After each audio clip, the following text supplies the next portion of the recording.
now for me to take the fun fact and then wrap up the show. But do not worry, keep a date with me always 7:30 a.m. to 8 a.m. on Today 95.1 FM. Remember, set your alarm every Saturday 7:30 a.m.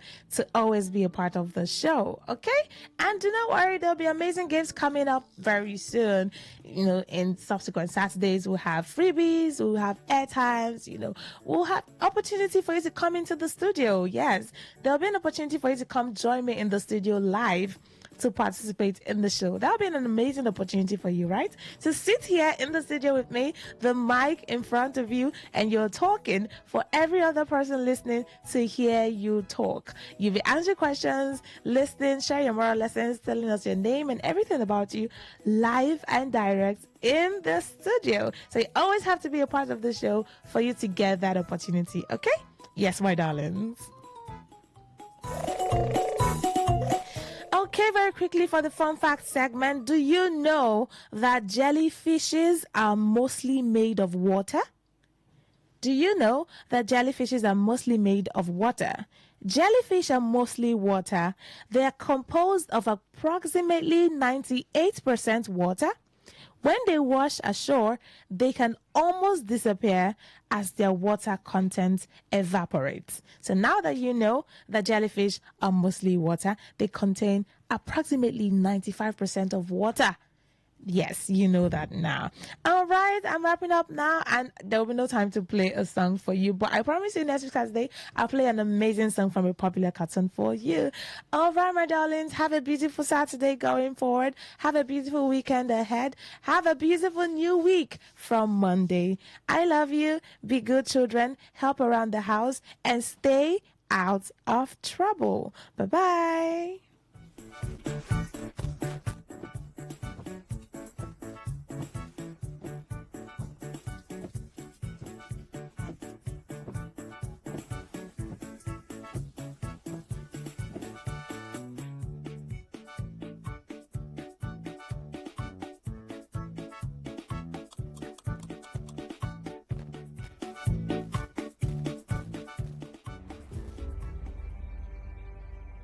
Maybe home is somebody's smile when they look at you for the first time.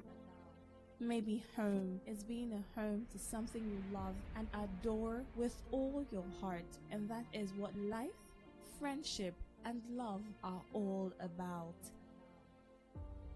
Maybe home is listening to all of your favorite shows on Today 95.1 FM. We create memories. We inspire comfort. We are the voice of the people, and we are home away from home.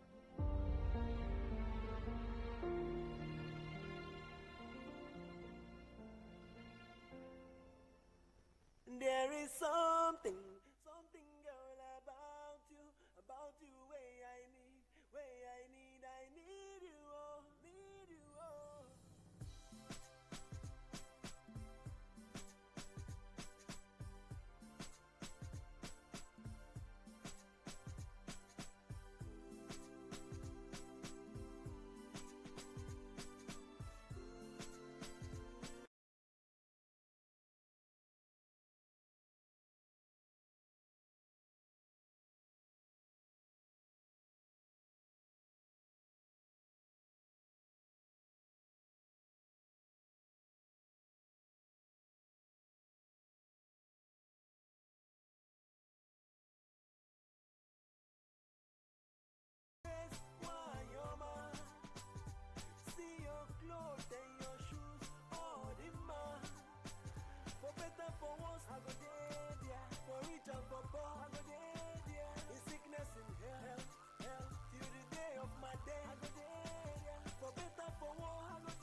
I dey give you this ringo, ringo, ringo. Now you are go follow, follow, follow. Today and tomorrow, tomorrow, tomorrow. For joy and for sorrow.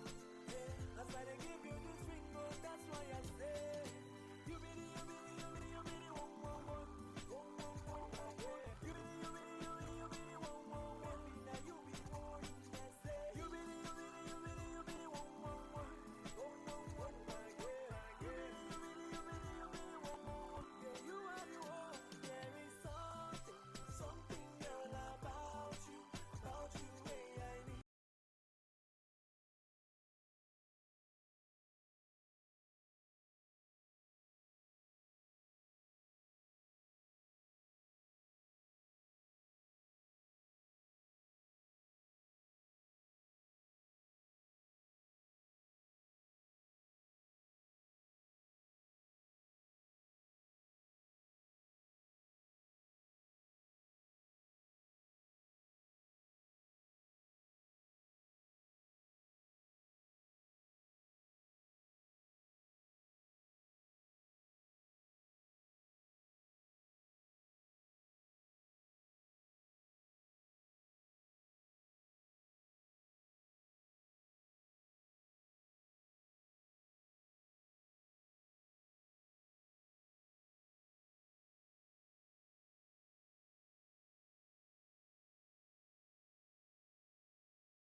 Time. Maybe home is being a home to something you love and adore with all your heart. And that is what life, friendship, and love are all about. Maybe home is listening to all of your favorite shows on Today 95.1 FM. We create memories. We inspire comfort. We are the voice of the people, and we are home away from home.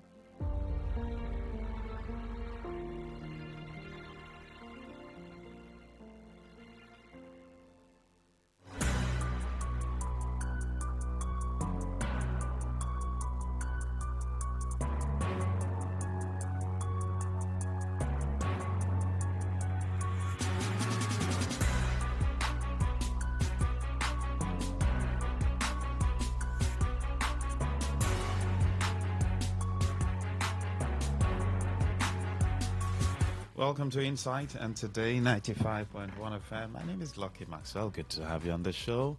And we have Mr. Emmanuel Ndukwe joining us on the show. Good to have you, sir. Welcome. Thank you very much, Maxwell. Good morning, Nigeria. All right, quickly. The federal government is planning to launch what they call a national campaign to promote made in Nigeria goods and services. Recall that Nigeria presently depends heavily on imported goods, and that's not good for the economy. It is not as though countries don't import, but there must be a certain balance. Your export to import ratio should be maybe around 60-40, 60% export. What that means is that the ones that are exported also will also be made available for local consumption. In other words, you produce to the extent that you can serve the local consumption and also export up to 60% or maybe 70-30, but not a situation where you have maybe 80-20 or 90-10. In other words, you have more imported goods than the ones produced locally.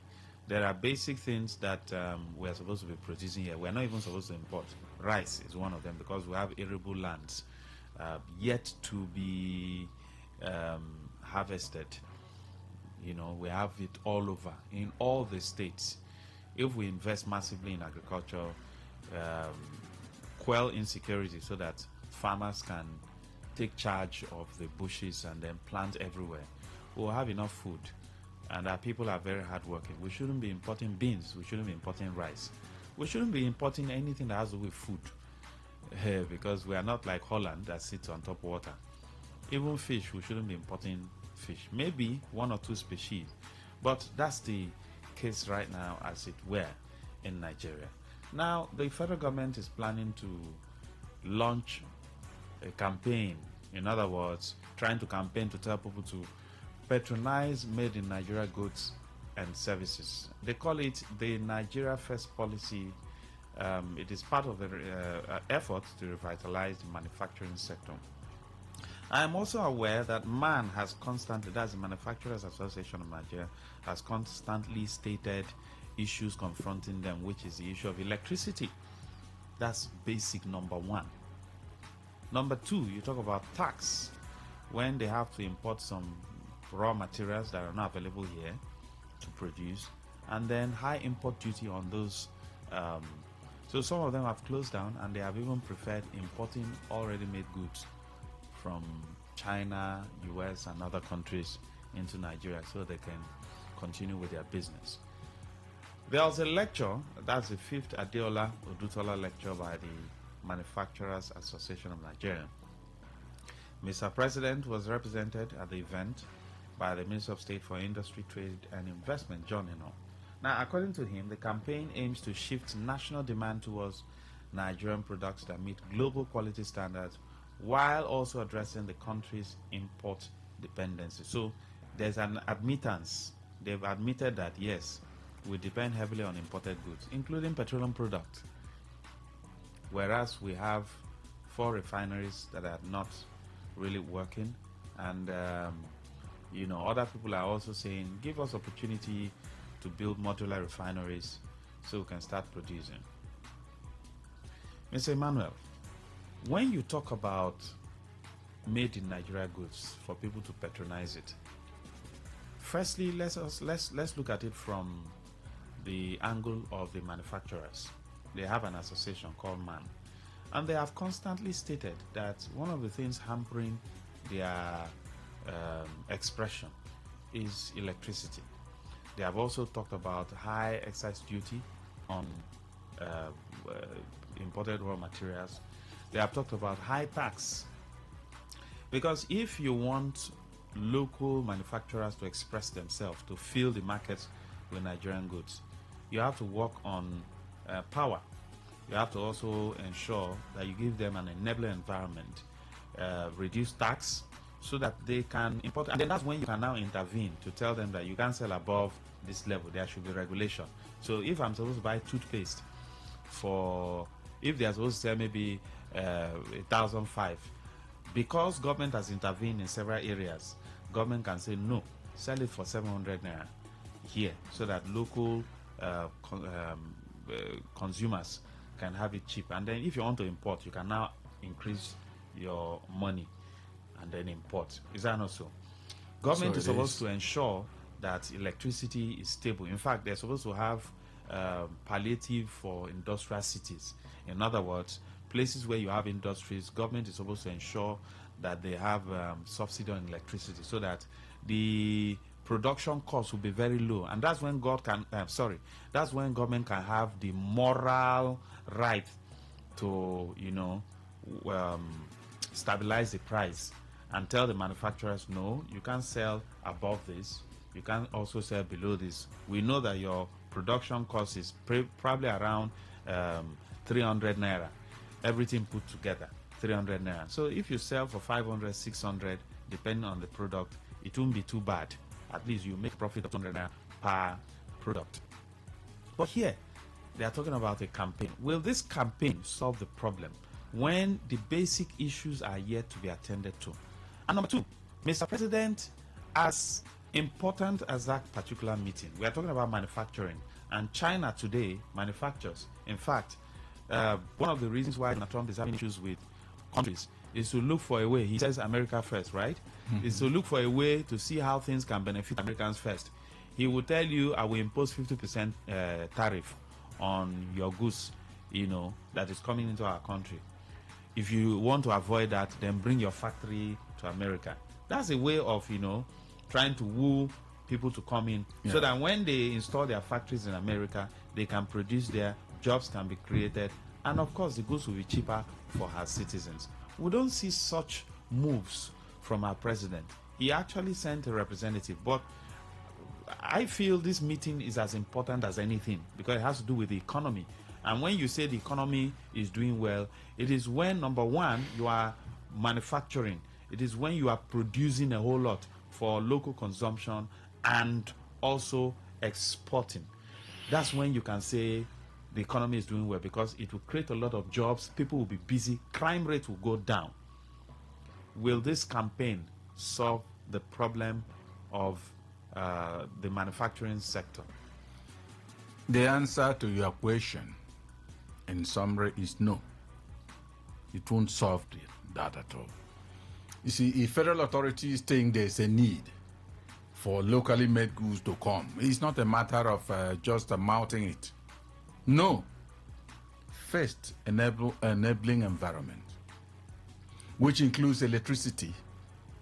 You see, since 1999, we've been talking about we are going to provide electricity in 6 months in this and that because they know it's important. For any nation to make an inroad into industrialization the way they wish, I call it a wish because they are not doing anything to back up that wish to make it a reality.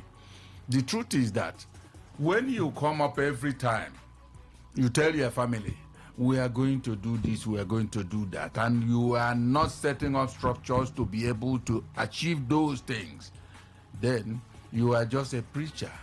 And when you are preaching, you know, I always tell people, just like we are talking, you and I, because we have healthy tongues.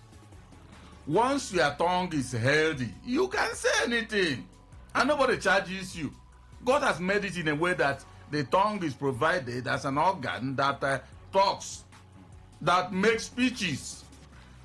And when federal government is coming up to say they want locally made goods, vehicles not, for instance, I want to give an instance, not produced in this country.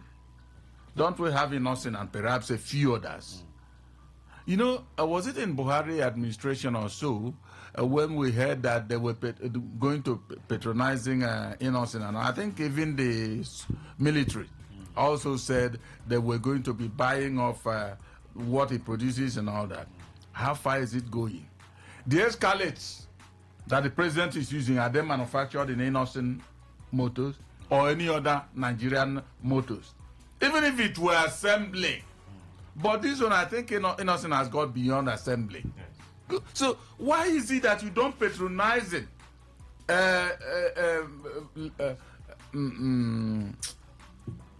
Maxwell, take a look at what could happen. As we are in this Port Harcourt, you see where maybe people are producing cheese, where people are producing cassava and bringing out gari as finished products. Now, government now patronizes them. You know, it will just be bulk buying. And those people will be coming up, producing it steadily. And that will be making a whole lot of contribution to the economy of Rivers State. And I just want to focus on the state. Now, if you go to Mile 4, you see where they design everything. You go to Bini, Edo State, you see where they design chairs, upholstery chairs, and cabinet makers are producing chairs, wooden chairs.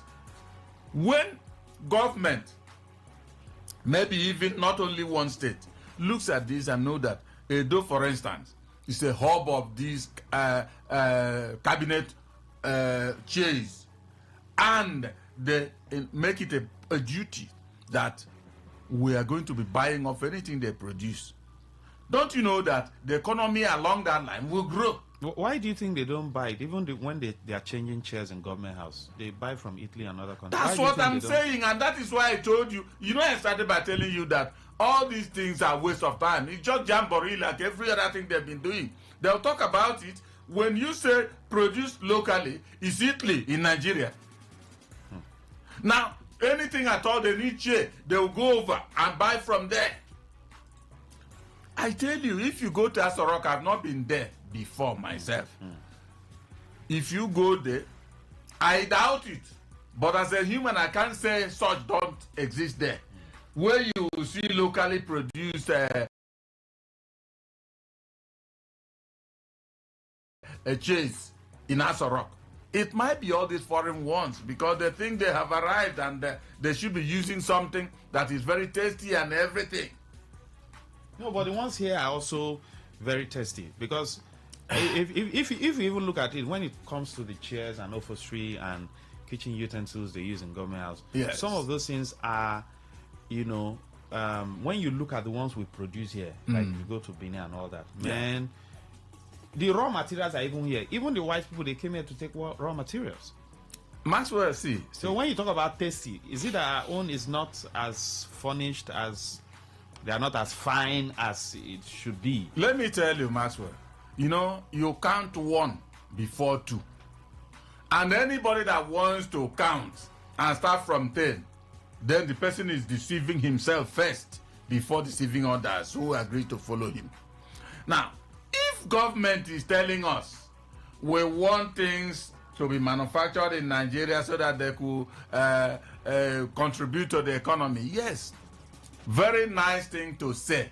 But are they doing that? The answer is no. That no, if there is anything bigger than capital, is where it is in capital letters. I tell you, if government is doing all those things, we won't have problem at all in terms of making the economy very buoyant and growing the economy. But what President Tinubu and others are doing, and of course those before him, is patronizing foreign-made goods. And they come and then give all this kind of preachment. Patronize Nigerian-made goods. Which Nigerian-made goods are they patronizing? Let me give you an instance. A friend of mine was getting prepared for his wedding. And he, from America, he went to Paris. There he saw a suit. He was buying for him the wedding, and his best man.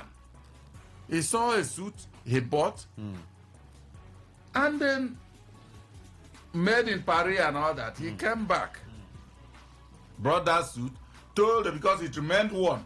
So he told his best man that, see, I don't know what we are going to do, whether we can see this kind of fabric here in Nigeria and all that.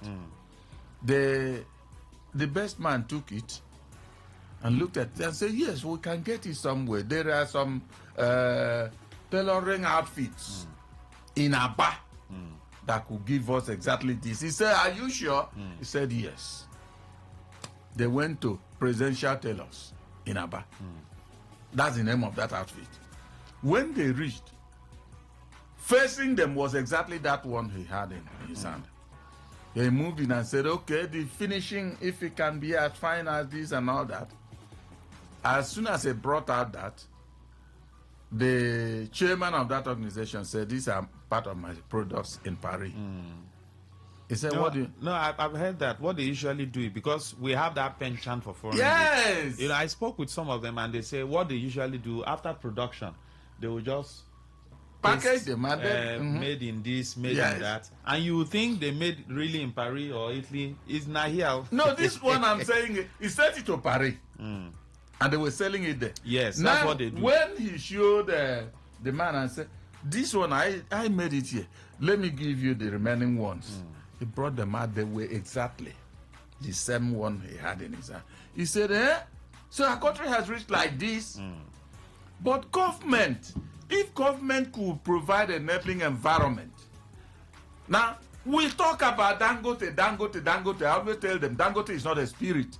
It was because of the way government has nursed the man and gave him waivers on all fronts that made the man rise at that. If not, as far as Nigeria is concerned, he may not have risen to that level he is. But they will now do this and that and give him waivers. That help any businessman indeed to grow.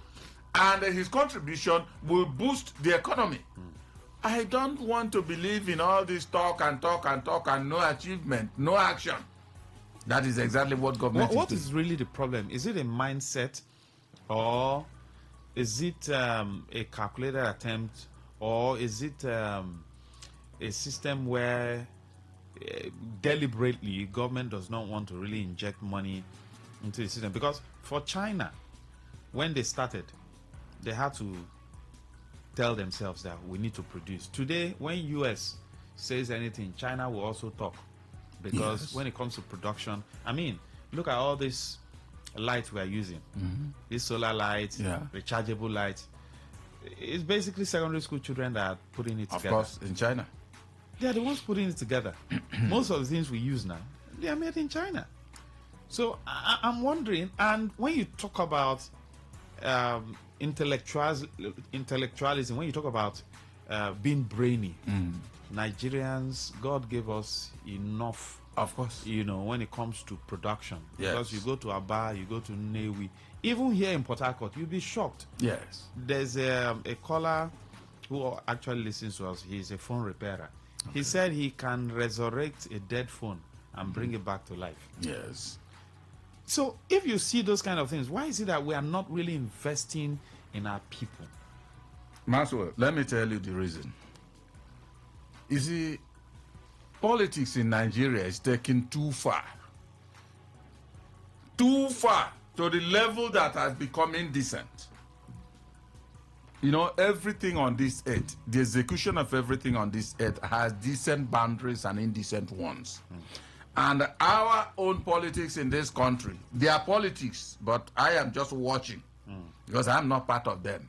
You see, goes beyond even indecent boundaries. It goes beyond that. That shows you that it has gone into, it's wrapped up in indecency. The politics they play here is wrapped and embodied in selfishness. And then when politicians are selfish, all they are looking for is their own pocket. If there is any other person outside in the private sector that could indeed maybe outshine them, they don't want that to happen. That is why some people are saying that there's something wrong with the black man. Initially, I was saying nothing is wrong because truly I don't know. Nothing is wrong with me. Maxwell, in whatever I'm doing, if you take me abroad or take me to any competition with a white man and all that, and I see how you are doing, I will charge up my own tempo and meet you if I don't pass you. That's the way I've been made. And there are several others that are even higher than me in such. And so nothing is wrong with us. But we have allowed selfishness to subdue us in this place. So that incidentally one could, without equivocation, say something is wrong with the black man. It's selfishness that is doing these authorities. If you check the governors, Yes. the convoy they use, these cars are either Japanese cars, Good. US cars, or Chinese cars. Ford, of course, is US. You talk about the Land Cruisers, Toyota, Japanese cars. Yes. I mean, where, and the one Alex Oti is using is innocent. Thank you very That's much. the one he's in. Thank you very Is much. innocent. I'm wondering, these cars are bought with huge amount of money. Of I mean, course. the ones that were bought for representatives and senators Was it were not all imported. 160 million Now I'm looking a at piece? yes, I'm looking at if that money was to revolve around here. Say, okay, innocent, and there's another one in Lagos. Yeah. I've forgotten. Is it not or so? Give us something that can befit our status. Lower, I mean the price lower, because these other ones you import them, pay shipping fee and all that. But these ones are just here. Of course. The money will revolve around here. Yeah. The manufacturers will, it will boost their tempo because so much money has come in. Yeah. And then you can now say, okay, how do you make local cars? I mean, smaller cars for low-income earners. The manufacturer will say, okay, Yeah. give me this. We can make cars that people can buy, new ones, so for 3 million, 3 point something. You take a look at how much cars are now. I mean, Tokumbo cars. Yes. The normal ones that low-income earners drive, the ones that these guys use for boats. You hardly see a Toyota now that will not go for over 10 million. Yeah. If Innocent and Nod and other guys who want to produce can give us something around 3-4 million new cars, Wouldn't it be nice? Following the Indian example, when they were using Tata and all that, Yes. they kept on. It was just wobbling, and the sea is advanced now. You see, Maxwell, you don't understand. Even the this thing. tricycle will drive. It's Yes. from India. Of course. These ones. Yes. You don't understand this thing I'm saying. When selfishness has grown from stage 1 to stage 2 and to the level it is in Nigerian politics, there's nothing useful that will come out of it. They are focusing on themselves, their interests. And they think they are applying a good philosophy. Say, there is no permanent enmity or friendship, but there's permanent interest, which is absolute selfishness. And that is why things are going this way, because government is not interested in what will make the people they are leading better than they are. Rather, keep on in this subjugating them day in, day out. Later on, they will come and tell you in the interest of our people. I don't know which interest. That is what is going on in all this. Let them go and talk. Are they ready to leave the escalates of Mr. President and all that and come and buy from Innocent and other such like organizations so that the economy will have all those funds injected into it? That is it. They are not ready. If you see, go to Aba, they'll tell you, no, what is producing Aba is bad. Why not? It's only when you start patronizing them, then you start drawing up standard. Look at the way people could go. And we are going to fund it and all that. You see, things get better. Look at it. After the Second World War, Japan disappeared from the earth as it were, because they went underground and started looking. When they came out, you see how powerful they become. Producing here our and there. boys and girls, they put together solid shoes. I've worn one or two before. Of course. I mean, shoes that you wear for years. Even myself. They put it, as in they put it together here. But when you ask them what they need the equipment. They can't afford it. Of course. I don't know what the Bank of Industry is doing. And I don't know what the federal government... The man at the helm of a Bank of Industry and the other banks are thinking about themselves and their cronies. That is it. What is it called? Selfishness is ruling this country as king, queens, and all the rest of officials that are the helm. That's what is drawing us backward in everything. That is why something as even as this insurgency and all the rest of them are persisting. Because tell me, how can you come for a sovereign nation like this and then the military will not be able to rat them? Who said the military, when they go for competition abroad, they win laurels? But as soon as they come to Nigeria, selfishness, because the authorities would equip them the much they should. Of course, let them go the campaign. It doesn't end in campaigning.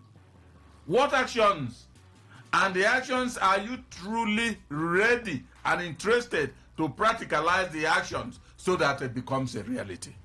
Let's watch and see. But all along I've been watching, and Maxwell, it's been many years. Nigerian authorities are not ready to help the country. Why are we not growing? They just check the Niger Delta, how it is. They get money here. You see, federal government is coming back to Ogoni because there's a disruption there. They want to be getting everything wholesale. In order they're going to indeed develop Ogoni, see what that place, the first place they got oil. Oloibiri. What is the face of Oloibiri? So when somebody is talking, it's not as if just want to be criticizing government always. I, particularly, if anybody does what is right, I will commend the person. It doesn't matter the billions of people that are against me. That is the way I do, and that's the way I think it should be done. But if you do wrong, I will tell you are wrong. Whether you accept it or not is not my business. I cannot see air quality. So the authorities should invest in our manufacturers, give them what they need, and then, of course, we'll have, and then the government officials, including the governors, charity begins at home, should use Nigerian-made. I mean, look at what the governors wear. The shoes they wear, are they the ones they produce here, or they are the ones imported? The upholstery, talking about campaign. the upholstery in Government House In fact, let's start from here. Let's leave Aso Rock, the one here. Now, Is it the ones that they produce in Ikwere Road? Or okay, say the ones they produce in Bini. Say go and buy. Still Nigeria now. The rice they eat in government house, is it Abakaliki rice or foreign rice? And funny enough, I've heard of is it Ofada rice? They are more nutritious than the foreign ones. of course, now. Our local rice are heavily more nutritious. The doctors or nutritionists will talk better. They are more nutritious than the foreign rice. I've eaten both local rice and foreign rice. And you see the difference is clear. The question now is, if God has blessed us so much with manure, land and everything, why are we still importing? Is it not to give the machine to these guys to ensure that they don't have sand in their rice? They do the normal selection, select it properly with the machines. Buying all those finished products that look superior. They don't know that it was the government of those places that made them reach that level. They forget that they can also help people here so that our own standard could have a lead. They don't remember all those things. That's why I tell you, it's selfishness. And then let's come back to the state level. Governor Sim Fubara is reaffirming his commitment to support the judiciary and correct any affliction that was suffered by individuals who stood for justice and truth. Now, he said, from now henceforth, it's going to be development, development, development, development. That's what he said. You know, recently he said government have started. Mr. Emmanuel, personally, I'm tired of speeches. A father comes back, my son, don't worry, I'll buy bicycle for you. Tomorrow, my son, not that he does not have the money, he has the money. But every day daddy comes back, it is promises, promises, promises. That's why I said personally, as a citizen and as a broadcast journalist, I'm tired of speeches. I don't believe in too much talk. I believe in action. A whole lot has gone wrong in River State, even with emergency, even before the emergency rule. Governance has been stalled, because when we say governance, it's not building of bridges. I will say it till tomorrow, because I have a fair knowledge of what governance is. I mean, Nigeria is not only existing on its own, we are existing with other nations of the world. Mr. Emmanuel, am I correct? Of course. And we know what goes on in other countries. We know what they are doing. Those countries, they want to go and meet God. That's what is remaining. We are still here grappling with potholes, bad road, small flash flood, housing issue for low-income earners. I mean, these are things that in a year or two you can solve if you really want to solve problems. Now, the governor saying that they will do this, he will do that, he will do this, he will do that. Mr. Emmanuel, is there truly commitment on the part of the governor to right the wrongs, to ensure that development spreads across the state, to ensure that the small things I've been highlighting even on my show, small potholes here and there, that is the most easiest thing to do. Government hasn't done it. Governor Simfora has between now and May 28, 2027 to solve these problems. And somebody will say, okay, there's no time.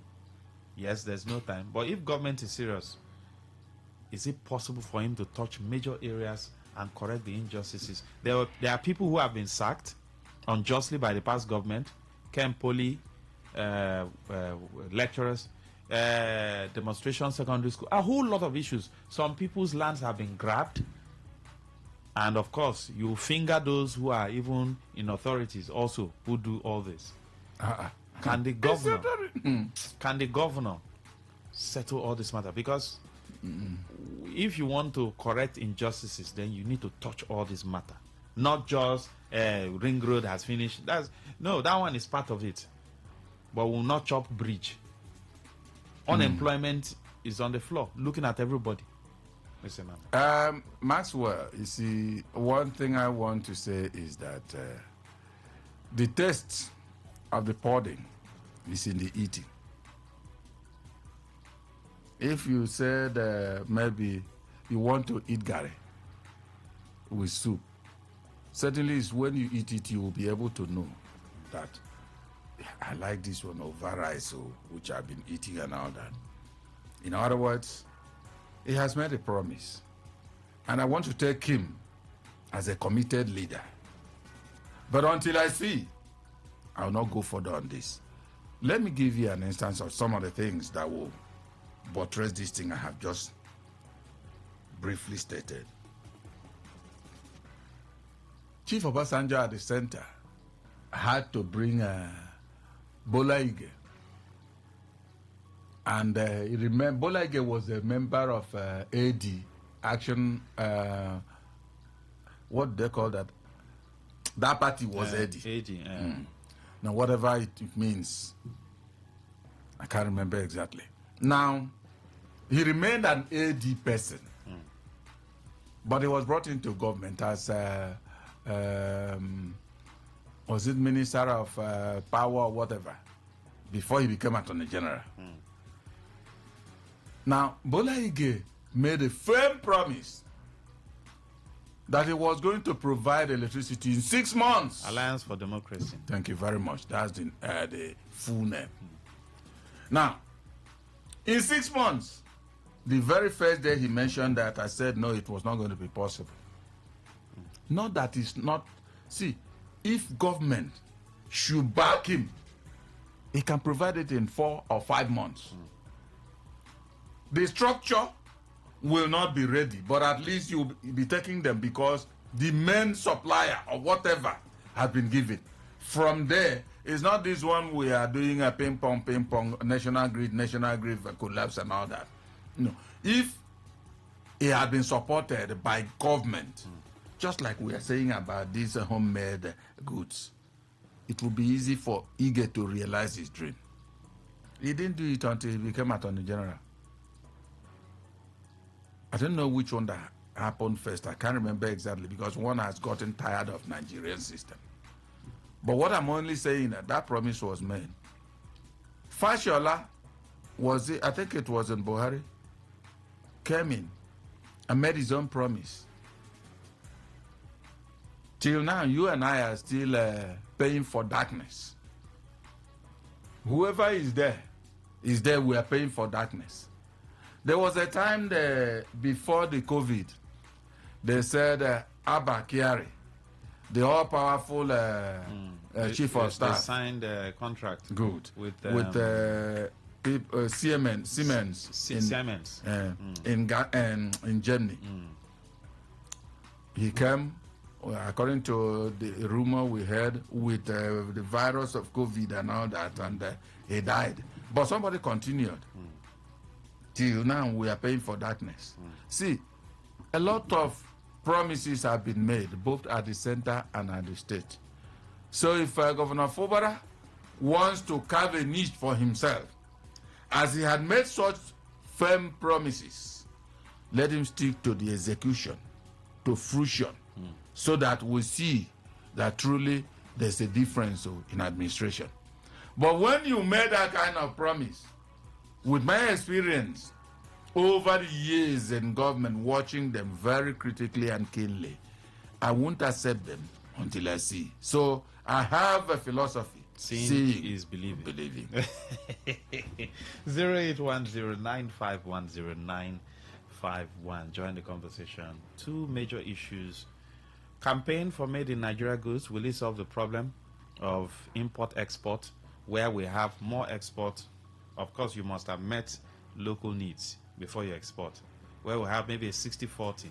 60 locally produced, export also, then 40 imported, or 70-30, because you must import something, but not the range we're having it now. Will campaign solve that problem? Will it boost manufacturers who have complained serially of no electricity, high import goods, this one, that one, tax so high? Governor Fubara making commitment, saying he will support the judiciary and correct all afflictions He said government have started. Do you take him by his word, or it's going to also be another rhetoric? He said his government will not be mad with rhetoric, but with action. Are we going to see action? The first action I want to see is to go and clear all the drainages on Ngboba.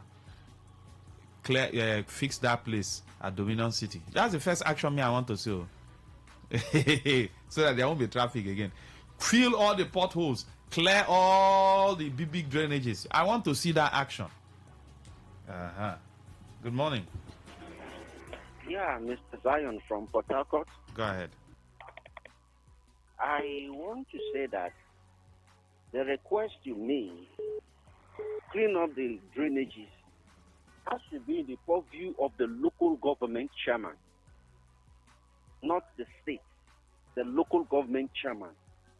So those So will the governor say, because it's local government and flood is carrying us, the governor will now keep quiet and say, go and meet local government chairman? If they don't do it, won't the governor do it? With the way our structure currently is now. Okay, the structure now. You see, now we'll now fall back to the structure. That's what we are saying. We are talking about immediate issues that demand. If I'm hungry, would you say, is your mom is in the market, let her come back and give you food? You know if you dish food, give me as we father. Have trunk A roads and trunk B roads. Will they refund him his money? Now let's go back to the discourse, Maxwell. This agenda by the federal government, it doesn't work and it won't work. You were here, they've come a cliche, buy the Nigeria to grow the Nigeria, or to grow the Naira. Has it worked? Thank you, They came Mr. with the Zion. e-Naira. Has it worked? See, these things don't just work. You set up policies that the people should drive. It is the people that drive the policy of the government, not Thank the you, government Mr. driving Zion. the Thank policy you. of the government. Thank So you. they must Thank you. carry the people along by proper initiation. All right. Thank you. Thank you very much. You know, let me make reference to, the issue you raised, that is the job of the local government. With the current structure, I don't want to go into some certain things because all of you know what I'm talking, what I'm referring to. With the current structure we have now, will the governor sit down and say, road don't spoil, traffic, they worry everybody, let me leave it because it's the job of the local government? Are we going to be talking about trunk A, B, and C roads now? Is it not to intervene and fix whatever needs to be fixed so that people will not suffer? I'm just asking. All right. 0810-9510-951. Campaign for Made in Nigeria Goods and Services. Is it just mere campaign? Will it solve the problem? Manufacturers have demanded electricity. They have demanded low tax. They have demanded, which, of course, is something that is demanded by manufacturers in other countries also. Good morning. Good morning, presenter. Good morning, Mr. Emmanuel Ndukwe. Go ahead. My name is Mr. John, and I'm calling you from Igita. I think the issue of Nigeria campaigning for patronizing made in Nigerian goods is just a mere political statement. Because Nigeria government, in as much as I'm concerned, I have every right to ask myself, do we really have government in Nigeria? Or we have a team of dealers who are dealing on the people? They know what they are doing. Why you know that they know what they are doing is that these people travel out there. And when they travel out there, they humble themselves and act like common citizens over there. But as soon as they want to come back to Nigeria, they will tear their guards and this to hire the temple. And they will come with full forces to continue to intimidate the people and make the people believe as if they are doing the right thing. I've watched several video clips where you will see some of them entering train, and train made by those people. You ask them, can they enter train made in Nigeria? They don't even have confidence in the system. Now, if they don't have confidence in the system, who is ruling you? Don't have confidence in the system. Is it you that will be having confidence in the system? Thank you, sir. I'll tell you one story. There is one man I met somewhere. When Buhari's government was so high, then price of items skyrocketed, and one man came in to buy a goods there. So when the man was pricing the goods, after the man left, I questioned him. That goods are you supposed to ask to sell it that way? You know what that man replied me? If Nigeria is will start to be good? Must it come from his own shop? Thank you, It sir. must not Thank start you. from his own shop. All right. So Thank what you, we sir. are talking about is that let these people try as much as possible to believe in the system. Thank Have you. confidence Thank in you the very system. much. And the citizen will follow suit. Thank you. Thank you. All right. This one says, good morning, Lucky and Ogaima. Governance isn't rocket science. With just few months, things can turn around automatically. Just a sincere mind. Lucky, it takes nothing to set the record straight. Okay. I'm sure Michael Sunday, you're referring to both stories. Will just campaign solve the problem of made in Nigeria goods? Hi, Max and Ogama. The campaigning of a product by government means nothing to us because they themselves have not promoted our own here. The truth is, they just want to amass money for themselves in the name of campaigning, but they should continue enjoying our money by lying and deceiving themselves, thinking they are lying to us. Eric, please, the message should be clear. Good morning to you all. A bearer of Jesus says, the truth be told, there is a pure and open hatred towards some particular set of region in this country, because if the federal government support and empower the people, they will overtake China and Italy. God bless us all. 0810-9510-951. What's your take on Governor Fubara saying things will change? Governance have started. He will correct any affliction that have been suffered by individuals who stood for justice and truth in the period of emergency. Of course, he was referring to the judiciary, but what about when he talked about development? We have a whole lot of issues within the states begging for attention. Infrastructure-wise, is it electricity? It is there. Is it the road network? It is there. Is it unemployment? Unemployment is so high in River State. You have agro attacking commuters. You have a whole lot of issues begging for attention. Will Governor Fubara move with the speed of light to develop the state? At least to put some basic things in place. We are not saying he should finish everything, but at least there are some basic things that are begging for attention that citizens need him to put in place so that we can start enjoying life the way it is supposed to be. People can't be suffering in the midst of plenty, whereas those who are the political elites are enjoying the goodies of the land. And then the federal government campaigning for made in Nigeria goods and services. Will mere campaign solve the issue of production? We have had a presidential candidate who talked about turning Nigeria from a consumption to a production nation. Of course, we need to produce more of the things we consume. But are the manufacturers getting the boost that they need? Overseas, in other countries, they boost agriculture. I mean, farmers get what they need from the government. And that's why governments over there can intervene and ensure that you don't sell above a certain price. They stabilize the price. But here, everybody sells as they will, and because the farmers themselves have constantly complained that they haven't gotten any form of boost from government. 0810-9510-951. The government officials, do they also use the few produced goods we have? Example, there's Motors, there's Inasi Motors, and I think one or two others. Are we using them? When they want to buy cars for House of Assembly members, National Assembly members, senators, they go to the US and Japan to buy. The shoes they wear, the rice they eat in government house, they are all imported. So is this hypocrisy? Or you think there's this genuineness on the part of the leaders to ensure that our production is increased from what it is right now? Mr. Emmanuel, looking at the time frame that Governor Fubara has, do you think he can achieve a lot? Well, Maxwell, nobody as a governor or government official has ever done everything that is expected. There will always be leftovers. But at least there's a range you will reach. Then people will know that given more time, you would have done better. And especially the kind of conditions surrounding Fubara's own governorship. Let me put it that way. People have known that he has lost some grounds. But there's a stage he will push it. We know that. You see, if Fubara had not lost 6 months, he would have done more than he has done. At least people will just have calm mind and continue. So let him do exactly to that extent that people will applaud him. That if he had the time that he lost, he would have done more than he has done. That's just exactly what people want. I'm not saying that he will do 100%. Even those that have not lost Nobody has ever been able to do 100%. So he needs He to can be, do something. but he needs to be more proactive, and he should increase his speed. You see, that's why I said until I see, I won't make a comment on this, because Maxwell, you know, a lot of promises have just rung out the way he has done his own. Let's take this. Good morning. Hello, good morning, Mr. Maswell Go ahead, sir. and Mr. Mandukwe. Morning. And Mario, you're a real scholar. You see, when I don't listen to Today FM any day, I feel like something has gone out of me.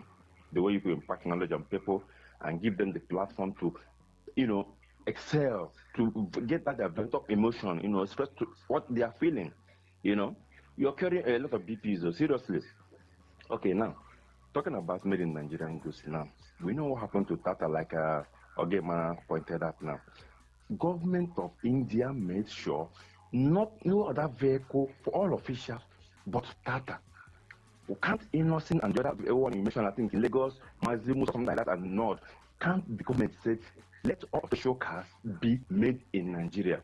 Okay, let's say federal government can use maybe the one if you not import, but the world the country that doesn't have a plant in Nigeria where Nigerians can benefit, but you are patronizing them. Look at 160 million for one vehicle only. The other day I was passing Stadium Road. I saw one vehicle, very beautiful. I looked at it, I saw the inscription IBM, innocent vehicle. I was shocked, Maxwell. I was so shocked.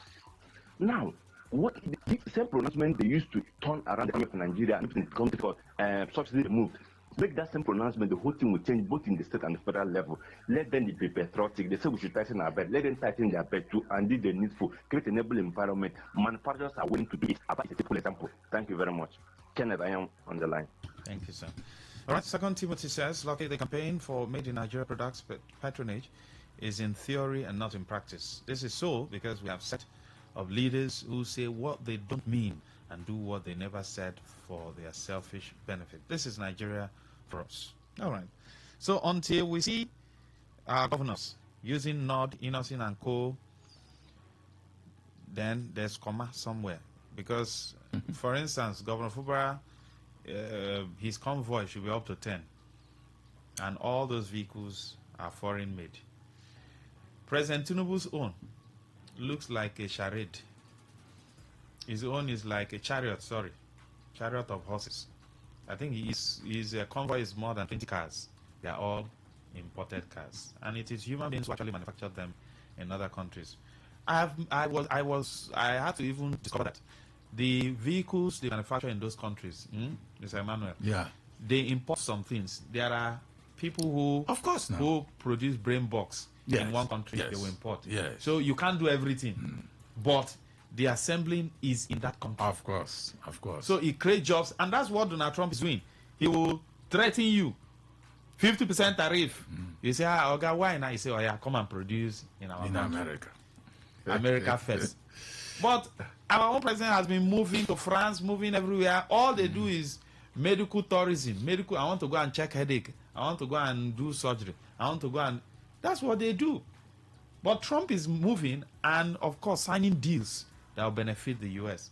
Why don't we have our own also signing deals that will benefit Nigeria? No assembly plant in River State. We don't even produce toothpaste here. In fact, there was I've bought like 2 or 3 antibiotics. One is produced in Enugu, the other one in Kwara Ilori, the other one in Lagos. No one here in River State. And I'm wondering, what does it take to set up a plant that will produce antibiotics? Now that this drug companies... Can you stop a bit and remember the Strange Factory? Strange Factory that's even close by. So what was the condition of it? Mr. Emmanuel, we have to go now. Thank you very much for coming on the show. Thank you very much, Nigerians. We appreciate Thank you very much, Lucky Maxwell. Thank you. All right, stay with us for more Akpo Heartbeats. We'll be right here. Don't go anywhere. Stay with us.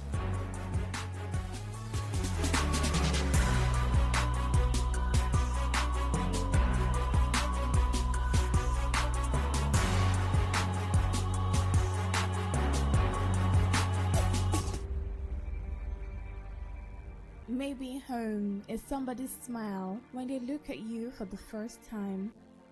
Maybe home is being a home to something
you love and adore with all your heart. And that is what life, friendship, and love are all about.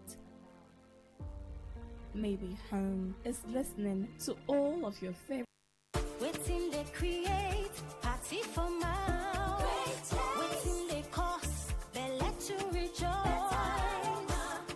Terra Cubes. Terra Seasoning Cube turns your meals into a masterpiece.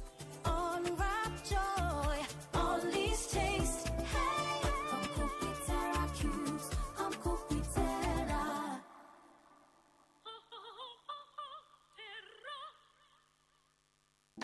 No buy am. But why? No see say this big bull bag of rice no get the new big bull holographic seal. Not true. Introducing the Big Bull Holographic Seal Tape, your favorite authentic Big Bull rice, 50 kg and 25 kg. Now with holographic seal tape. This is to ensure you get the premium product from Big Bull Rice. Do not buy if the holographic seal tape is not on the bag or is broken. Big Bull Rice. Tasty rice nourished you. Mom's love is pure. So no, she does. Mom's special jollof. It's a smile on your face. Mom's gonna be fine. Cheers you up. Mom tastes it too. Nourishes the family. Golden Terra oil. Tasty. Golden Terra oil. Nourishing. Golden Terra oil. Golden Terra soya oil. Golden Terra Oil helps mom pour her love in the tasty, nourishing meals she cooks for her family. Golden Terra Oil, pour pure love. Radio has never been this good. Today, 95.1 FM, Port Harcourt. Good tasty food is worth living for. Worried about your oil every time you enjoy your favorite meal? Introducing Golden Terra Smart Balance Oil.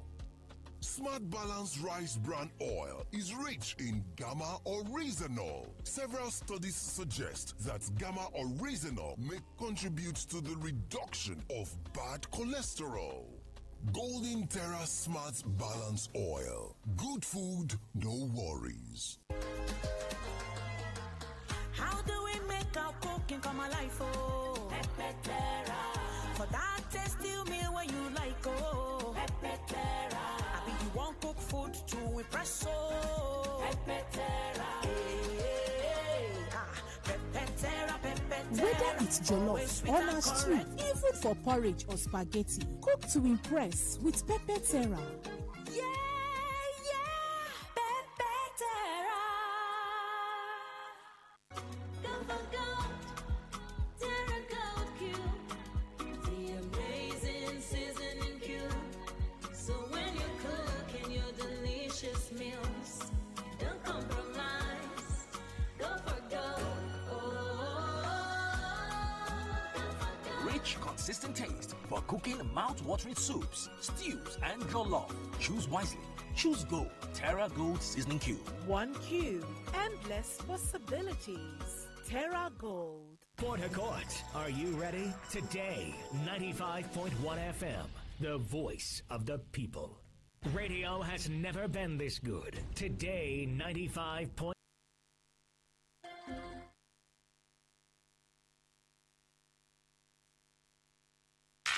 Unleash the power of the airwaves with the ultimate radio experience. Tune in to Today 95.1 FM, the voice.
Of every Saturday 9 a.m. Thank you for joining us. Welcome on board.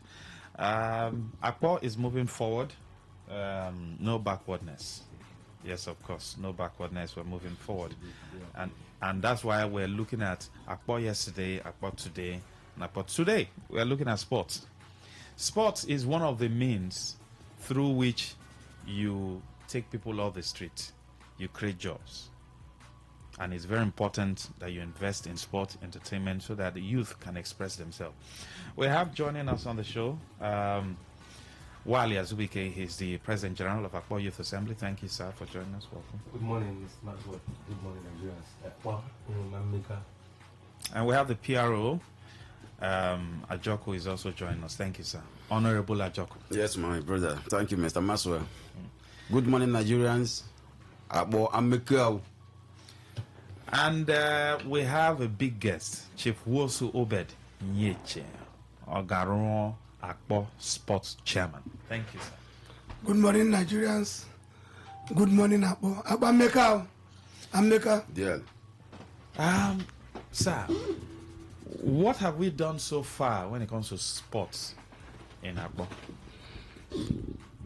Well, much has been done in the past.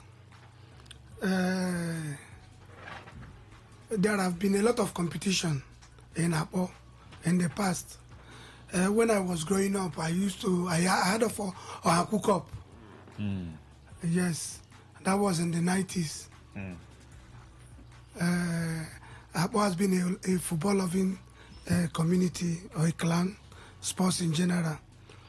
There was also this cup, Law Cup. Okay. That was more than 15 years ago. Wow. And also, more than 10 years ago, Julius Ago from Choba community also hosted a cup for Akpo people. And all these competitions are peculiar to the 10 communities in Akpo for Akpo sons and daughters, for Akpo sons, for our youth, for all Akpo youth. So, for the question you asked, football has been peculiar to Akpo people from time immemorial. So why did you deviate from it?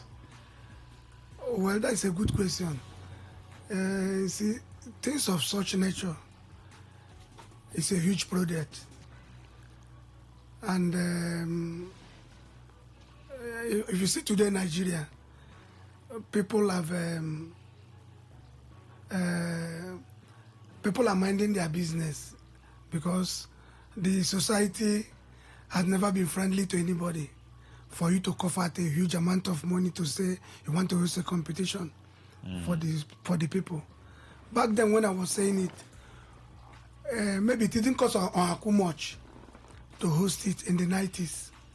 Even our brother. But then it was a huge project. Now coughing out 5 to 10 million naira, say you want to host a football competition in the 10 communities in Akpo.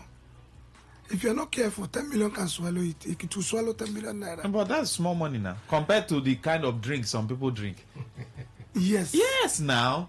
Some of these drinks they drink, they will just go up it and go and urinate. Well, let me tell you, one of the bigger challenges, some of these places, when this competition has been hosted, it's for talent hunt. And if you invest in something, there should be a return. But all those years, it was I wouldn't say it was a total failure. But to hardly see Akpo sons playing football all over the world. It wasn't objective. Yes. That is why we are bringing it up now. But now we are wiser, isn't it? So if we are wiser now, because football is big money. No, we have agents, we have guys who have yes. Look at where I'm going. Like Yobo have hosted a competition for all Ogonis. The Ogoni AGA. But this one we're talking now is not even Obiabo. It's only a small clan in Abo. Now how many Akpo sons is playing overseas? When all these competitions are being hosted, they were hosting this competition just for playing sake. You understand me? But the one we wanted to do now is Organunu Akpo, the apex body in Akpo, in conjunction with Akpo Council of Chiefs have approved it. The aim is not for playing sake. The aim is for talent hunt. and for us to raise an Akpo Academy, where we give these younger ones opportunity to play. When you excel, somebody from nowhere can pick you, go and play overseas.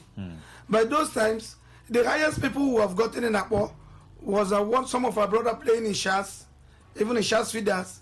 None of them could play up to Nigerian MPFL, except for a few of them. But if that then was for talent hunt, these people could in turn now say we have make money from football. Our persons should always organize a yearly football activity. So this is one of the things that he did. So then it was only making the play Rumosi play Alakaya. At the end of the day, it will end well. Just a normal fun fair.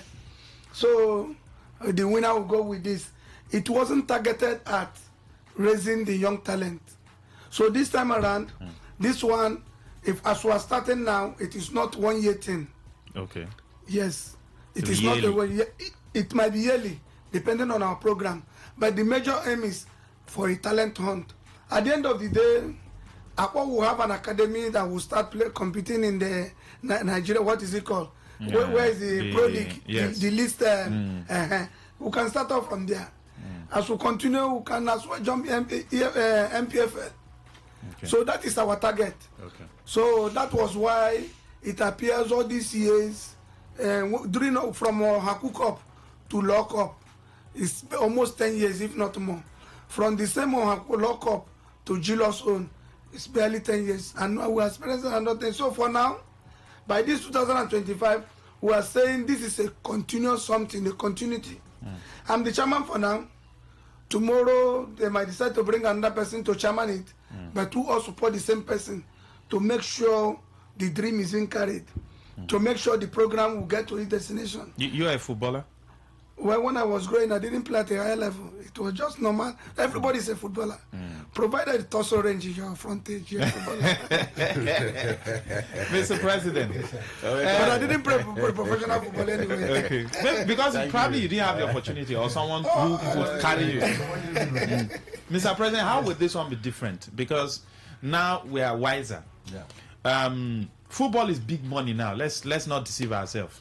And there are talents everywhere. I mean, you go to Akpo Grammar School, you know. Yes. The one at ladies Ozo. now, former program. You go there and you see something. These boys are touching things. You even go to this school close to the Anglican Church, just opposite the Indomie company. Okay. Yes, Choba in community Choba here. secondary You school. see, these boys are touching things, but they don't have opportunity. Who will take them from there to the next level, proper training, take them to the African level, proper training, then take them to, take them abroad. And of course, you know what they are paying our boys now is huge. Yes, very, very. Massive. Now, to raise 10, 15, 20 million, I mean, that's chicken feed. How will this one be different? And how are you going to reach out to, probably the companies that are here, reach out to the Obiakpo chairman? I mean, how much now? How do you plan on doing it? Thank you, Maswa. You see, our reward system has failed us. Our leaders as well failed us. You see, charity, they say, begins at home. Like he said, the whole aim of organizing this competition is not for fun fair. It is targeted at talent hub. Even though fun fair is also there. Yeah, it's part of it. It's part of it, but we cannot develop something and let it die. You understand? You consolidate it. You understand? You sustain it. You understand? Over time, it blossoms to something good. Football is one sport that brings people together. We are targeting and removing our young ones from the street. Making them leave drug. You understand? Leave social vices. Come and play. We have good players in Akpo. This one is going to be different because it's called Akpo Unity Cup. Okay. The people that are not united, they are going to be defeated. We have been defeated in the past because we do not share common value. We don't know the potentials we carry. So if we harness these talents, get an academy, a football academy, then, see how we can, groom it. Over time, Akpo Football Academy now will become where people come to get footballers. Mr. President. Yes, sir. Running an academy is not beans. What we're trying to say is you need expertise, you need financing, you need focus. You know why they say charity? Rome was not built in a day. Rome wasn't built in a day because you and I were in there.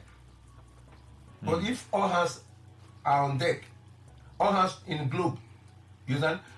That one will be a thing of the past. If our people invest in us, like it is called the Unity Cup, in bracket, the King's Cup. We have kings, we have traditional rulers. If they understand this vision, key into it, getting money to run it, it's just like that.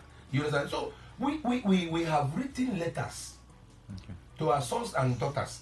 We have written to companies. We're also incorporating CDCs, chairman. They should see the need, why they need to bring up their best, put in their interest, invest in it. It is not a jamboree. It's not a day thing. It's not that easy, like you said. But if Rome will be built in a day, it then means collectivism. You understand? It shouldn't be an individual. Problem we have more recently in Napo, I beg to differ, is that when you bring up idea, because that idea is not from Maxwell, it is from Promise Wallet, they will not key in. They won't key into it. But hopefully this one they will key in. By God's grace, we're praying. The Bible says the heart of kings are in the hands of God. The heart of these bourgeois, the capitalists, the big people we have in Akbo, we are putting their hands in the heart in the hands of God. Let God touch their heart to remember all this time. Like he said, like my chief said, they were playing it that as years past, without focus. It wasn't focus driven, So this time around, we want to capture something, Let us see how we can bring up this teaming youth. If we have to look at personalities that, political personalities within this environment, who are we looking at? Like my chief mentioned, our leader, Lawrence Amadioha, the leader of Obiakpo Constituency 2, he has hosted that cup. Okay. You also have someone in the House of Assembly? Okay. Yes. What's his name? It's not from Akpo. He's not from Akpo, but he's representing us. Yes, I mean, but he's no longer MOH, is no longer in the house. But we have politicians, like the local government. What is the function of the local government? Even if we want to go defining issues, you understand? It is government to the grassroots. And football can only be done from the grassroots. Football is grassroots. Now you can't just go to UK and begin to play when you don't start somewhere. You must start somewhere before you go there. So if they invest, they come in, partner with us. You understand? See, there's no development if there's no peace. The this thing you're about to form, the academy. Football academy, yes. Any player that is signed from that academy, are you aware that when they sign, there's a particular revenue that goes to the academy? Definitely, I know. A revenue also goes to the coach who discovered. Well, even it trickles down. Even the club managers. The club managers, yes. Yes, even they get revenue. That's why we are saying our people should come and key into it. Invest your money. There will be a partnership agreement. Let me come back to Chairman before I go to PRO. Chairman, are you sure you're going to include all the clans? I mean, Choba, Alakaya, we're going to get players from all when this competition firstly you're going to get teams and arrange it just like they are planning for the World Cup or Nations Cup. You're going to put it in that format so that nobody will feel shortchanged. Yes, that has been done already. Okay. Yes, we've written to the 10 communities in Abo, courtesy of their chiefs, Nyengwale Asuno. The information I've gotten to their CDCs. The paper is now with them. They know how they are going to do to organize themselves. And we have requested reps from each community. Okay. We are the center committee. We cannot know what is happening everywhere. So those their rep is going to report back to them. So the 10 community is fully represented. Okay. You know how to bring up your players, but our own is to scream if these people are from that community, because we want to make it a home-based thing. Okay. Want to make it fully. So you don't go and import a player no, from... No. He must be from that community. That place. He must be born from that community. No be say my papa born am from somewhere. Now my papa, my brother, and I'm born am. He can't come. So we must screen you to make sure we know your father, we know your mother. Okay. That is the essence of the reps from each community. So just like you asked, as an inclusive thing to carry everybody along. But one thing is that this academy issue is not a one-day dream. We're not going to achieve it one day. It might not possibly be my tenure as sports chairman, but I will be behind it so far as it comes to pass. Okay. So, but let us start first thing first. Let us start for community to community. After this tournament, I think we should have the best players. The best players should give us, we should be able to form a team. Have you been able to reach out to some footballers? I mean, both international footballers who will be there, scouters also who will be there during the competition, who have connect. Yes, we are doing that. That is part whether of, they are from Akpo or not. Yes, we are doing that. That is part of the publicity. Okay. Yes, we have a body in Akpo called Referee Association. Okay. We are now contemplating the two ways.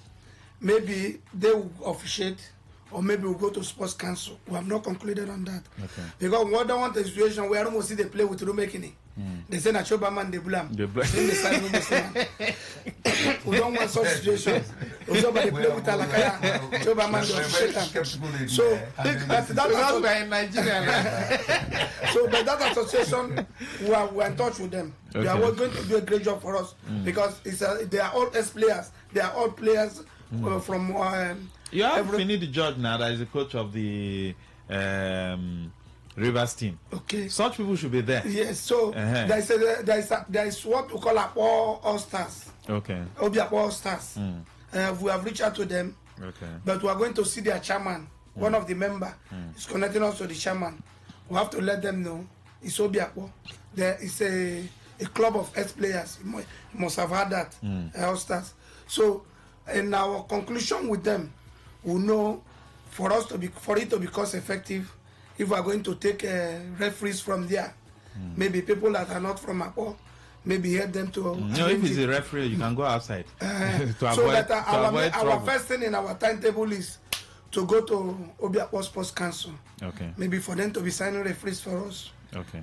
We know we will pay, and it's a bit expensive. But for you to achieve what you want, so from the paper we are giving to them, everything is slated there.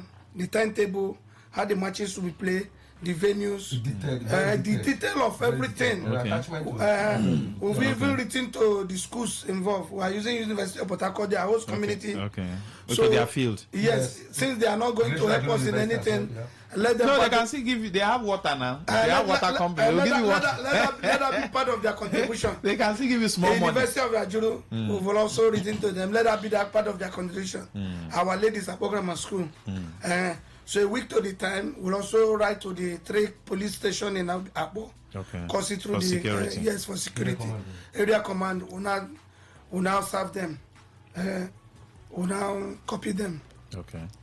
So for security, everything is in place for the competition to start up next month. Oh, next month? Yes. Oh, is that not too sudden? Too sudden. The preparation has been on for a long time. We are preparing on the ground. Before we come up on air now, Okay. Before we come up on air now to let people know the competition is coming up by next month, you need to do underground work well, so that you will not be airing it at the end of the day. They say, where is the competition? No competition. Okay. PRO, how are you doing in terms of public relation in relating with every stakeholder, pass the information so that room alumni man will say, I don't know what they do, consign also. What are you doing in that regard? Okay, thank you, Maswell. I think we are talking about football in Akpo Kingdom. Like the committee chairman, Chief Obed, has said, I think they are really working towards it to achieve a very better result. That is the success of the football. So talking about what I am doing, I think I would say that they really appoint a committee body for that purpose, which I am not also a member. Okay. I'm not a member. So I believe, like as he has said, that we'll be coming to this place to run jingles. So I believe through that avenue too, people will also get properly informed about this competition. And not only that too, my president here today been working hard, moving around just like as you asked now, going to Romolumene people, going to Zoba people, Choba people, all the 10 large clans in Akpo Kingdom. They've been doing it. But also, I want to differ a little. You know, when you heard that Akpo is going to have a football academy, it was very shocking to you. You said, do you know it requires a very considerable amount of money? That's true. But Mr. Maxwell, I want to shock you that in Akpo Kingdom we're talking about today is a well-respected kingdom. A kingdom that is blessed with milk and honey. Just like we always say that the problem we have here is our leaders. They mismanaged what we have here. And that has been our challenge. Okay. Do you know when you talk about Obiakpo is a very popular local government in Nigeria. People know Obiakpo is a very reputable local government in Nigeria. Now talk about, revenue that comes out in Obiakpo. When you talk about Transamadi, you talk about Obiakpo. Sorry, you talk about Akpo Kingdom. I don't know if you're getting me. So tell me if our leaders will put consigned in this football program that is forthcoming, both the academic and the football academic area. My brother, there is nothing impossible. There is not, as long as our kingdom is consigned with what we have here in our kingdom, there is nothing impossible for our people to achieve. Running the academy is not just about financing. You can get all the money, but you need proper management. Yes, when you have the money. And Mr. President knows what I'm talking about. No, listen. Everything boils down to money. When you have money, you can hire those people. Is that not true? When you have money, you can go bring foreigners, internationals. That means there won't be interference. Definitely. That's another issue. Huh? Because the problem we're having, even in everything we do in our country, is management. It's not enough. Sometimes they pump in so much money. But how do you now manage, the system internationally? Allow the professionals to do their job. Not that you now say, I'm the year wirely. Therefore, you must put this person inside the academy. When they have screened the person, and the person is not qualified. And at the end of the day, you turn out half-baked players. What you are just saying now, I think is not a serious issue. It's not a big challenge. It is all over. Even in Nigeria football, in Nigerian football team too. What you are saying now is also there. And that's why the teams are failing now. Can't you see what is happening? No, the chairman, Mr. Chairman knows what I'm talking about. What I'm saying is that when the proper people is in the system, you see everything working very well. So even as we are planning to raise this academy too, we are being careful. Okay. Being careful in the sense that knowing people that will put in the system that will manage this academy too. Okay. Thank you so much. 0810-951. Mr. Chairman, I'll come back to you. 9510951. Join the conversation. And also, Mr. Chairman was talking about giving out something. If you can answer our question. But let me take some calls first before we turn out the questions. And then if you answer, you win something. Yeah. Lucky Master, good morning. Yes, sir. Go ahead. Sir Christian. And good morning to my brothers from Akpo Kingdom. I'm a Rivers man, though not from any of the curriculum. I'm from Omok. But I want to commend them for these laudable ideas that they are carrying on. As somebody who has also played the game, I think if we have taken sports seriously, we have not even scratched the surface of the kind of revenue that is out there in sports. But I want to commend them for taking this initiative to say that it's a big place where you can make a lot of money. And having said that, I want to tell you that currently as it stands, there are a lot of individuals who are even running academy in this River State and are making progress. You go to the the stadium, you see some academy school there.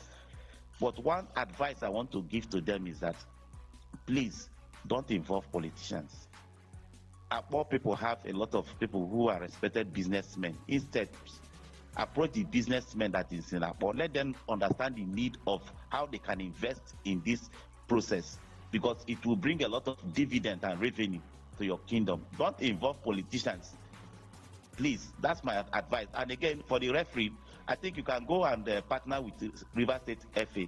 They have a lot of referees. They can be fixing referee for the matches for you. So don't look for, just go to River State Football Association and partner with them on this occasion. There are a lot of Rivers referees that are lying there.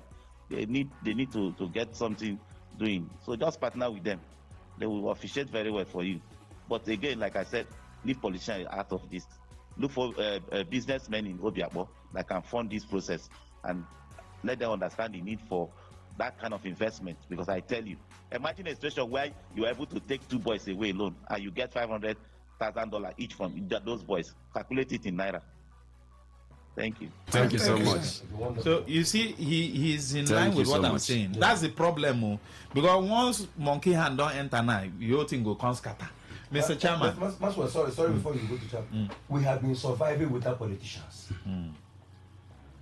Even as our own youth assembly, we're also surviving without politicians. But these politicians, who are they? They are still our brothers. Are they not our brothers? So should we politic over our collective interest?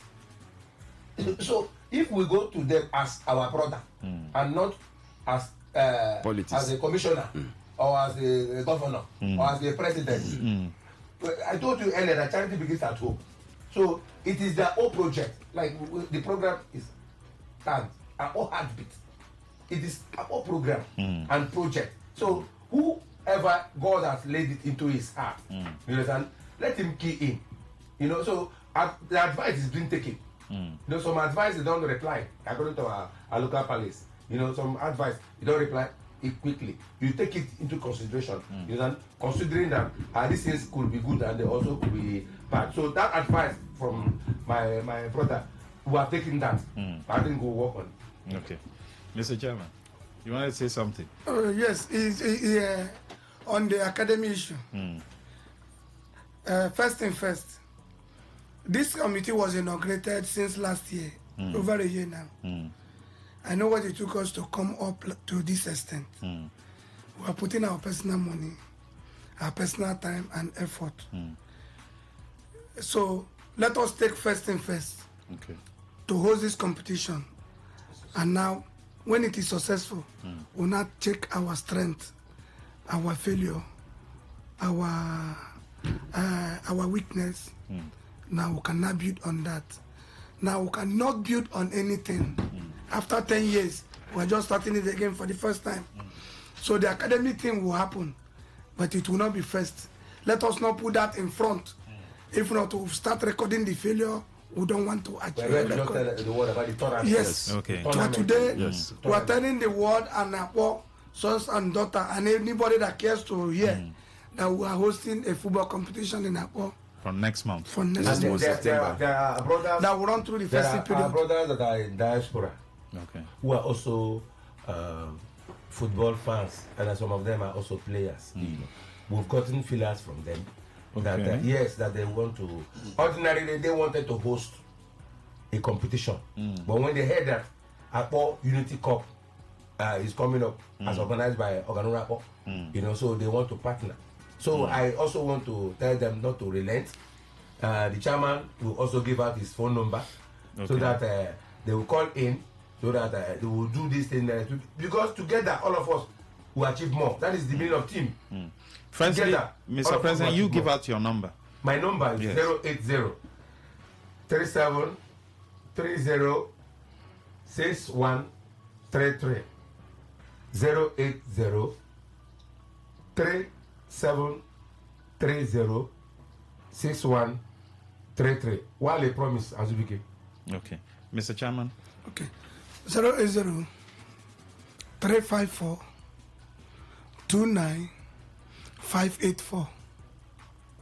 080 354 29584. Your name, sir? Chief Obed Wosu Yeche. Okay, the committee chairman. Yes, the sports committee chairman. Sports committee chairman. Now, you want to win a prize? Give us answers to this question. Who is the current World Cup holder? Who won it last? You know, World Cup is coming up. Next year. Next year? Who is with the cup presently? Give us the correct answer. You win 5,000 naira. Who is the Champions League current holder? You answer these 3 questions. Then the Club World Cup. Who is the current holder? Give us these 3 good answers, and then you get 5,000 naira. Bam, bam. From the sports committee. From the sports committee. Good morning. Yeah, Lucky Maxwell. Hi, sir. Yes. For your questions, I think for the World Cup is Argentina, Champions League PSG, and the World Club of Chelsea. Thank you, sir. 08109. Easy. I don't come when I come when they come. Good morning. Good morning. Go ahead, sir. I'm Joseph by name. All right, go ahead. The World Cup is Argentina. The Club World Cup is Chelsea. The Champions League is PSG. All right, thank you. 0810-9510-951. He calls. Good morning. Good morning, my friend. Go ahead. Argentina won the World Cup. PSG won the Champions League. And Chelsea won the FIFA World Cup. My name is Dr. Baranta from Obele. Okay, thank you, Doc.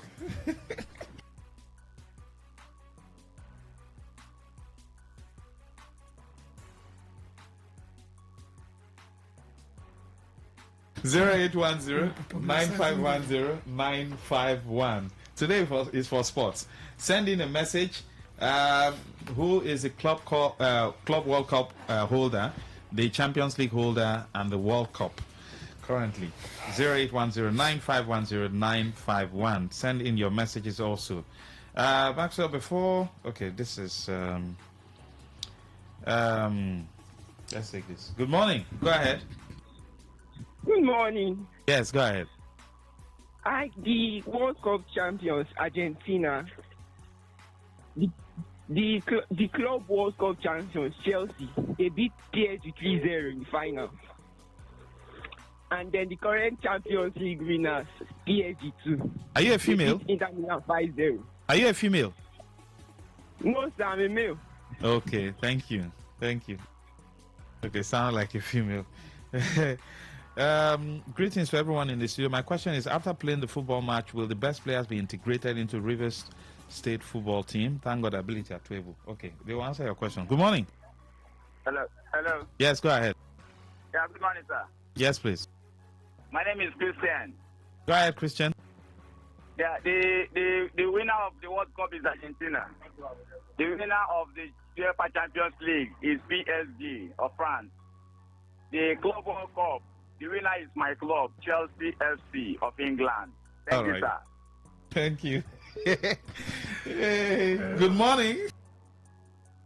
Good morning, sir. Go ahead. The winner of the World Cup is Argentina. Then the winner of the Champions League is Paris Saint-Germain. Then the winner of the Club World Cup is Chelsea Football Club. Thank you. Thank you. Good morning. Go ahead. Absolutely. Good morning. Yes, please.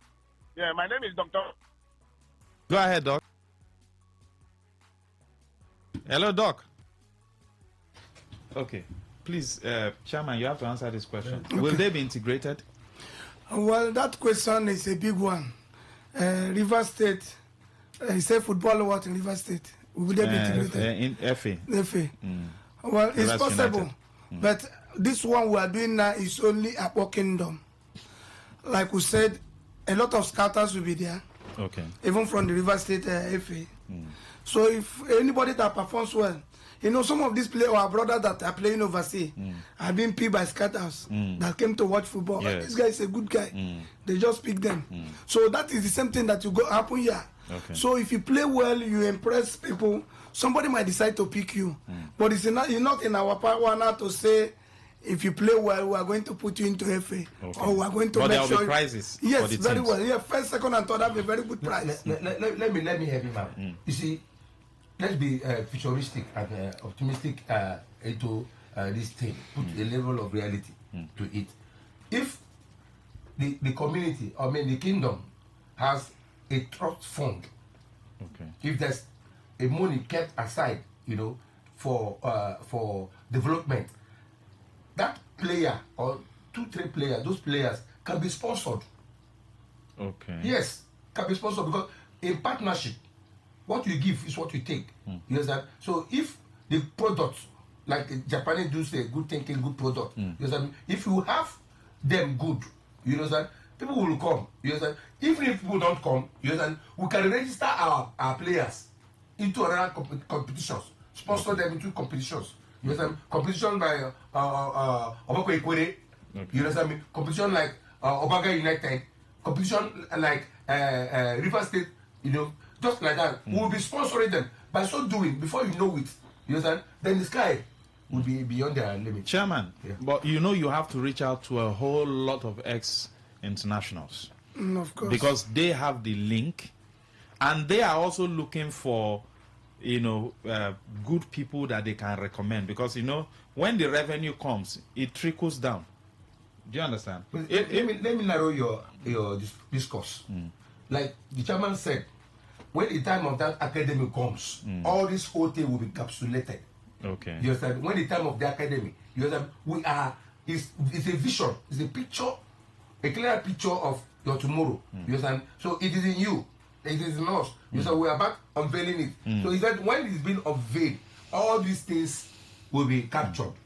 So what we are looking at now is the above Unity Cup. No, even from this Unity Cup, Mr. President, I'm looking at a situation whereby we have 1, 2, 3, 4 best, right? Yes. Because you have scouters who will be there. Definitely. The Kano calls, the Finidi judge, and all that. They have contacts. Am I correct? Yes. Now, if they pick interest that I want to take these 4 guys, how do you now leverage on the fact that so that there will be some form of alliance? There will be a management team. You understand? That to manage. You do understand what I mean? Because you can't just throw them away. So if maybe someone like Kanu Wankwa says, okay, I have link with Arsenal, with these 4 guys, I can push them.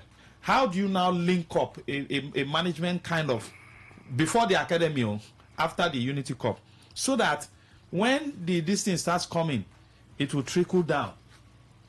Do you have any plan? Yes, but Maswell, let us not deceive ourselves. My job for now as a sports chairman or the sports committee, what we are looking at for something that has not been done for the past 10 years, what we are looking at for this year is to see how it works first. It will work. In addition to wait, let us see how it works first. That we have been able to host a competition after 10 years in Abo again. And the 10 community participated. And the winner emerges. After that, it's not something we're going to start to the end today. By next year, we'll plan it bigger. And involve all stakeholders, as you're saying. We're involving the stakeholders now. But we might not possibly reach out to everybody that is concerned, whether scatters or whether whosoever. But some will be there. Yes, yes. We are making arrangement for those ones. So the plan is not easy. The thing is really taking us time and money. This is one of the things. This is some of the things that make people maybe abandon it. Because it must give you your time. You must put in your money. You must invest in it before you talk of return. Sometimes when you engage people in it, people said, I'm very busy. People are too busy these days looking for money because of the hard time. Even when I met the people in diaspora that is arranging to play the ball, I met with the chairman of the still at Watson, so I met with him the other day. His name Coach Roxton.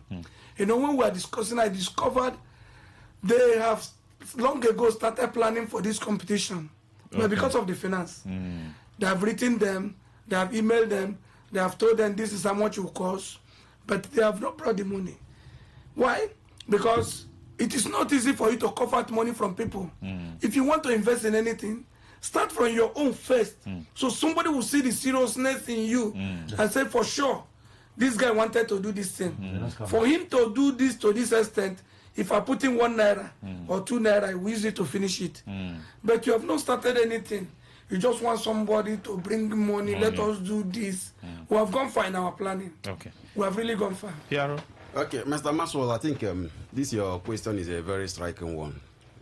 Like you ask, let's assume that maybe during that competition and Carlo Wonko, Finidi and all the rest, and they come around, maybe probably they figured out some best players, maybe like you said, 4 players, which they want to take off. I think to me, it's not a big deal. The system is already being laid down. Okay. You know, we're talking about this our football competition and academy. We are really working tirelessly over it. We are even connecting people in abroad. Okay. Are you getting me? So I believe in every phase will come across. The system, the management should know how to see that level sail through. Okay. So that is just what I want to add to that. All Thank right, you so much. Give us the answers to this question and win 5,000 naira. Who won the Club World Cup? Current holder. Champions League, current holder. Then the World Cup, current holder. Send a message or call in if you get these 3 answers correctly. And we'll be doing this subsequently. People need to be winning things on Akpo Heartbeat. Yeah. All right, so it will be interesting. Yes, from now till the competition starts. Okay. We'll be running. We'll be bringing in questions. Okay. And even if Udoda will come on air or not, we'll bring in questions for you people to ask from Akpo Sports Committee. All right, let's take some messages. Good morning, Maxwell and my Akpo brothers. I have an opening for Continental Chef.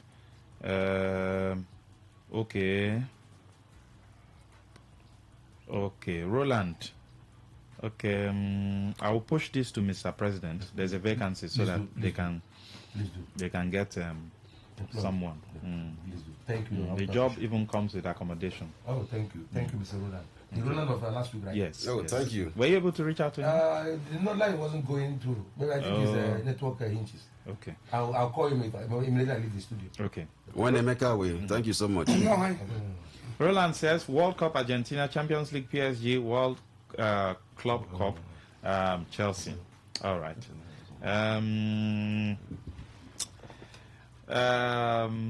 Micah Elliott, World Cup Argentina, FIFA World Club Cup Chelsea, UEFA Champions League PSG. Okay, thank you, Micah. Sapi from Oyibo, World Cup Argentina, Champions League PSG, FIFA Club Champion Chelsea. It's all right. Good morning, all. Based on your question, Argentina World Cup holders, Chelsea Club World Cup holders, PSG Champions League holders, Angel Michael. Okay, thank you. 0810-9510-951. Give me the answers to this. Who is the current holder of the Champions League, Club World Cup, and the normal World Cup played by countries? Who is the current holder? 0810-9510-951. Send in a message to 0701-9339-962. If you also have a question or you have a contribution towards the Akwa Unity Cup that is currently, that will hold next month, you have a contribution you want to make, you want to tell the chairman, okay, why not do this or do this? Or you have a question, you're confused. Or your own community, if you are an Akpo son or daughter, your own community, you have not heard about it. You don't even know what is happening. And you are a skipo. Call in right now. Call 0810-9510-951. Send in a message to 0701-9339-962. Good morning. Hello, a very good morning, sir. Yes, go ahead. Yes, I'm Mr. Ruben Ishakujida, the Manchester City fans president. Go ahead. I'm also a grassroots coach here in a Carling Road.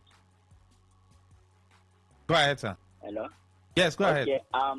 Concerning the question you throw on the air, the FIFA World Cup is Argentina, while the Club World Cup is Chelsea FC, while the Champions League winner is Paris Saint-Germain of France.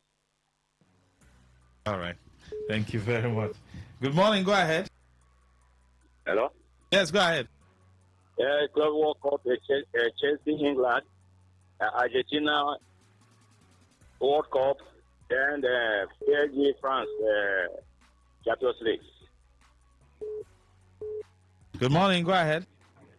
Maxwell, good morning. Yes, sir. My name is Dr. Baranta from Obele. All right. I want to suggest to the chairman that all the radio stations in Agboland should be able to give the sports team a time to cover the matches on radio as their own corporate social responsibility, so that the match will have a large coverage and it will gather momentum. That's my suggestion. Thank you very much. 0810-9510-951. The Akwa Unity Cup coming up next month. You have any question, you have any contribution, please call in right now. If you're an Akwa son or daughter and you're not calling in, then you're not doing well. Call in right now. Give your contribution. Not tomorrow now you say, they're not doing well. Then for doing like this. Then for doing like this. But tell us now how we go do them. Okay. Good morning.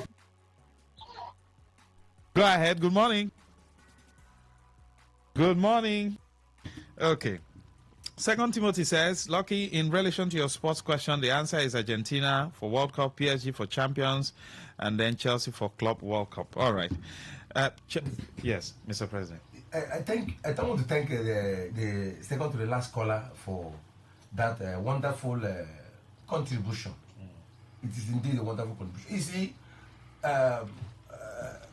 media houses in Akpo Kingdom has really shied away from what ordinarily should be their responsibility. I want to thank this station, Today FM. You see, you don't always expect something from somebody and you don't have what to give. Before we came to this station as Akpo Youth Assembly, we have gone to other radio stations in Akpo Kingdom. You see, I keep telling you, Maswell, that the problem we have in Akpo is Akpo. The problem we have in Akpo is Akpo. When you come bring in a company to your community, you want to have it all. You even go to make a memorandum of understanding that we incorporate the kingdom or the community, or the immediate family. Oh, that you, because it's your land, you make an agreement for yourself and your children. You even incorporate your children's name. Is that fair? Is that fair, as the case may be? You understand? Then when you leave the earth tomorrow, it becomes your family business. And that is what is even keeping. When we went to this radio station, you have to take permission from the young one. You want to take permission from the CDC before you give us audience, or before you consider us. I know how much they take for an hour program, even as youth. I know how much they ask us to pay. Not even considering that these are the youth. And what we like is protest, and what we like is violence. And the society has outgrown that stage. Why not do things the way the things our God has placed us? I was passing yesterday, personnel, accosted me and was asking question. Why are these societal problems numerous? You understand? Why can't we apply sorry, thank you, have mercy? And I told them it's all about home training. Our people, our leaders are not managing us properly, and that is why the problem keep increasing. That's why the crises are always there. Conflicts. If I tell you the litigations that we have in a court, our people, the litigation is as a result of disagreement. A very minor. So in other words, things can be done in separate ways. Yes, things can be done. Okay. See, the radio houses, the media houses in our Kingdom, they should take the part of Today FM. Okay. You understand, and give us succor. Okay. NSS, World Cup is Argentina, Club World Cup Chelsea, Champions League is PSG. NS from Roma Hollow. We're going to announce the winner before we go. Yes, of course, we're going to announce the winner. But, Mr. Chairman, I'd want you to wrap up. What will it entail? What is the Unity Cup? Give us those sweet things that will trigger people's ear, that everybody will want to be part of. Before we go. Well, in this competition, the winner will go on with something good. Okay. The first and second and third in community. We have a good prize for the best player. Okay. The best keeper. Best goalkeeper. Yes, the top scorers. Okay. The top scorer. Just the normal thing that plays out in football that we watch daily at the end of the competition. And these are good prizes. Okay. There are a lot of goodies in the competition. Okay. We are only praying and begging that the communities should help us. Okay. Because most of the publicity will be done by them. Yes. Well, a lot of community have started their training. Okay. As a central sports committee, I will not organize for making it, no matter from making it. As a member of the sports committee from Choba, Choba people wouldn't say, come and organize for us. So, but let the community, I'm begging the CDCs to help the sports committee and also help their community to make sure we achieve this.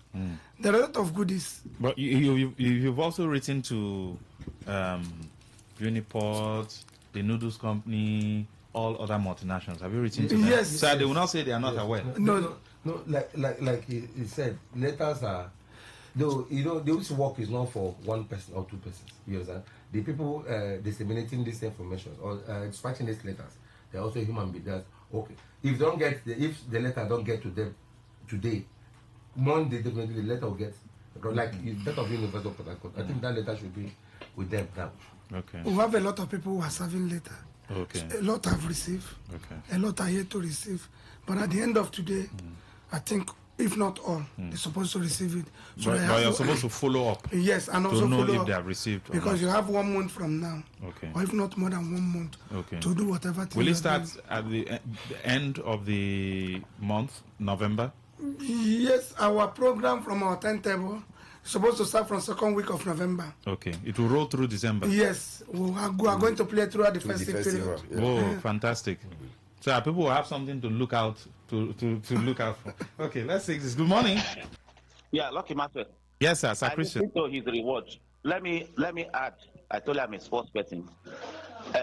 It would be nice if they can get something like appearance fee for each of the teams, participating teams. They give them appearance fee, at least, even if you don't win anything. That will also encourage them. All the 10 teams should have a minimum appearance fee equal for everybody. Then the winner can go with their juicy prizes, but at least let that be an appearance fee. And let also include best behaved team. Best behaved team. So that it will encourage the whole team to know that there's a prize tag for the best behaved team. It will also help them to play fairly like sports people. Thank you. Thank you. Thank you. Now, funny enough, the winner for the question is the man who just called in. Sir Christian himself.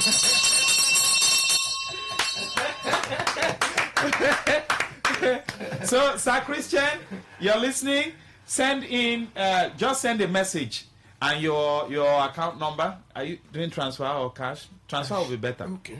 Transfer will be better. Okay. Just send in just send a message to 0701 9339 962. Sir Christian, send a message now. Send your account number so they will wire the money into your account. Because if we say you should start paying transport to come and collect 5,000, the 5,000 will not finish. The 5,000 will not finish. So just send a message now, sir, either WhatsApp or regular, so that I'll forward it to them and then they'll wire the money into your account. So we'll be having this every week, every Saturday. Yes. If that's where come from what's it called? What's it called? This public question from any yes, angle. any angle. Yes, questions can come from any angle. All encompassing. Yes, it can come from any angle. And this is courtesy the sports committee. Yes. The sports committee. All right. So other people can also sponsor this, right? Yes. Other people can sponsor. Yes. Okay. Sponsorship. Okay. And so that at the end of it, also there's something attached to the program. Okay. To the sport. Like there are awards. Okay. We'll be giving out awards. Okay. You understand? To the best investors in Akpo Kingdom. Okay. You understand me? The best company in Akpo Kingdom. Okay. You understand me? Individual and also sports friendly and youth friendly. Okay. You understand me? Those philanthropists, you know, capital of the industry, those who are also doing well in Akpo Kingdom, we'll call them for an award. All right. Thank you very much, Chief Wosu Obed Nyeche, the Akpo Sports Committee Chairman. Thank you very much for coming. And then Prince Ajoko, the PRO, thank you so much. Thank you, Mr. Maswell. We appreciate you. Thank you so much. Wally Azubike, Mr. President, thank you, sir. Thank you, Maswell. Thank you for coming. I'm badly not calling in. You know, today's program is that interesting. You know, it is answer that I've been calling. And it's not also it's not also encouraging. So please, let us use medium and sell ourselves to the world. Thank you. Thank you very much for coming. All right, Akbar Heartbeat will be coming up next week, Saturday, again, 9 a.m. Stay with us.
Birch Imperial Hotel is a premier indigenous catering and hotel services provider in Port Harcourt. Our hotel offers a range of well-furnished rooms with modern facilities ensuring comfortable stay for our guests. Our modern event halls can accommodate over 500 guests, making us the ideal venue for conferences, seminars, weddings, etc. Our state-of-the-art facilities include 24 hours electricity supply, constant and steady internet services, CCTV cameras for enhanced security, fully armed security guards, trained professional personnel. We pose a conducive environment as our hotel is located in a quiet and peaceful environment perfect for relaxation and focus. Our location is at Bank Anthony Avenue off Ordnance Junction, Transamadi, Port Harcourt. Contact us today for inquiries, booking and reservation. Please call 0803-272-4646, 0906-557-0873. Delivering Imperial Hospitality Services at Verberg Imperial Hotel.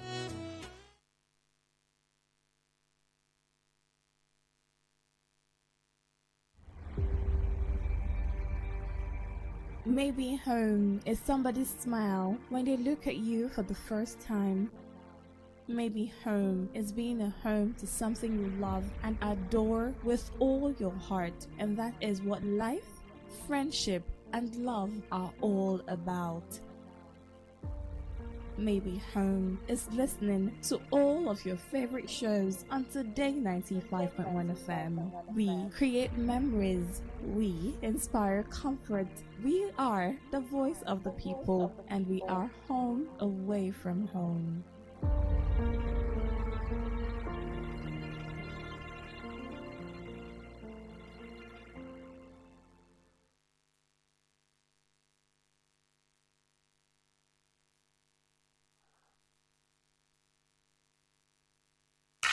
Unleash the power of the airwaves with the ultimate radio experience. Tune in to Today 95.1 FM, the voice of the people. Don't just listen, immerse yourself. That is 100% true.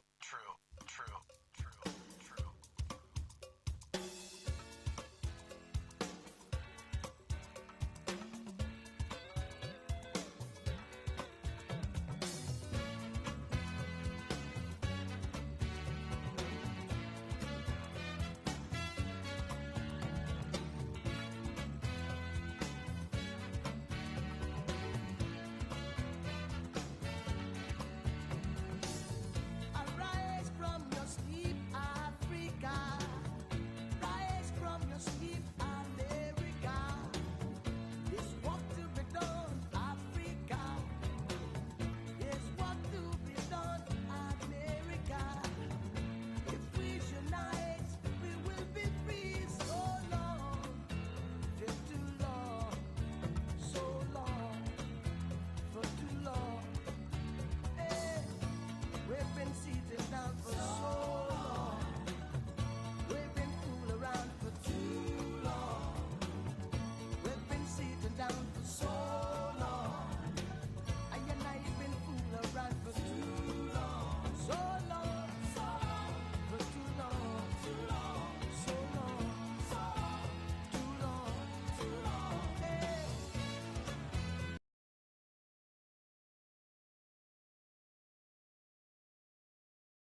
time to change things because time waits for no one.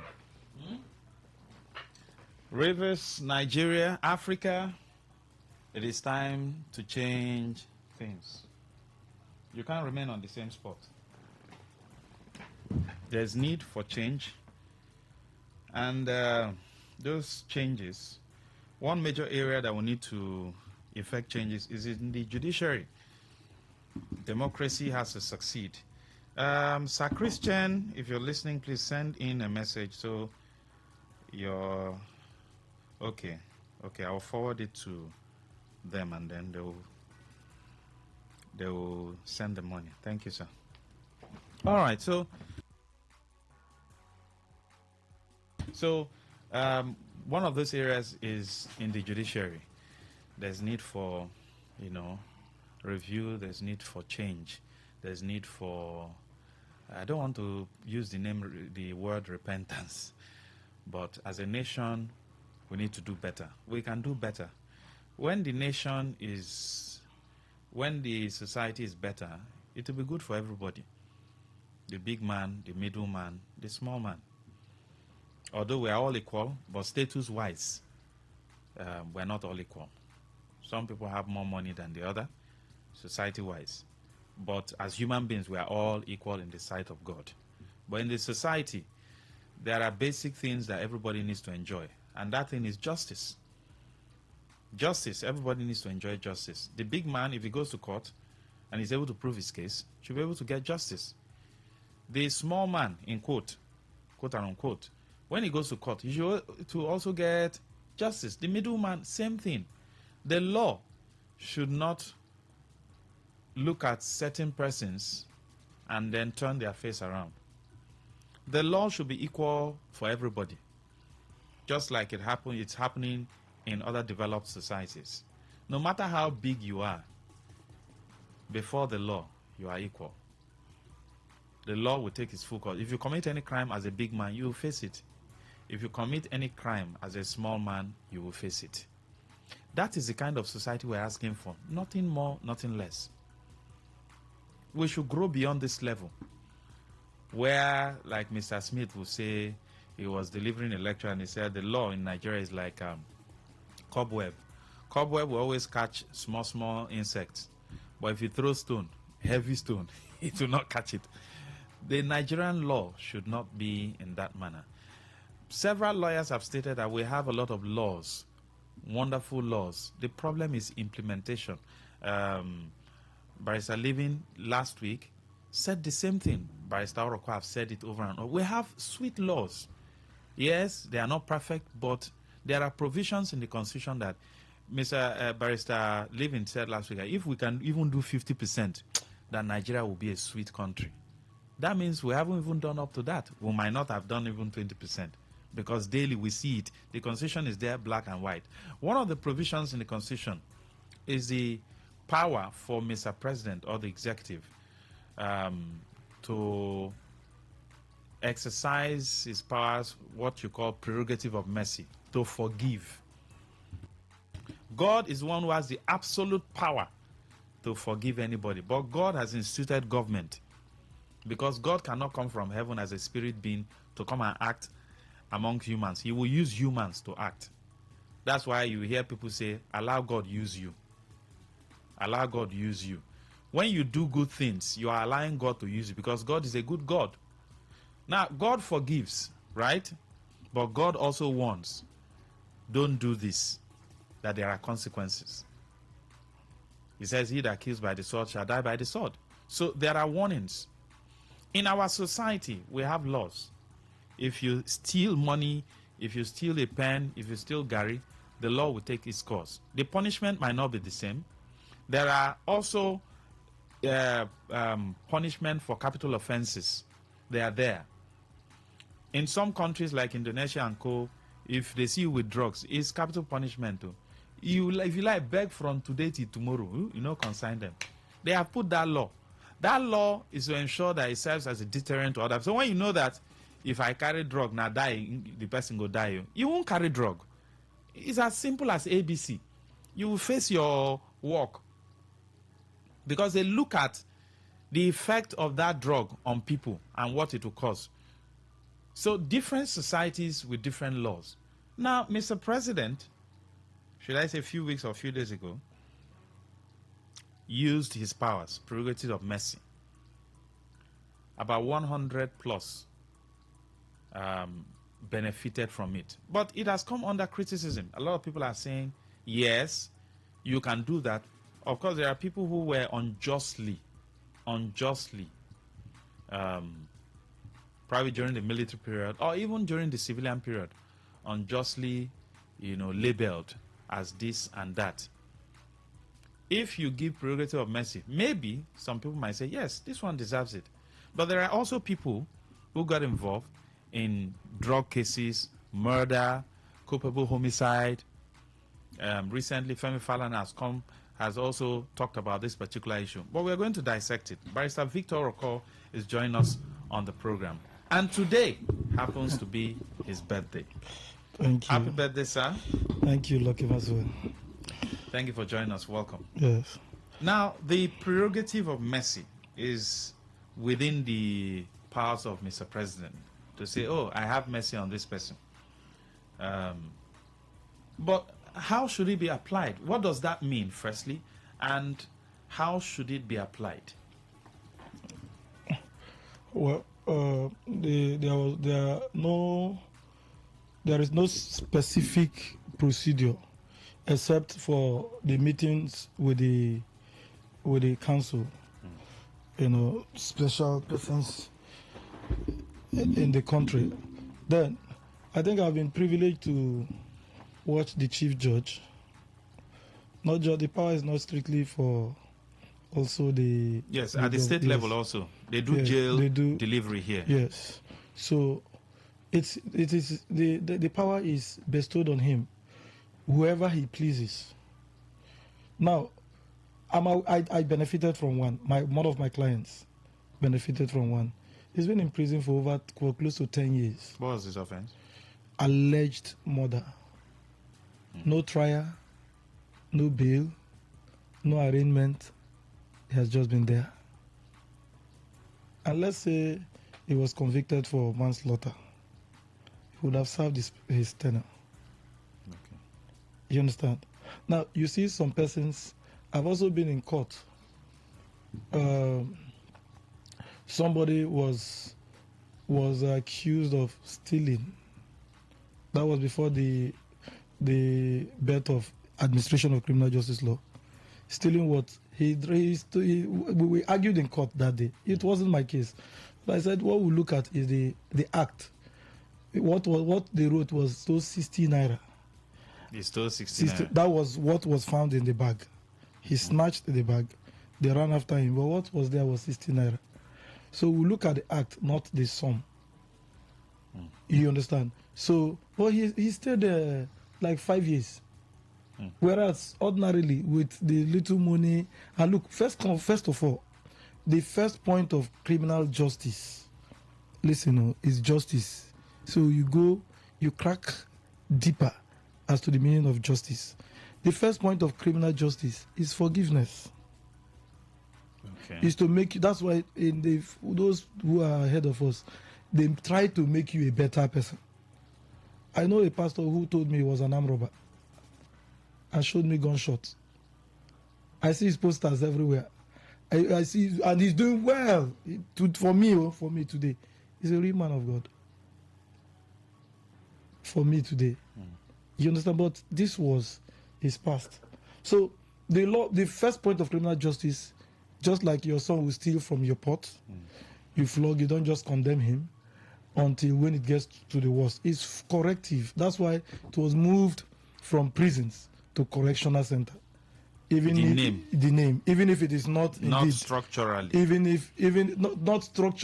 not structurally in all facets, because they ought to train them so that when you come out after serving your term for 5 years, 7 years, you don't come out useless.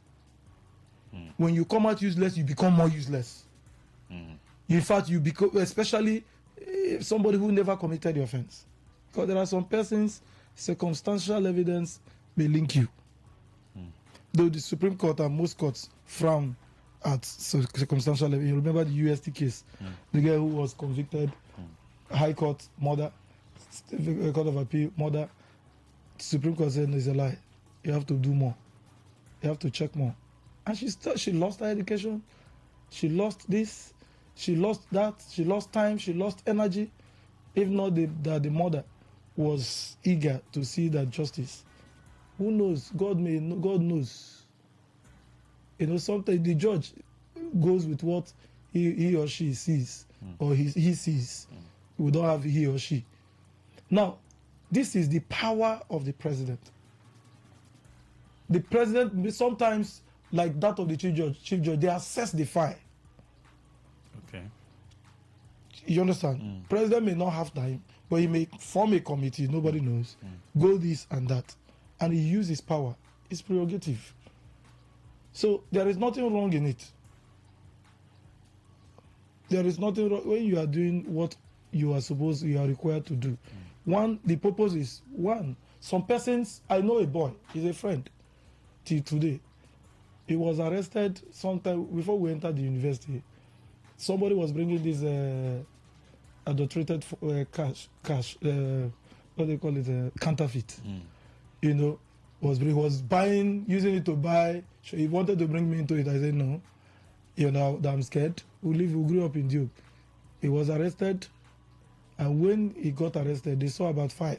They brought lawyers. I wasn't even a student. Maybe I was in class. When we got there, the police officer, an inspector of police then, who was the IPO, said, I don't want him to go to prison. He looks like my son. But I will teach him a lesson. You see his position. I will take money from you people. That is one lesson. So you two put eyes on him. And I will not make him go to prison. Go and pay the people what they are claiming first. We paid. That's the family paid. Then I will not. He follows this program. I will not. He says it everywhere. I will not take him to prison because he looks like my son. I will leave him after 2 weeks. And that was it. My brother. Okay, but they paid. They paid. He made sure. Now, after 2 weeks, when he came out, the same person who brought him, who instigated him into that, was our senior friend, also came again. See, fight. He entered the fight with the man. That he almost killed me. You can say that he changed. So there are some persons, yes, at that point, they may have changed in the prison. Not be those ones when they see for a motor, they come to court, they start begging you money anyhow. Some of them are not yet changed. You understand? So we look at these things from the president sees. You don't stay from afar and judge. We may not like the president, his pattern, not his face or his person. You know, the way Nigeria is today, we may not like him. But this, when it comes to this, it is his constitutional power. Let me read this. That's in chapter 6, part 1, section 175. It says, the president may, A, grant any person concerned with or convicted of any offense created by an act of the National Assembly a pardon, either free or subject to lawful conditions. B, grant to any person a respite either for an indefinite or for a specific period of the execution of any punishment imposed on that person for such an offense. C, substitute a less severe form of punishment for any punishment imposed on that person for such an offense. Or D, remit the whole or any part of any punishment imposed on that person for such an offense, or of any penalty or forfeiture otherwise due to the state on account of such an offense. 2. The powers of the president under subsection 1 of this section shall be exercised by him after consultation with the Council of State. The president, acting in accordance with the advice of the Council of State, may exercise his powers under subsection 1 of this section in relation to persons concerned with offenses against the Army, Naval, or Air Force law, or convicted or sentenced by any court martial. All right. Now, having said that, let's see.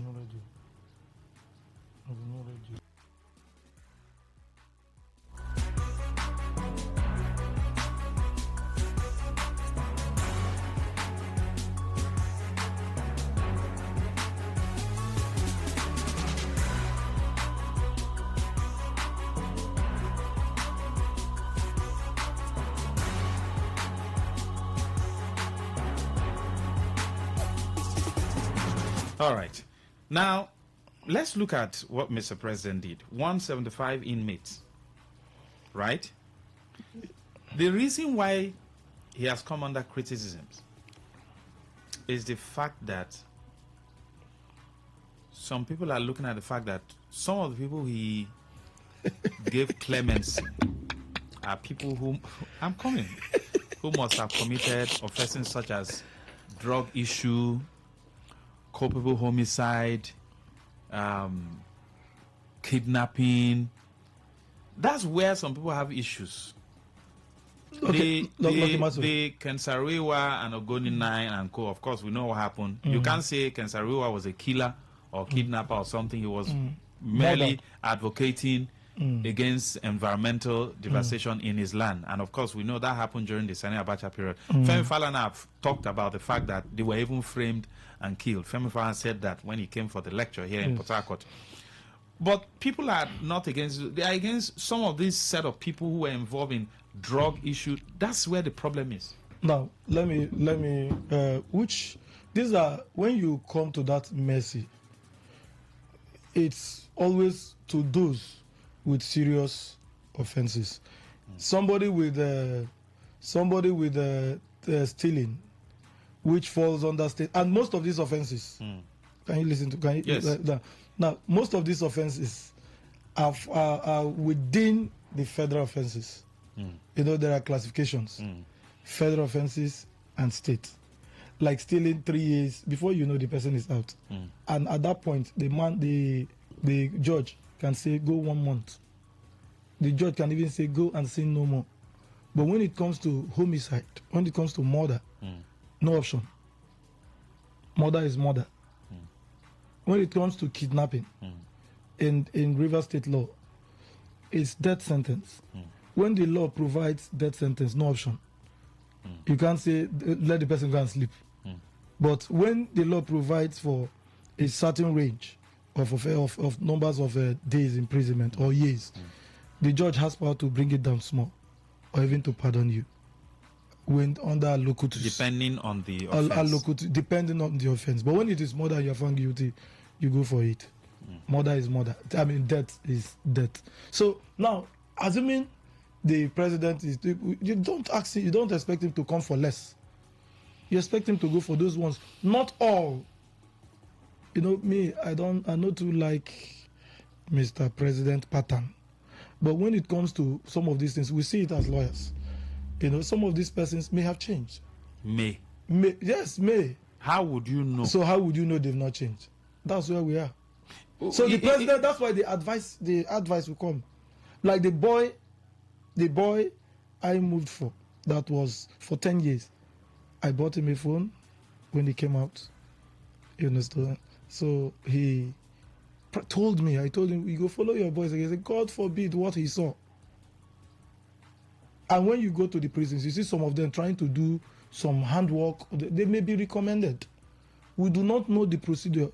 Before now, not currently we don't see it. But before now, you see some things coming out of prisons. That like all those small lamp and other things, that it was prepared there. We know they ought to build craftsmanship there. We need to, create a skill for some persons, both for the male and the female inmates. Let me not use prisoners. So we don't know. If we're saying may, I'm saying may because I'm not there. I wasn't there. Nobody was there. So we need to balance. Of course, that's what we do here. We need to balance the equation. So the president is not to do it alone. He may have received advice. And we know that our prisons are congested. Our prisons are what? Congested. We know. You know, some people were also trying to compare it to the issue of Nnamdi Kanu. Okay, let me ask you again, Lucky Maswe. Somebody who was convicted for murder and he's not been executed. Maybe he was 30 years when he was convicted, and he has stayed. He's now 65 years. When he may likely not be able to commit such crime. No more strength, 65, 70. Why would they grant him mercy?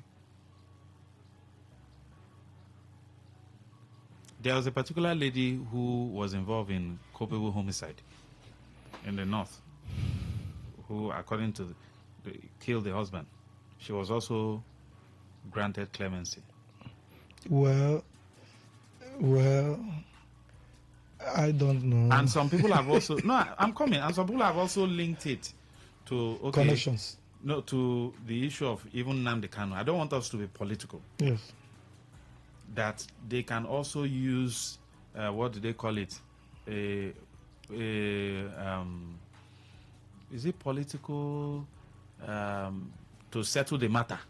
That if you can grant clemency to this set of people, why not also look into this Even man's matter? Nnamdi Kanu self is just the Attorney General can grant a nollie prosecute.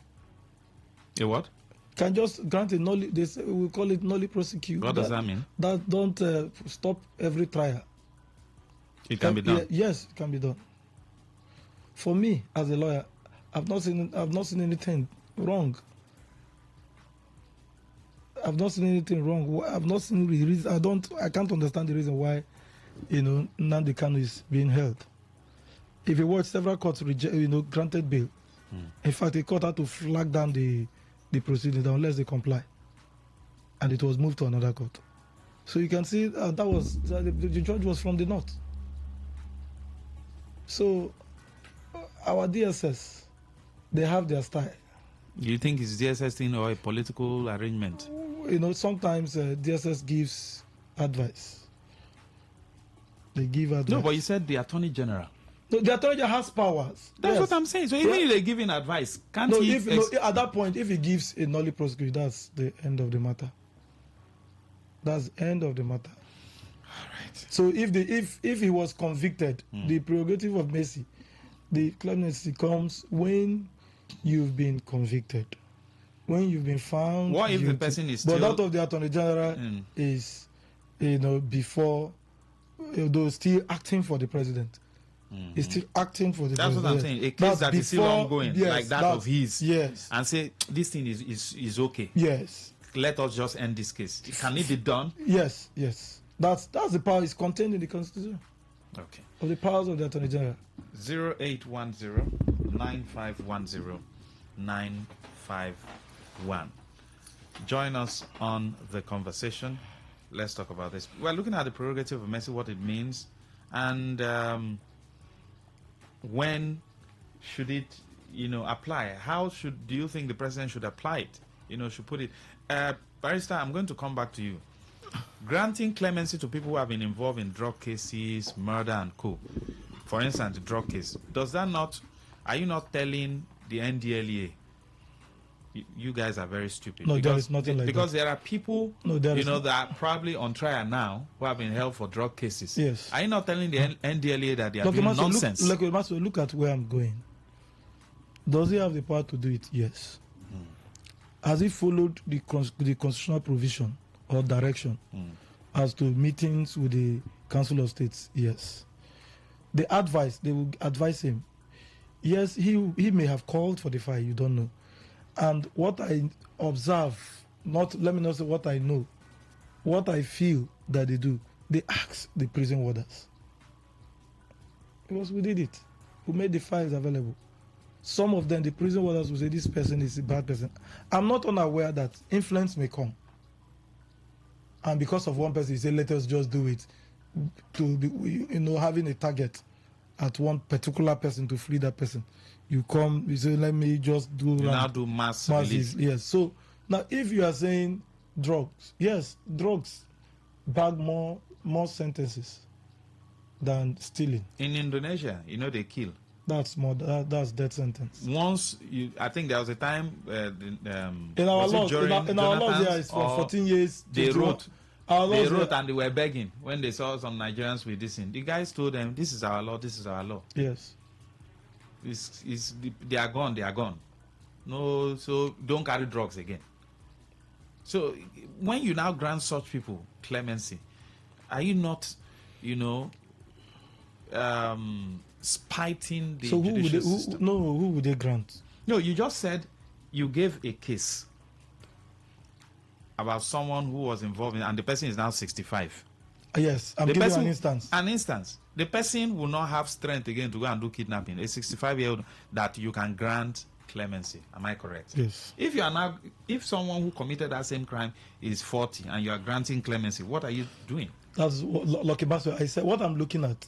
I've just looked at one area of it. I'm not saying what he has done is perfect. Constitutionally, he has the power. So we can say he has the right. Once there is right, it's proper.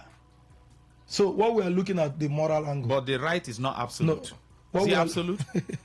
You stated there and you read it. No, that's what I'm saying. Is it absolute? It's not what he has done is not questionable. No, that's so what it becomes absolute. It becomes absolute. You said prerogative. So he also has the prerogative to say, no, this one, if there are good intentions, we are looking at good intentions now. Like we don't know how many prisoners. Good intentions on the part. Because if you look at the criticism, people are pointing to one, those who were involved in murder, kidnapping, fraud, drug issue. They are not concerned about the other people. Lucky Maxwell. Why the concern? Lucky Maxwell, what I'm saying, I'm talking as a lawyer. And I understand these things. You are also a citizen. Yes, yes, I am. Before you were a lawyer, you were a citizen. Original one. I'm a citizen. So are you not concerned about your country? No, I am concerned. Look, God knows and the president knows his other intentions. But I know that if they normally do not grant those clemency to minor offenses. 6 months. That's simple offenses. Or misdemeanor, malicious damages, where the law says it's 2 years. You understand? It's always come with falls within the other felonious offenses, that's serious offenses, from 3 years and above. And the 3 years and above, stealing is one of the least, and stealing is most common. Fraud also falls under the list, but when it comes to some special cases of fraud, like advanced fee fraud, or even advanced fee fraud, like check, is 2 years. Okay. You know, it's still a misdemeanor. You know, but they say be tribal in the High Court. So you look at those, you may say these ones may just go in the next few months, some of them. And again, they look at it. Some persons, if you watch, they may reduce your offense, your punishment. Yes, there are people who they touched it. Yes, they were reviewed. So they may look at it, and it comes from the advice. The president may not know everybody who is there. Like I'm aware that the chief judge never does not know that man. The man I benefited from. That was like 2 months ago. Chief judge doesn't know him. So, but they look at the file, they study it there on ground. You understand? And see this person, mother, 10 years. Barrister, let me take some calls, but I'll ask you one more question. You answer it later. When even jail deliveries are done. Why are you doing your eyes like that? No, I'm coming. Like that. When jail deliveries are done, even here in River State, you hear people say that there are ulterior motives on the part of the politician who is in charge at that moment to release, quote and unquote. Nigerians will always think. No. And don't blame. Their thoughts, Barrister, their thoughts may be correct. Don't blame Nigerians. Do you understand? If your father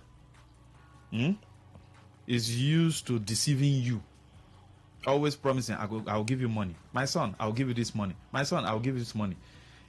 He has done it more than 100 times. Then he now comes out and say, my son, this time around I will give you money. What would you do? I'll still disbelieve now.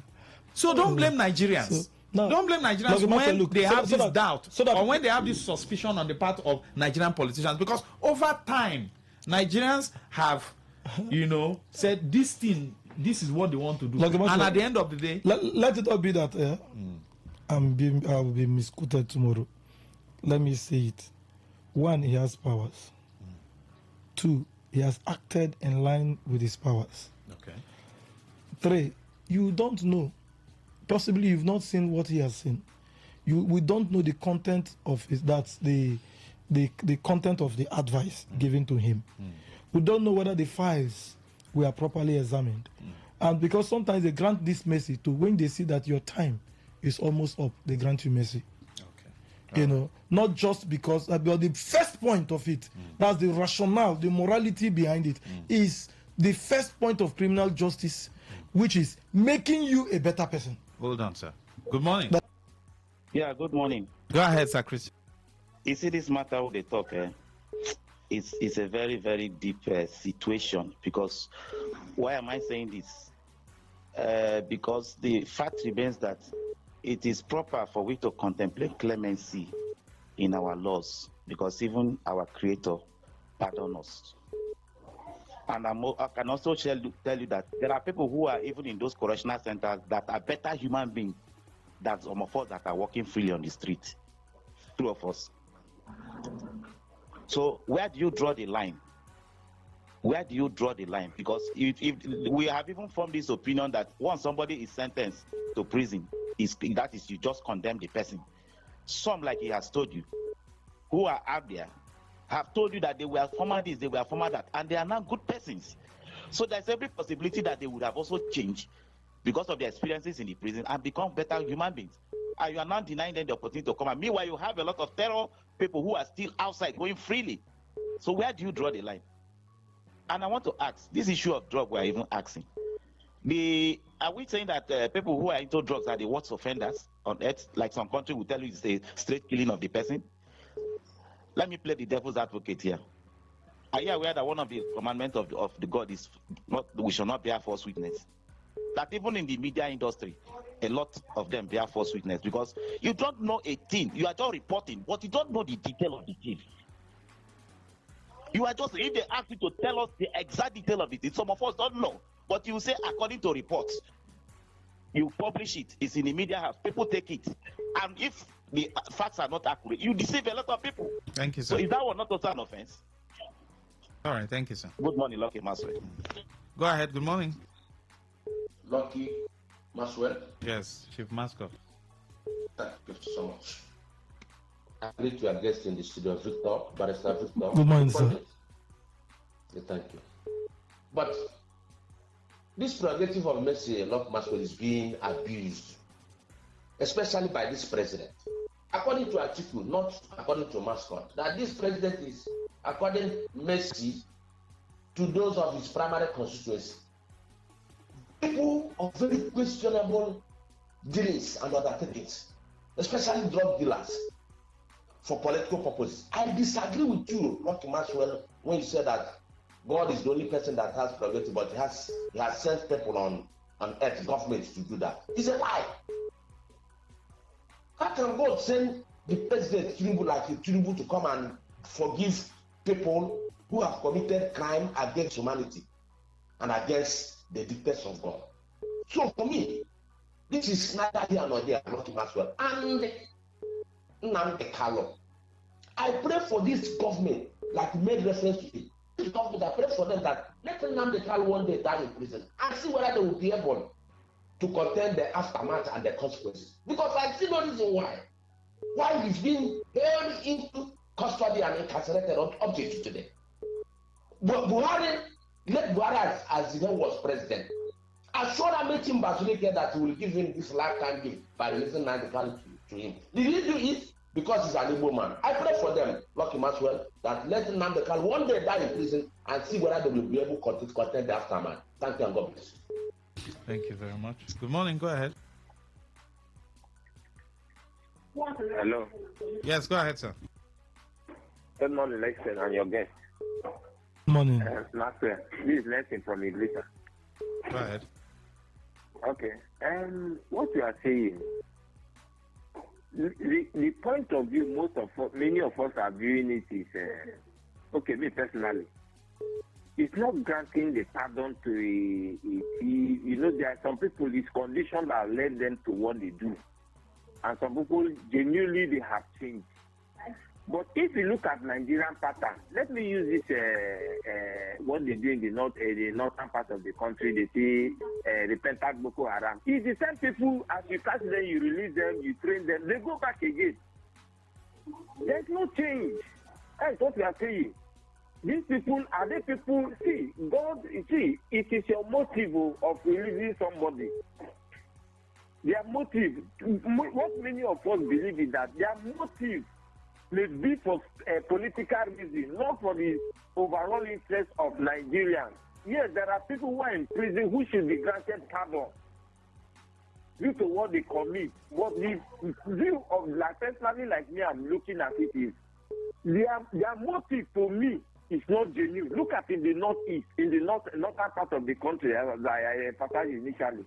If maybe now they catch these people and tomorrow they don't change those people, you now see that there are even the people who are leading the military to capture these people. Have you had it before? Thank you very much for that. Brother, there's nothing good in this government. Nigeria is different. Go ahead. Good morning. Good morning. Yes, please. And Barrister Victor, good morning. Good morning, sir. By the way, happy birthday. Sir, thank you so much, sir. We have seen what Tinubu is doing, and it's very obvious. He does not listen to advice. Because when you say that it is as a result of that advice given to him, I'm sorry. If his cabinet or whoever is responsible for advice to make such a pardon, there is an error. We should acknowledge that. Even the judiciary, they are saying they are going to review what he has done. So what are we saying? That's by the way. Maxwell, this morning, you use your own prerogative to give a result like the INEC chairman, somebody that came first, instead of it to give the first caller the winner of this question on the sports question, you gave it to somebody who didn't even answer anything. No, he's the first caller. He's the one who called him first. The first caller called him first, and he got the answer right. Yes. But it was the last person that gave an advice on. He's the same person. He's the same person. Okay, was it the same person? Yes, yes. I'm not like that INEC you want to refer to. No. All right, thank you. I gave it to the right person, eh? All right, thank you. Because I've been shortchanged before, so if they do it to me, I won't like it. He's the first person. Sir Christian called in, gave the correct answer. And even the guest here, they testified and said, yes, we should give it to him. They are the ones giving the money now. I'm not even the one. So we gave it to the right person. There were no glitches. Everything was transparent. Good morning. Good morning, Maxwell. Yes, please go ahead. Good morning, Barrister. Yes, I'm calling from Romelu. You know that the way we are seeing this our country, it looks like good to us. When you go out from this country, you know what people are talking about this country. And our president is going out from this country to try to invite the investors. And you think that they'll come to this country that is not right? No. Why do we have constitution and why do we have laws? Moses have his own law that controls people, Israelites. And why God also has his own law, his commandment to control humanity, because he knew that man behaves badly and man behaves like a dog and animal. So the only thing that can put them in order and control them is law. Yeah, but our constitution or our law is not taken serious, means that there will be caution. And just take China. Why is China growing desperately? Thank you very much. Their constitution. Thank you. Good morning, go ahead. Okay, but this is no from an Yes, sir. This pardon, nobody is against giving pardon. If they are giving pardon to people, there are so many innocent people. There are some persons that will fight for their right for something that is good, and they oppress them and just use money to oppress them and send them to prison. Those people are the kind of people that are supposed to be given pardon, not drug dealers, not killers, not murderers, not kidnappers. So all those people that they are giving pardon to, it's just like they are bringing them out for politics in 2027 to use them for politics. Because they're giving pardon, you give pardon to people that deserve it. People that are fighting for you, because people just accuse them for no reason and send them to prison. Those kind of people, you can let them go. Give them pardon. Those are the kind of people that want Nigerian government to give pardon to. Thank you, sir. Thank you. Thank you. All right. Eric says, hi, Max, and the very sad. The pardon granted by Mr. President for me is just no man thing, not really due process. Just look deeply. You see many errors in that so-called pardon. All right.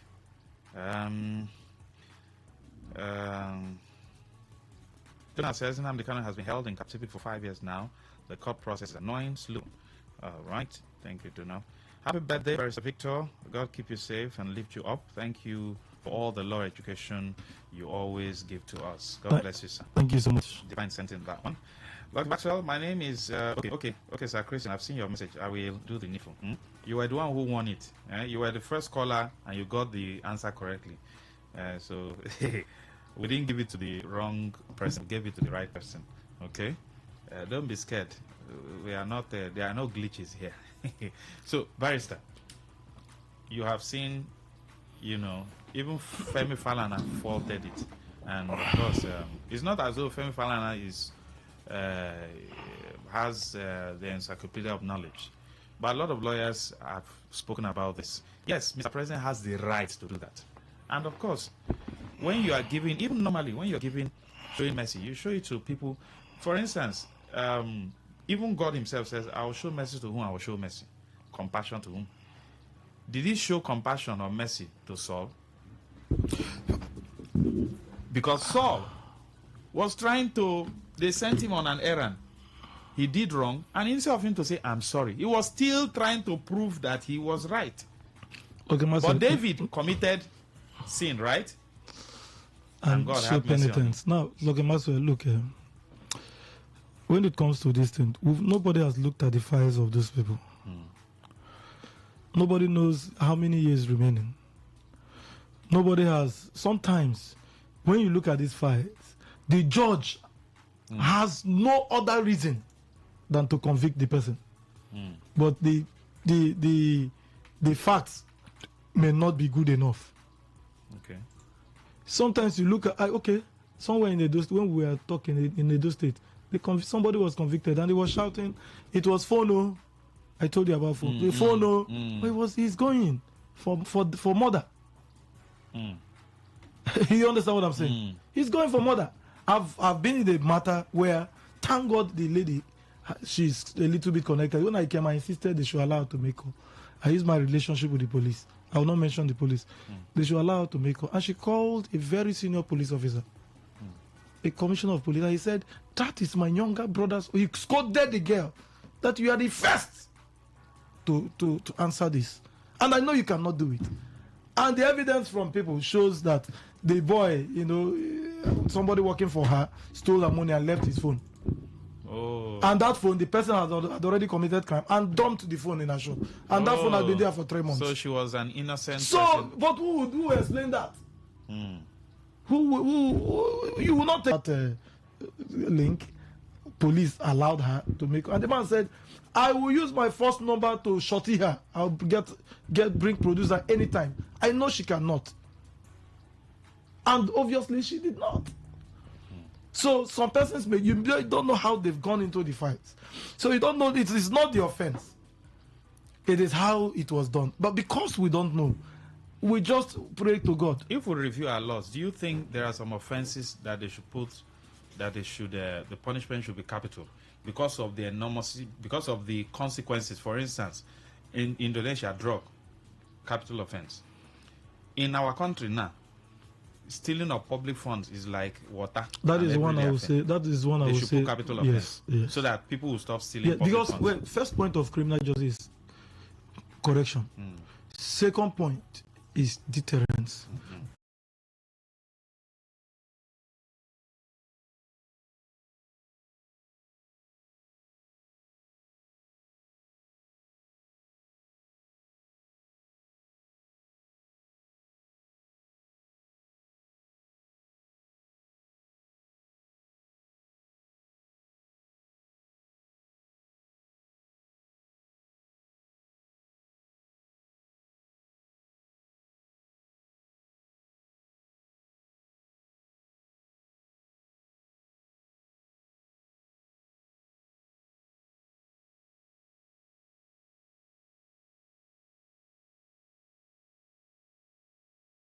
The third is punishment.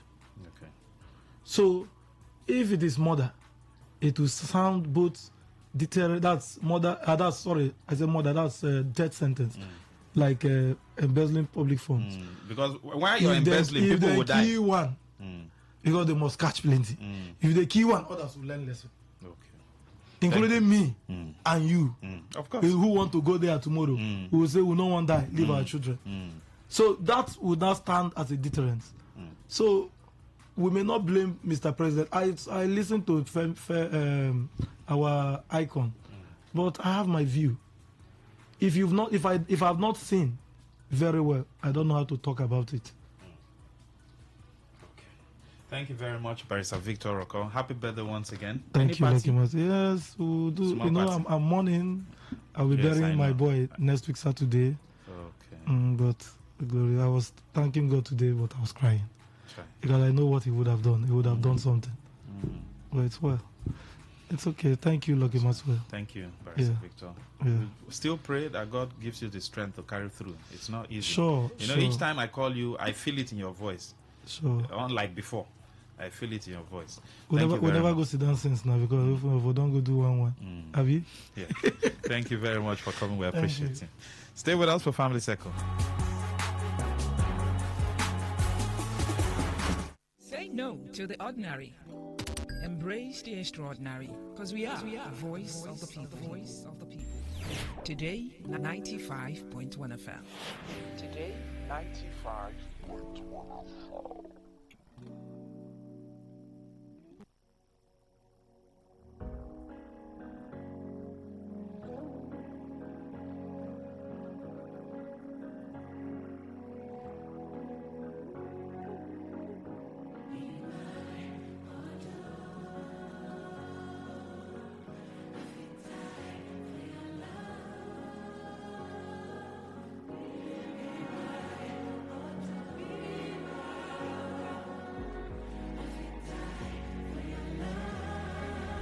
Girl, you make me complete. Everything that I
Don't put a whole lot of responsibility on a man who is coming to marry you. Don't load your family responsibilities on him. Please don't do that. Some of us do it in Africa. It is not correct. It is not his duty to renovate your father's house. If he wants to do it willingly, it's a different matter. But not that it will now be made mandatory for him to renovate your father's house.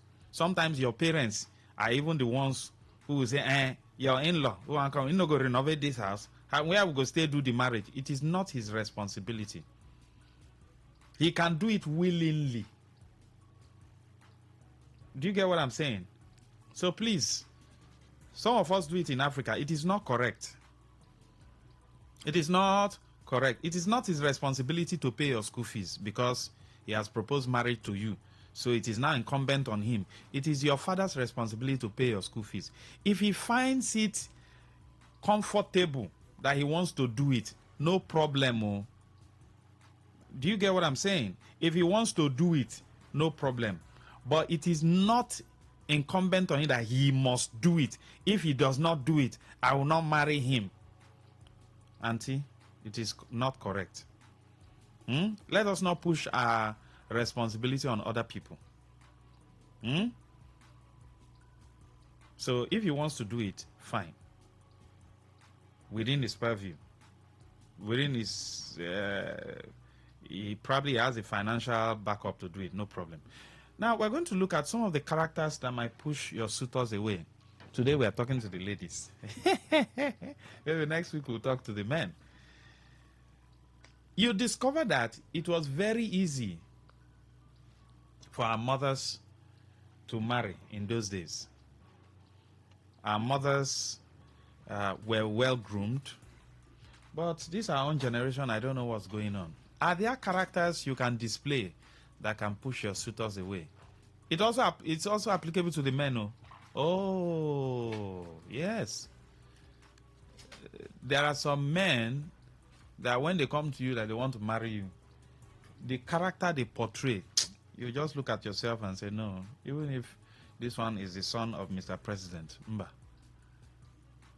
So, but for the ladies, there are characters, there are attitudes you can put up that will scare potential suitors away. That's for those who want to marry. If you don't want to marry, please, it's not an offense. It is not a sin.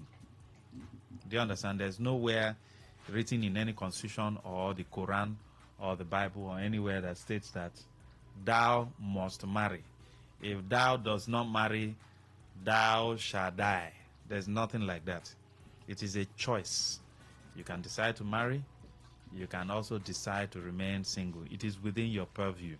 It is within your prerogative. Just like Mr. President has prerogative of mercy.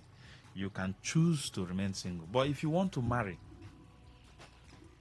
there are characters you can put up that will scare away potential suitors. We marry character because it's the character we're going to live with.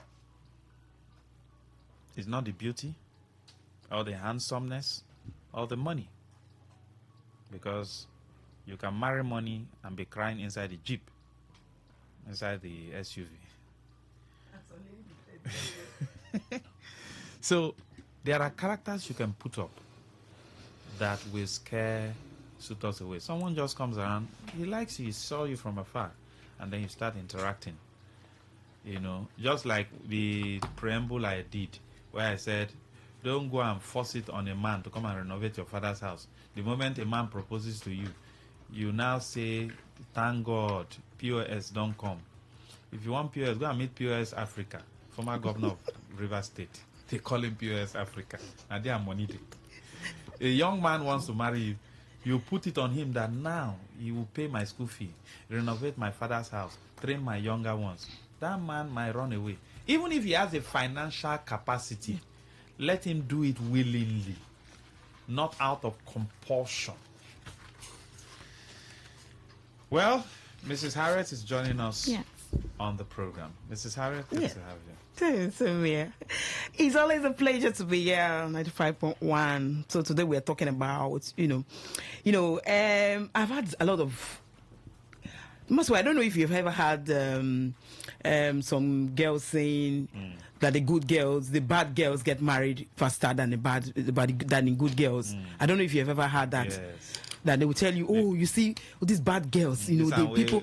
We waka see at the end of the day. For campus, see, I'm now don't more born. Me, Abby, Angel Mary. Thank you. I've been very decent, in terms of sexual purity and everything. I've been this, loyal. You understand? I have a good, strong strength of character and every other thing. By the end of the day, I'm clocking 30, I'm beyond 30, and I'm not married. I've had people say, there's a young girl that came to me and not a young girl because she's actually approaching her 30s, late 30s now. She came to me. I used to know her, but she came to me on a fateful day. I'm like, okay, that he wants to speak to me, not as in she knows me, but as a counselor. I said, okay, fine, what's the issue? And she told me that she's beginning to regret all her actions while she was in school. She was not this girl that scales the fence, to follow men for money and everything. She was this, she has this strong strength of character. She was this good girl, nurturing, have the ability to impact in the society. She was a good girl, as in a good girl. And in terms of sexual immorality, she also, that sexual purity, she understands what it means. She knows God's standard and she kept to that standards because you understand what's the point at which she's trying to make here. And she said right now she's clocking, her biological clock is beginning to tick-in and she's not married. Nobody's even saying hello or trying to approach her. Now she's regretting. That probably should have gone the other route. Do you understand? Like all those wayward girls, they scale the fence, make money, and all those of our friends right now as we speak, when they were in university, all of them are married with their children. So she's actually regretting right now. And she gave me, I took 1 minute to laugh. It was so loud and she became very embarrassed and like, why are you laughing at me? No, I said something. I'm not actually laughing at you because I knew you all this while, because I felt there are certain things you need to know that I'm surprised and I'm shocked right now that you never knew. Do you understand? But I rated you because based on your activities in the church, you're a faith-based person. I know you and all that. So I was expecting you to know certain things, so I said, okay, look at the way why I laughed. I wasn't laughing at you, but I felt that certain things you need to know at your age. That when you, in terms of sexual purity, you're keeping yourself and all that, sticking to God's standard. God's standard can never change. It remains God's standard. That's why St. Paul said, look, if you are unable, marriage is not a compulsory thing. It's not compulsory. That's why St. Paul said, look, if you're able to stay like himself, in terms of sexual, you're able to keep yourself sexually, do you understand? You don't misbehave, you can hold yourself, don't get married like him. But if you're unable to hold yourself, because the temptations will come and every other thing, so then get married. Do you know? Because when you get married, the mission statement, why we all are alive today, there's a reason why we are alive. Do you understand? Especially those who are really Christian based, who understand their faith base, knows why they were created on the surface of the earth. They understand what they want to achieve.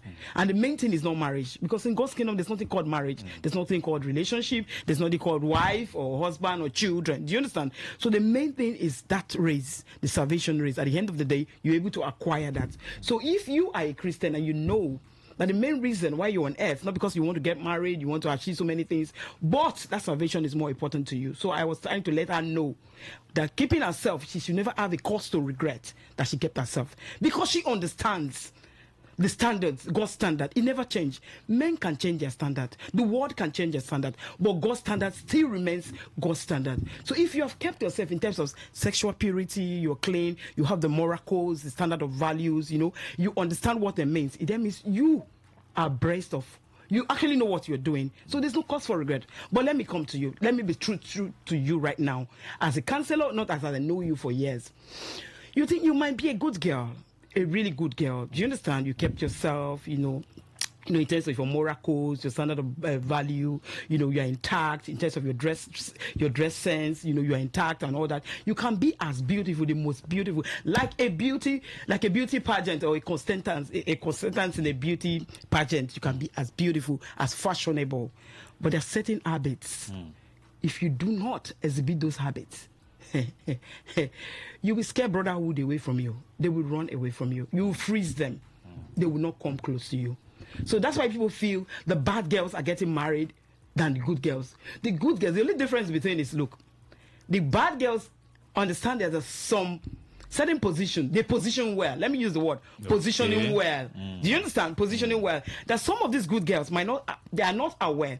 They feel okay, being good, you have ability to nurture, you have a strength of character and everything. You understand, you in terms of sexual purity, you are clean, you are intact and everything. They think that is what matters. That every guy will see you, they will love you because you're good, and they will come and approach you.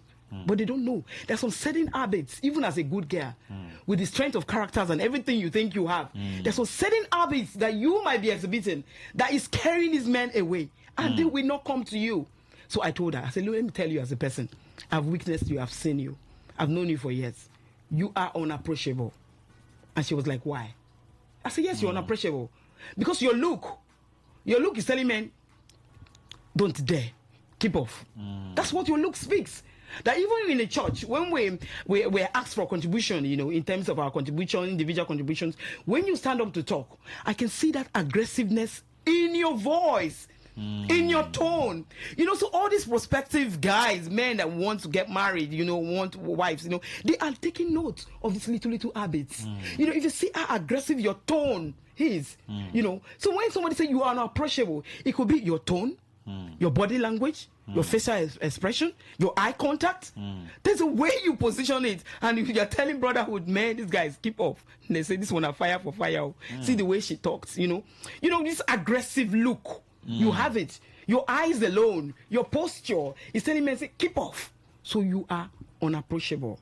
And another thing I noticed about you, and that's what I'm teaching everybody hearing the sound of my voice. I'm just using this girl as an example right now. Another thing I noticed about her, she does not smile. Okay. She does not smile. So this is not to say, okay, you bare your teeth 24/7. Hey, everybody sees you use your teeth. No.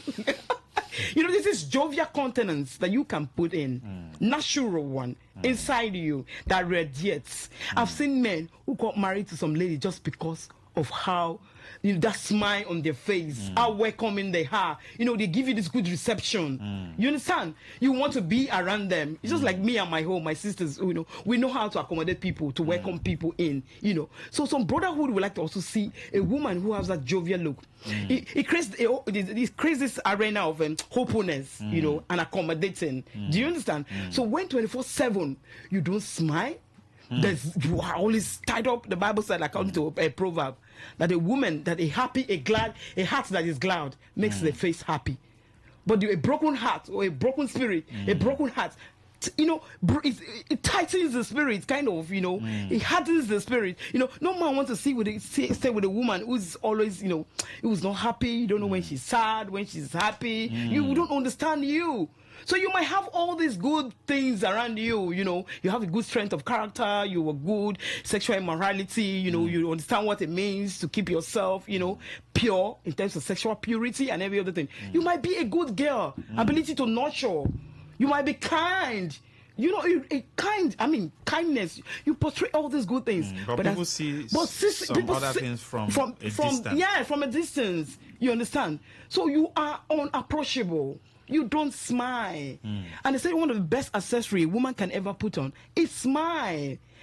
When you smile, you attract people to yourself automatically. You understand? So sometimes you might be there for years just because of this little habit, this tiny habit that you think doesn't matter. It does. Because it scares brotherhood away from you. They feel, this woman, you don't know when she's happy, when she smile, when she laugh. Do you understand? Are you sure I can keep this woman at home? Do you understand? They will run away. So that's why you feel that, some of these bad girls get married earlier than you, good girl. No. Good girls must also understand that there's some tiny habits that they must have to put on to also attract brotherhood to them. That is very necessary. So number one, you are unapproachable. Unapproachable in the aspect that your body language, your eye contact, your position, your facial expression, everything shows back off. Back off. And the men, we back off. Brotherhood, we back off. So when you have that kind of disposition, you have to change. You might not know.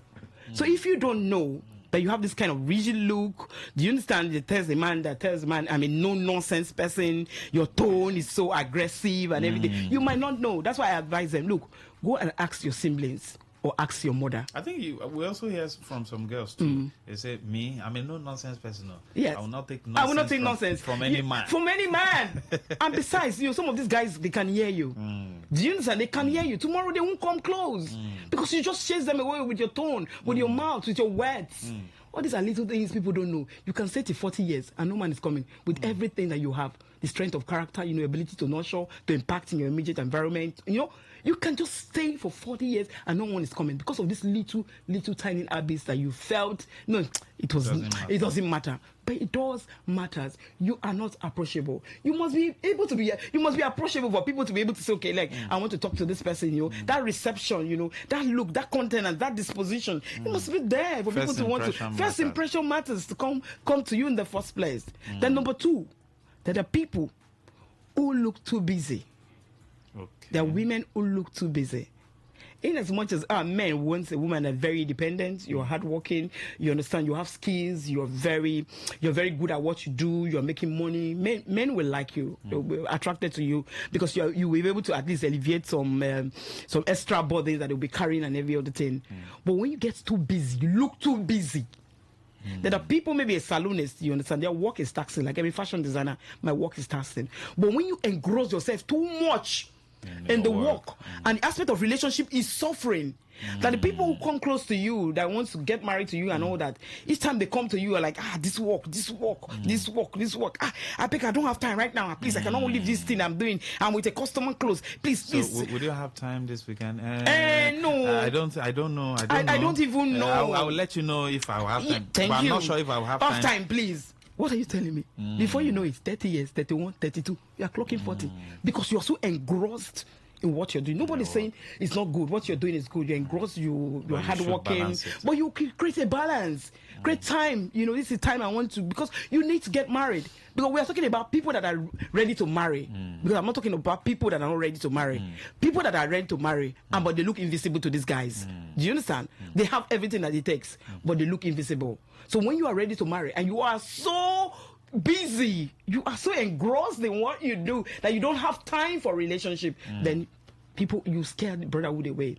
You scared, you are too busy. And another thing, my husband has also told me this. When I go to occasions, I'm like, if something's not happening, I'm with my phone. I carry my phone. Okay. Papa. Do you understand? I start screwing, I start, attending to mails and everything. My husband will take the phone from me. Enjoy the moment. Okay. Do you understand? I'm married. My husband is saying, enjoy the moment. What of a single girl? You are in an environment. Do you understand? You came for a wedding party. That's where people see their wives sometimes. Do you understand? You could be one of the bridal train and everything. Men are looking out for women they want to get married to. Do you understand? Women that are open, women that they can talk to. Do you understand? Because it's pretty daunting and challenging for a man to be able to leave their comfort zone to say they want to talk to a woman. But if they see a woman with an iPod, you're covering your ears. Do you understand? You can hear. You are in a reception. You are with your earphone. Someone or whatever. Probably close to you, say hello. Hello. For where your ears are. London. I'm telling you.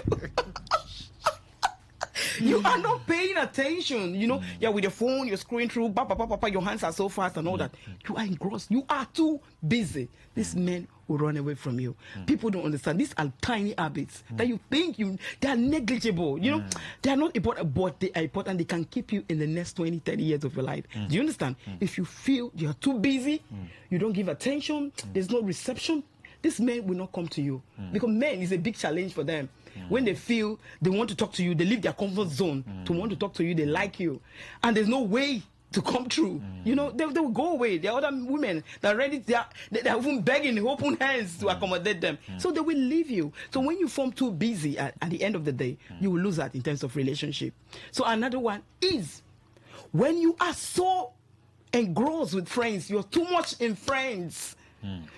You have this large, your friends, men are so scared of women that have this large group of friends. Ooh, yeah, absolutely. Men are so scared. So every time you're moving with an entourage. An entourage, thank you. Like Mr. President. Thank you. So they may like you. They may want to approach you. Some even take the girls like, man, I will approach her, even though the friends are there. But they always look at themselves like, in midst of these giggling friends, Do you understand? So if you turn me down, what will happen? There will be audiences to witness the humiliation. Okay. So how will you feel as a man? There will be audiences to witness the humiliation. But if it's you and me alone, and you say blunted, you say no, and I try no, I go my way. or even humiliates me, and in a process, I go my way, I just my foot, and I go. But in the midst of women, do you know what it means? Girls will start laughing at you, like, who is this? Who does he think he is? How does it feel? How will you feel as a man? And some women can humiliate person. I am telling you. They will make you feel less than human. Do you understand? And the man also knows that, look, every validation has to come from the friends. When you have good for friends. I've seen a friend somebody called me, a young girl told me recently that should have been married long ago. But because of the set of friends that she had, that is this man, a quiet woman that came to ask her hands in marriage. Because he has this accent. So the friends started. I saw something. Somebody said, "You will not marry from here." I don't want to call this right. From here. I said, "So who you go come marry now?" I don't know. Come marry Angel. I don't know. So the girl, she was telling me a story recently that should have been married, but right now as we speak, this guy and the wife and the kids right now they are abroad, and now she's not married. So she was bitter, and she was telling me that when the guy came, her friends said no.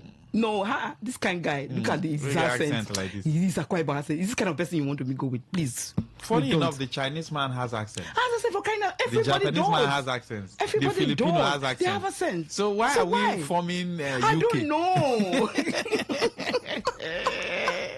So that's the issue. So men know that these girls, we need to validate them, approve them, and even when they are married to you, your issues are outside. Because anything the friends tell her, even when she's married, she's not going to detach herself immediately from these friends. No. You mix them with her friends. So she will always carry her house matter to the friends. Do you understand? So brotherhood, I begin to understand, look, that it's dangerous. Even with women that have this group of friends, So because they feel everything they have to do, the validation has to come from these friends. And it's true, most of the time, 90%, you understand? Their issues, your marriage issues, the way you sleep with them, everything sexually, they take it to their friends. And they analyze it. And they giggle about it. And as in, it's a good thing that you are doing. That's why some of them can come and take your husbands from you. Sometimes, unknowing to you. Because according to this young girl, what she told me, that this same girl, one of them that was really, don't marry this kind of man. Look at his accent. Can he stand with you and start talking? Please, all of us will leave you. How can you go and marry such a person? That this woman right now married an Akwa Ibom man, and is living in Akwa Ibom with his family, with her family, and that's the center of the accent. That's the center of the accent. The children, he said the children. Because right it's not now, even in Port Harcourt. I am telling you, Masua, what are you saying? That Akis right now speaks Akwa Ibom. You can imagine someone that told you, this man. We have this colonial mindset. Yeah. You think that why should the Yoruba man have accent? Why won't he have accent? We have accent. That's where he's from. The Chinese man has accent. Yes. The Akwa Ibom man should have his own accent. And be proud of your accent. Be proud of your accent. There's recently I went for this accent word day. I'm a member of this accent word day. We are proud of our accent. We speak. Even when we go to abroad, we use our language. We use our accent, please. Do you understand? And I'm proud of it. Do you understand? They are trying to make people to understand that, look, you must not change your tone, the way you talk, your accent to the white man because you're in their land. No, be proud of where you came from. You understand? So that's what this young girl told me. And now she's clocking 34. And she's not married. She was actually full of regret. That even she knew, she wouldn't have listened to a friend. I know someone too. Each time a suitor comes, this one does not have open teeth. When another one comes, this one is not tall enough. Okay. No, I can't marry a civil servant. As in, she has excuses for everybody. So I'm not wondering, so who you want marry? Who you want marry now? I don't know. So these are tiny habits that can scare brotherhood away from you. Then another thing is overconfidence. Overconfidence. It is true that men like the women to be confident, be able to express yourself anytime, any day. Like me standing with my husband, I'm able to express myself anytime, any day. But when you become overly confident, you look down on other people. You look down on other people. That's where the issue now comes in. Pride now comes in. Do you understand? So pride now comes in. You start looking down on people, unknowing to you. So sometimes you scare a man away. And sometimes when you talk, you want to prove a point that you are confident, you know who you are, you know what you've attained in life. Do you understand that overconfidence? So you start reeling out your profile. Your profile. You went on a date with someone who's maybe trying to propose to you and all that. But when he sees the way you talk, yes, confidence is okay. We like it. So that our wives will be able to defend themselves anytime, any day, express them feeling. They're not happy. But trying to use it to bring down the morale of the other person. That's the issue. Probably because he has HND. Yeah. And you have a master's or PhD. Thank you. You are now reeling out your profile. Yeah. And making him know that is HND. HND is not low. It's not low for crying out loud, of course. It's not low. Yeah. But you are now trying to make him feel that, na HND I get, I know reach her standard. That's all. Education-wise. And probably you've achieved this, achieved Thank that. you. And maybe he's just working in a company. You have probably built a business. You are now using it to downplay him. You gotta go say, auntie. Go your way. Go your way, please. You feel like say this container, I no go fit enter. So overly confident. Do you understand? There are women that are really proud about it. They have this fluency. They can actually communicate. You understand? They're very articulate. The way they talk, the way they speak, the way they carry themselves. Do you understand? They have this great charisma, and they know, they are aware, they are beautiful, but they show it. They flaunt it because somebody said, Harriet, if you don't flaunt yourself, if you don't blow your whistle, somebody will take the whistle and destroy it. So you are overly confident. You don't understand. It's too much. It's to the extreme. Men will run away from you, and that's the truth. Then another one. When you have money, you are rich. You buy a car as a single girl. You buy a car, which is not wrong. Okay. You buy a house. But I'm talking to people who are ready for marriage. Do you understand? It's not wrong. You have money. Yes, you can buy a car. You can buy a house. It's your wealth. It's your money. But if you are ready for marriage, your biological clock is beginning to tick in. No men are coming around. It could be those houses and those cars. Because a young guy that just tried to starting up, do you understand? Is starting up and maybe has one small job that is managing and everything. But when he sees your status, the car, the house, he's afraid to approach you. He's afraid to approach you. That's some people. Issue you brought up now is still under contention. Yeah. Because some people are saying it means the man is not confident enough to approach the woman. Why should he shy away from approaching a lady who probably has established a little bit? Maybe probably she has her own house, has her own car, maybe her business running, or she's working in a good corporation. Why should it means that the man has inferiority complex? No. All men have complex ego. They have this complex ego. Even as they want to be in charge. Even as our husbands, they want to be. Should the lady now sell off her house? No, she's not selling off her house. I'm telling you. Should she hide it? No, I'm speaking to women who are ready for marriage. I'm trying to tell them things that can scare men away from you. Sometimes you might be 40 now and nobody's coming around. It's because of certain things that are around you that is scaring them away. Remember, that's what we're talking about right now. There's nothing wrong. There's nothing wrong. If you're not ready for marriage, fine, good. You can cruise your car, your money, your house. I'm talking to those people who their biological clock is going to be taken. They are above 30. Approach your 40s. Do you understand? There are certain things you might be around you that's carrying brotherhood away from you. That's the point I'm trying to bring out right now. So if you have that fantastic car, that big house, it might scare them away. Because I've seen women, I am a woman, but I'm speaking as a woman right now. A woman can lure you to get married to them because their biological clock is going to take time is fast gone. They will tell you they will pay the price. They will offer the right pay. Do everything and bring you in as their husbands. But I tell you, give them the next 2 years after honeymoon. They will sit you down. Like that, the story of your life. Not be like that. So brotherhood. Don't allow woman pay bride price. Use your money, pay bride price. Let's take this. Okay. Mrs. Dukwe is joining us. Mrs. Dukwe. Good morning. Good afternoon. Good afternoon, Mr. Mazda. Mrs. On. Harriet, it's good to have you back. Yes, she's greeting you. Hey. I've been looking for you. Yes, go ahead, Mrs. Ake. Go ahead. Hello.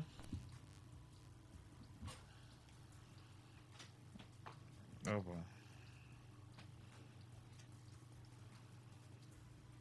Hello. Network issues. But feel free to join the conversation. Mrs. Dukwe, she's online, so she's going to join us. But feel free to join the conversation. What's your take on this matter? That's last part, the last one you brought up. the house and car thing, it's still it's been a subject of contention. Anyway, when they bring you in finally, they will tell you the story.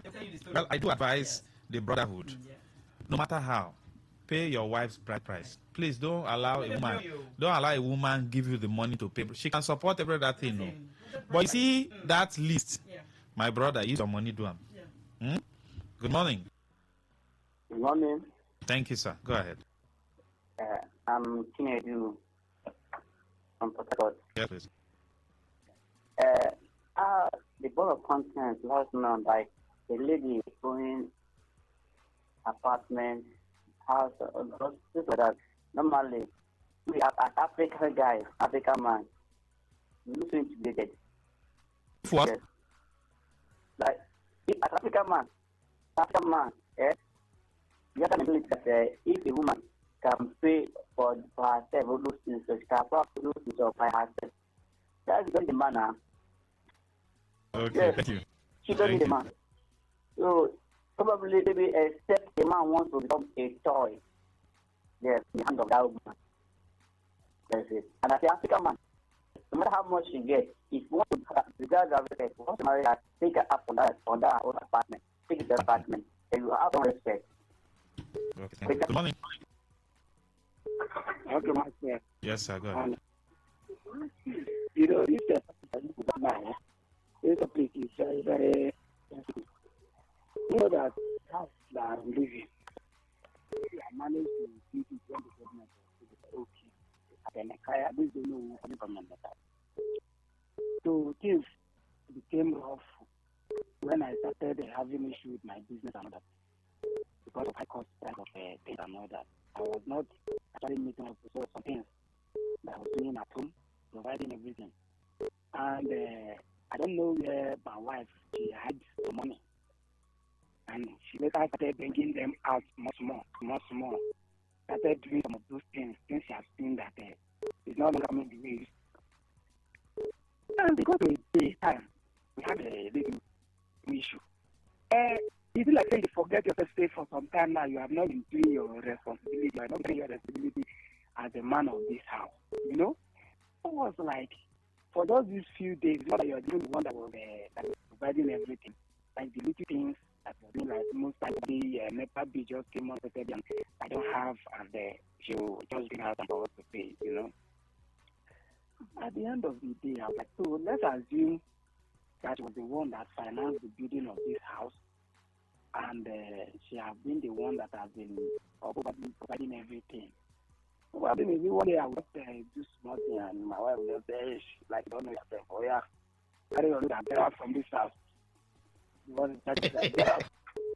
So, my brother, so me, I'm always trying my possible best to see how I will provide things in the house. That is why, even if I don't have job, the thing is giving me blessed night. Even my business, I'm trying to still push to see that at least I am doing at least 70% of the things at home.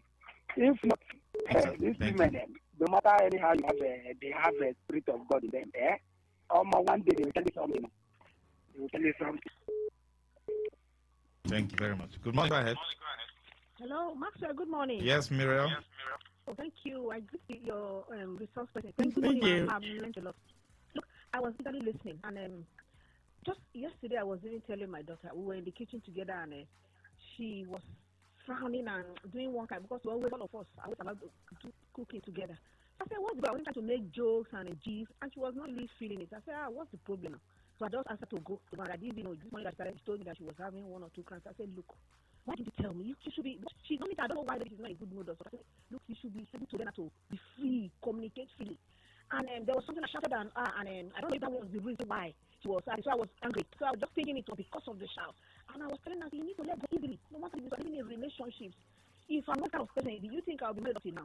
No matter the thing, let go immediately. No, because I know how she looks. At least I'll say it's not serious, but she's fine.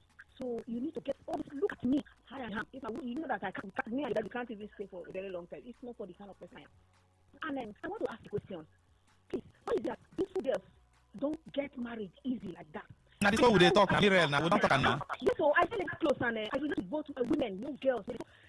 when you see the girl like not too fine, for me, I get everybody's fine, but facially and the body, you see them so humble, so soft-spoken, and when the most very beautiful one come, you see a kind of pride. You know?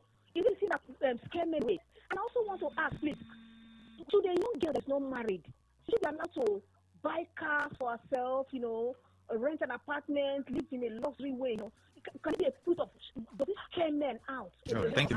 Thank you. Thank you. Well, Mrs. Harris said it now. I said it. It's not wrong, though. It's not wrong. The balance on. Look, if you are ready for marriage, that's why I said if you are ready for marriage, that's what scare me anyway. It's scary. Get married. When you get married, you put S together with your husband, and you can acquire whatever you want to acquire when you're ready to marriage. I don't think we're having issues like you just raised about the parents. What I have problem with parenting now compared to that of my mother. Do you understand? Parenting. Look, when I was growing up as a young girl, there's a way I used to walk.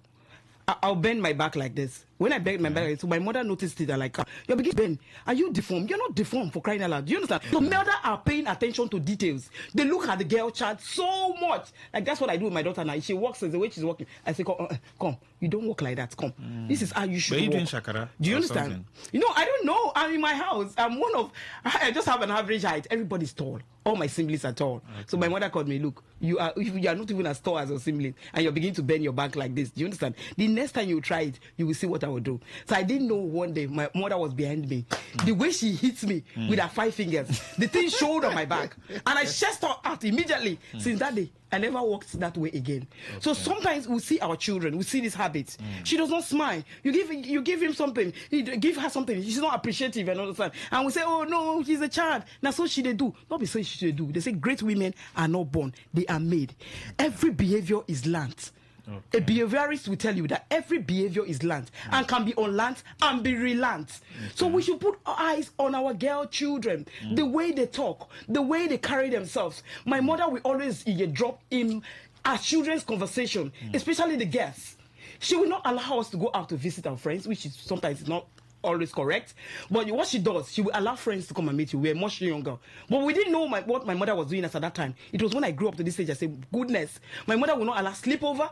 Like these children will come and meet you. I'm going to do sleepover in another man's house. Who are you? To tell my mother sleepover. Who born you? You can't even dare it. My mother will go and put a bench by the side of the window. She wants to hear the conversation going on. Do you understand? From your tone, the way you talk, your friend's contribution, when they've gone, my mother will call you. What is happening? That girl, I don't like her. She's going to influence you. I don't like her. You decided to change your tone because your friends are around. Do you understand? That is parenting for you to the core. But what is happening? We are losing grip as a model. I heard some girls who, when they meet you, instead of telling you their name is Chidinma or Niniola, they will tell you their name is Cynthia. And what are Benita? Benita.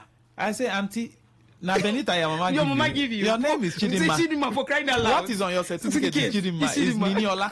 Don't come and tell us it's Benita. So Cynthia. We have issue with parenting. That's why I'm happy with her right now because she was able to know that something was wrong with the child. Do you understand? This is not a normal behavior, and she corrected it. Right, so let's begin to correct our girl child. Abba George from Port Harcourt says, "Madam has spoken my mind, but women with basket of answers to any direction the man takes.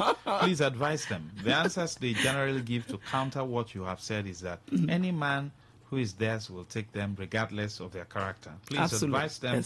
On this excuse. If he loves me, my character will not stop him. This is their response. All right. Thank you. Men, brotherhood, they are wise now. They are not like the brotherhood now. Good morning. Because they know they need peace. Men love peace now. They understand it's not about beauty again. What you just said is very correct. Because not only a daughter, not a girl child, even anything they try, they all bring out the child from the beginning, determine attitude that character tomorrow when we grow up.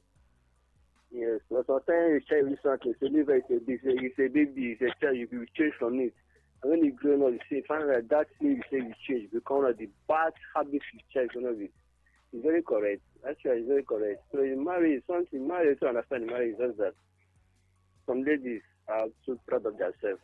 So men will come around them, they will just try to, for me, some years back, I wanted to get married. The lady I propose to marry. Thank you. So, Mrs. Harris, should a single lady not buy a car or build a house? Like a single lady, if she can be much younger and she still feels she has time to do that. But if you ask me, my own opinion, please, nobody should quit me.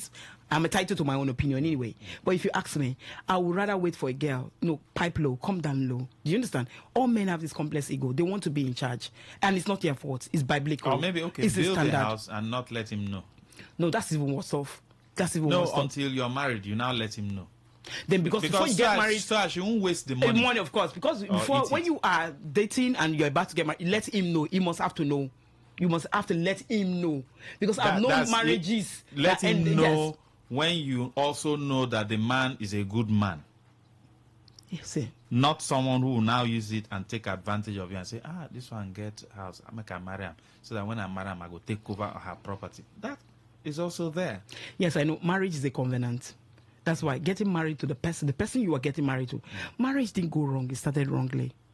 Who is this person you're getting married to in the first place? Before she lets him know that, she has this kind of asset, she should have known the character. Yes. There are guys. So why marry there a are man guys that who don't care. Who don't care about what you have. Of course, they don't want to know. They don't give a damn. Even if you tell them, your father gave you this, they don't care. Yes. If you have good character, they'll marry. If you don't have good character, they will let you go.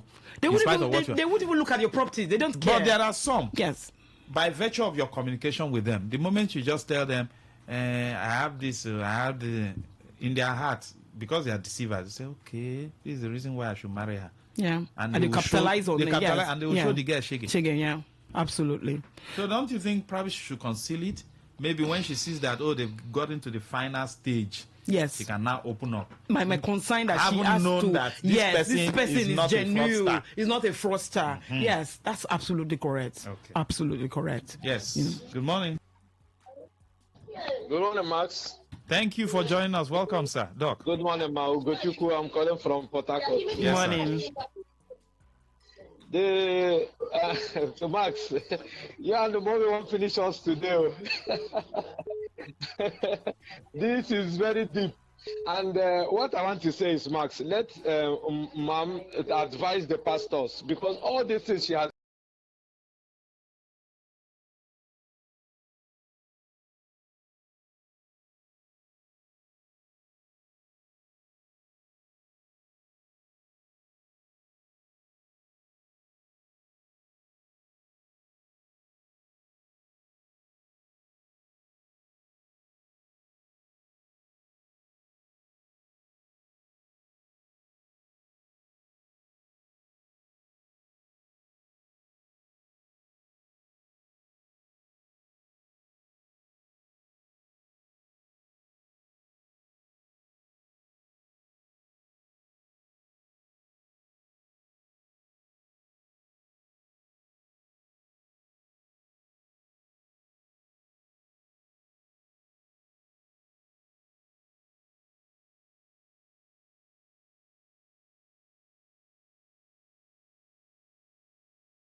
Enumerated here.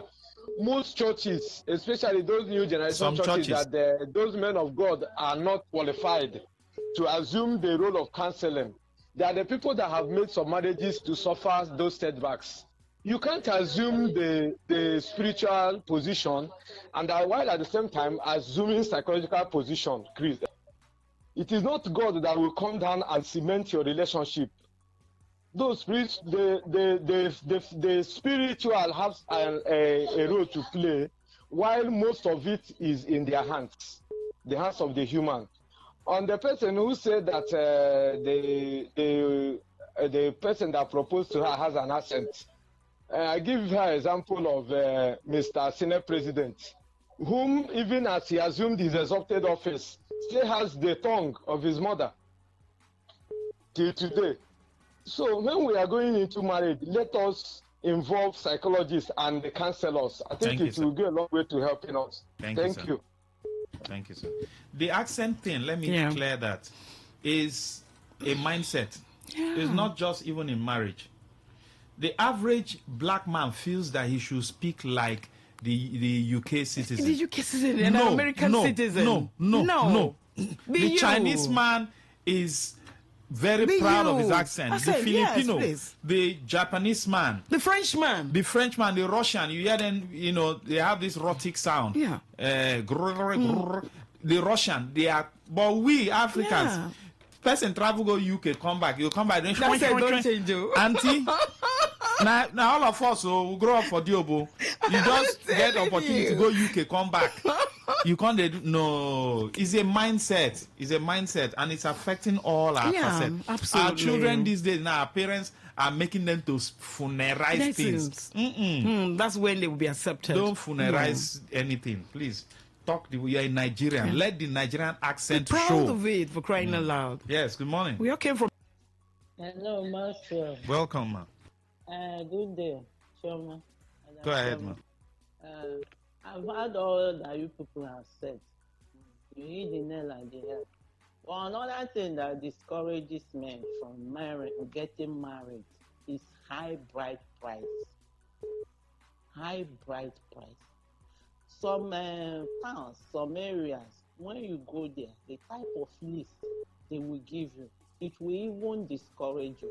I have went for an occasion where this high bride price causes problem. The man say no. If it is like this, let me go. Even though I have the money, but I can't do it. We parents, anybody that want to marry our daughters, as far as the person is of good character and courage, we should give them out in marriage. Their happiness matters a lot than wealth. There are men that you marry because of wealth, the marriages doesn't work. The love is not there, the understanding is not there.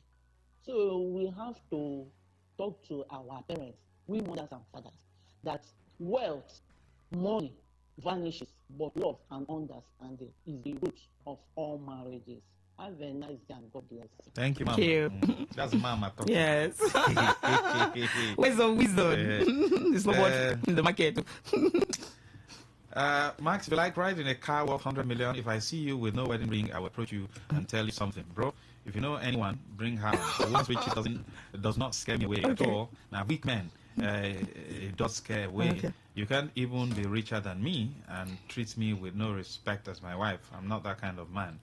Why some of the girls still are still unmarried is because they are too juicy with their choices. I want an already made man, a man taller than Goliath, etc.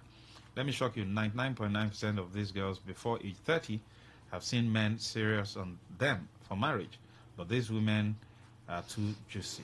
All right.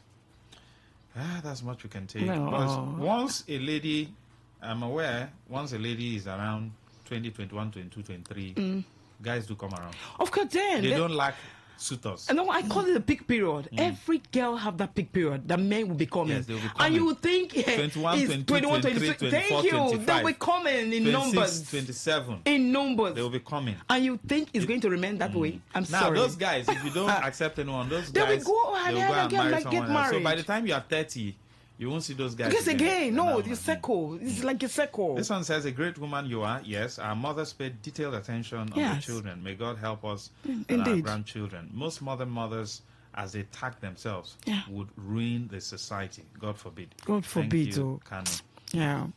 This one says, Max, what's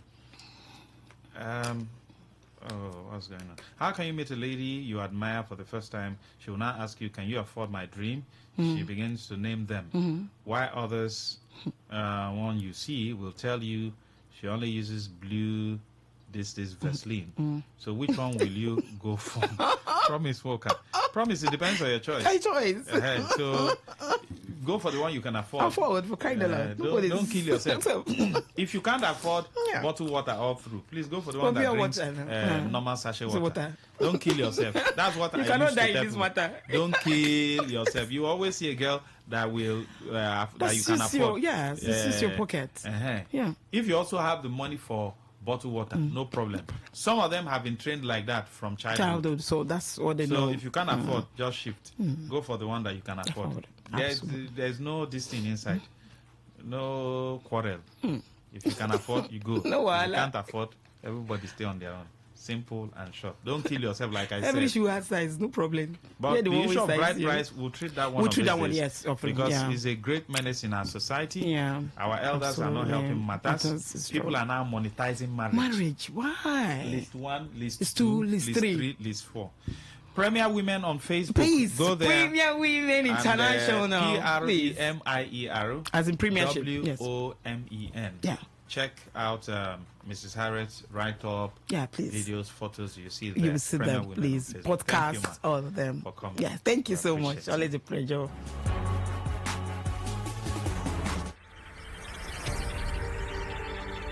Want to know what's happening? Get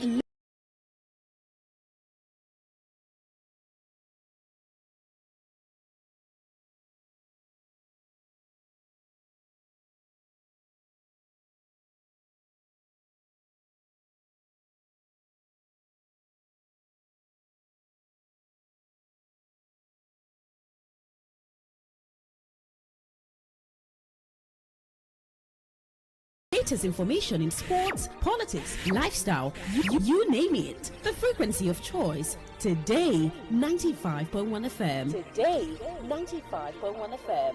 We serve you the latest update on everything. Today, 95.1 FM. We are the voice of the people. The voice of the people.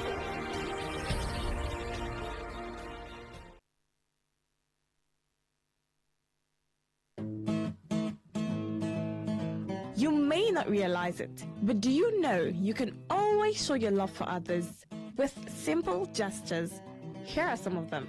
Always look for the good in people. There are two sides to every story. We have our good and bad sides. So, look for the good in people. Focus on people's potential. Everyone has potential. So, rather than put them down, help them realize it. Choose to love. If you're given an option between whether it's happening in Port Harcourt, South, Nigeria, or around the world, we've got you covered. On air, online, delivering balanced news and unbiased analysis. Today, 95.1 FM. 95.1 FM, Port Harcourt. News.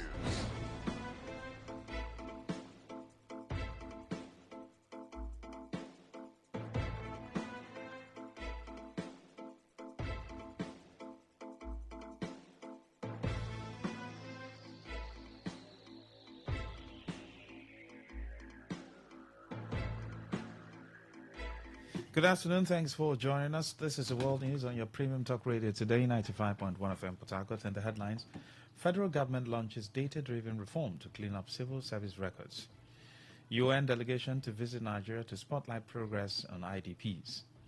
Over 4,000 people benefit from 5-day free medical and surgical mission of Ogbako Ekwere, United States of America and Canada in River State. On the foreign scene, senior advisor to U.S. President Donald Trump insists Boko Haram, ISIS, killing more Muslims than Christians. I am Lucky Maxwell.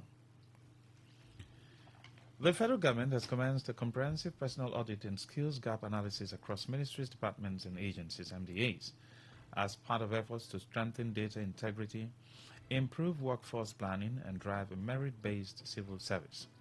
The exercise, known as the Personal Audit and Skills Gap Analysis Project, was officially launched in Abuja by the head of the Civil Service of the Federation, Didi Esther Walson-Jack. She said the project will correct years of fragmented and outdated personal data that had hampered effective deployment and planning in the service. Esther Wilson-Jack explained that the initiative would deliver accurate personnel records, identify skills gaps, and ensure targeted training and redeployment in line with government priorities. Esther Wilson-Jack noted that the reform marks a major milestone in the ongoing transformation of the public service. She said the initiative reflects government commitment to innovation, talent optimization, and evidence-based human resource management. A report reveals that a high-level United Nations delegation would visit Nigeria from 20 to 22 October 2025 to assess and showcase the country's ongoing efforts to address the needs of internally displaced persons, IDPs. The delegation will be led by Deputy Director General of the International Organization for Migration, Ms. Ugochi Daniels. The others are Raouf Mazau, Assistant High Commissioner for Operations at the UN High Commissioner for Refugees, and Shoko Noda, Director of the Crisis Bureau at the UN Development Programme, UNDP. According to the spokesperson for the UN Secretary General, Stefani Dujarric, the mission will engage with more government officials, development partners, and UN personnel operating in affected communities. As of July 2024, Nigeria hosts an estimated 3.5 million IDPs, largely due to insurgency, banditry, communal clashes, and environmental shocks such as flooding and desertification. The Northeast region remains the epicenter, sheltering more than 2.1 million displaced persons. In spite of national and international efforts, humanitarian needs remain severe. According to UN figures, 7.8 million people in northern Nigeria require assistance this year. However, only 1.3 million have been reached so far, raising concerns over limited funding and operational constraints. Over 4,000 people have benefited from the 5-day free medical and surgical mission of the Ogbako-Ikwere United States of America and Canada, held in Obiakpo local government area of Rivers State. Speaking on the mission, the President General of Ogbako-Ikwere United States of America and Canada, Dr. Patrick Ugochukwu Anyanwoke, said the program is a way of giving back to the communities that have supported them in their endeavor.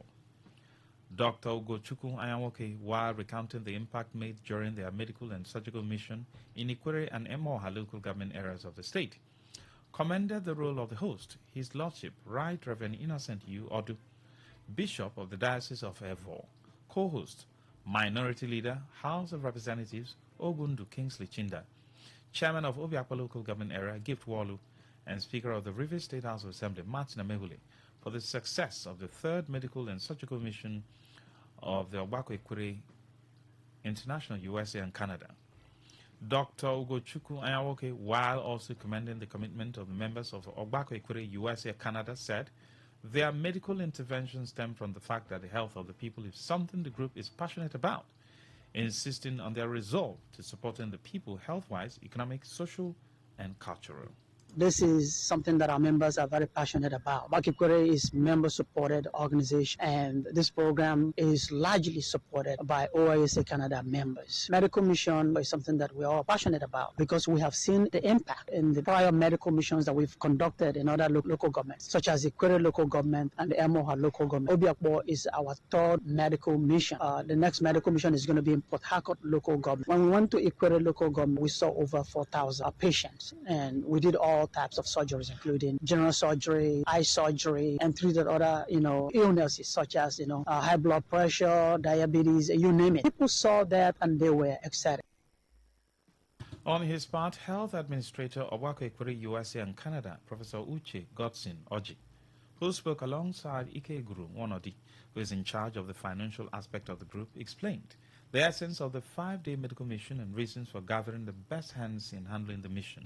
I've assembled the best of the best from the United States and Canada to come get this medical mission done. So in terms of accuracy, we do provide the best of what we've been doing. In the last couple of days, we've been dealing with a patient with numerous medical problems and patients who need some kind of surgeries like eye surgery and also general surgery. So we provide other services. I we've not had any problems, we've not had any issues. We went and got people that travel distance to do their job, so they don't have to go home every day to see their family. Obakikwere, every year we try to make this a success. If we have the resources to do it every year, every Ikwere medical doctor in the United States, nurses and nurse practitioners, they want to come down here and do this job. But because we don't have that resource, we schedule it to be a biannually. Earlier in the address during the opening ceremony, the host, His Lordship, Right Reverend Innocent U. Odu, Bishop of the Diocese of Evo, who spoke alongside the President General of Ogbako Ekwere Worldwide, Gospel Onwekwa, thanked the Ogbako Ekwere USA and Canada for the intervention, which they said will have positive impact on the lives of the people. It is a mission that should actually be largely funded by the government at the local level. But how they came about the choice of our Bishop Leon Memorial Hospital and the use of these premises of Bishop Crowder Memorial Secondary School is something that only they will be able to tell us. That we feel greatly honored that of all the medical centers in Obiakpo, though I cannot particularly point at any serious medical facility of government. Of all these other ones, maybe owned privately and at the primary level of healthcare, we decided to use our modest Bishop Leon Memorial Hospital. We are very grateful. A welcome idea. I want to categorically say that in the whole world today, apart from the home branches we have here, Ogbako USA and Canada have gone very, very well. And I join them to collaborate their statement that health is wealth. Without health, and also speaking, the minority leader of the House of Representatives, Ogundu Kingsley Chinda, who was represented by Ken Okparaku George, who spoke alongside the paramount ruler of Umuobiakani, His Eminence King Samuel Nyeche Ejims Wakpara, commended the group and emphasized on the importance of the government involving in such a medical mission. To contribute to the health and well-being of the people. This is one of those things that government is meant for. And he is not shying away from this. And he will continue to say that every government office should be part of this effort. We are willing part of it. And I'm happy to find him there. And I thank all the sons of Ikwere land that are part of this mission, both past and present, because they are all dear to my heart and to the heart of all of us for the good work which they played all these years. Thank God it's our turn today, Obiakpo, and they are carrying this mission here. As rightly mentioned, that health is wealth. We are all partakers in it. Thank God for the selfless service. Today FM correspondent reports that some beneficiaries five-day free medical and surgical mission of the Ogbako Ekwere United States of America and Canada came from outside River State. The staffs of the Ekwere Local Government Council have appealed to the council chairman, Charles Wobudu, to pay their promotional arrears and other outstanding benefits. The workers made the appeal during a familiarization meeting with the chairman at the council headquarters in Ishoku, where they lamented that their arrears and entitlements have remained unpaid by successive administrations. They expressed confidence that Wobudu, whom they described as a leader with a listening ear, would address their challenges. The workers also requested the provision of a staff bus, office equipment, and the renovation of moribund facilities. Responding, Council Chairman Charles Wobudu assured the workers of his determination to work diligently and leave a lasting legacy while calling for cooperation and teamwork to achieve set goals. Wobudu disclosed that although the council has over 1,000 workers, fewer than 300 report to work regularly. He therefore announced plans to conduct a workers' verification exercise to identify genuine employees of the council. I want to see our staff. The staff are not for you alone. It's also for me and those who are coming. So let us agree on how to work. Going forward, I faced challenges as I came. I saw a very huge responsibility. But there's one thing that we, politicians, has always believed. If you have given opportunity to serve, you must be ready to face those challenges. And that I am ready to do all that. That is why I need you. Let us meet. I see our directors, the senior staffs, the junior staffs, everybody that is involved. We must work as one so we can have a development in the Ekwere local. You're listening to the World News on Today95.1 FM Port Harcourt. We'll be right back after this short break. every day, every hour. When the big stories break, depend on our 24-hour news team to bring you the latest. Today, 95.1 FM. Thanks for staying with us. Now the rest of the news.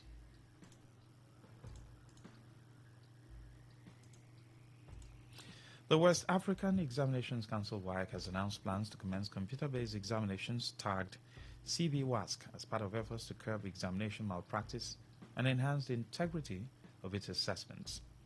The new system, which will combine both digital and manual features, is scheduled to begin next year with the examination for current senior secondary 3 students across the country. Speaking during the sensitization rally in Port Harcourt to educate stakeholders, students, and the public about the innovation, the Zonal Coordinator of WAEC Port Harcourt office, Adeniro Amusa, said the digitalization initiative is aimed at eliminating examination leakages, ensuring timely conduct of exams, and improving efficiency. According to Amusa, the CB-WASC will address logistical challenges and the late arrival of examination papers, adding that the computer will also time the student, thereby promoting fairness and transparency. So that we have come to let them know that henceforth, WAEC exams will be written using computer, that is computer-based WASC, in a way that the objective questions will be displayed on the system, and the candidate will use mouse to pick the options, and the essay aspect of it and the practical will be displayed on the system. It's going to be an hybrid. The question will be displayed on the system, on the computer, and the candidate will have to provide the answers, using their biro to write it on their answer booklet. That is why I said it's going to be an hybrid one. It will eliminate that bias. Amosa noted that the initiative aligns with global best practices and will help prepare students for technology-driven assessments in the future.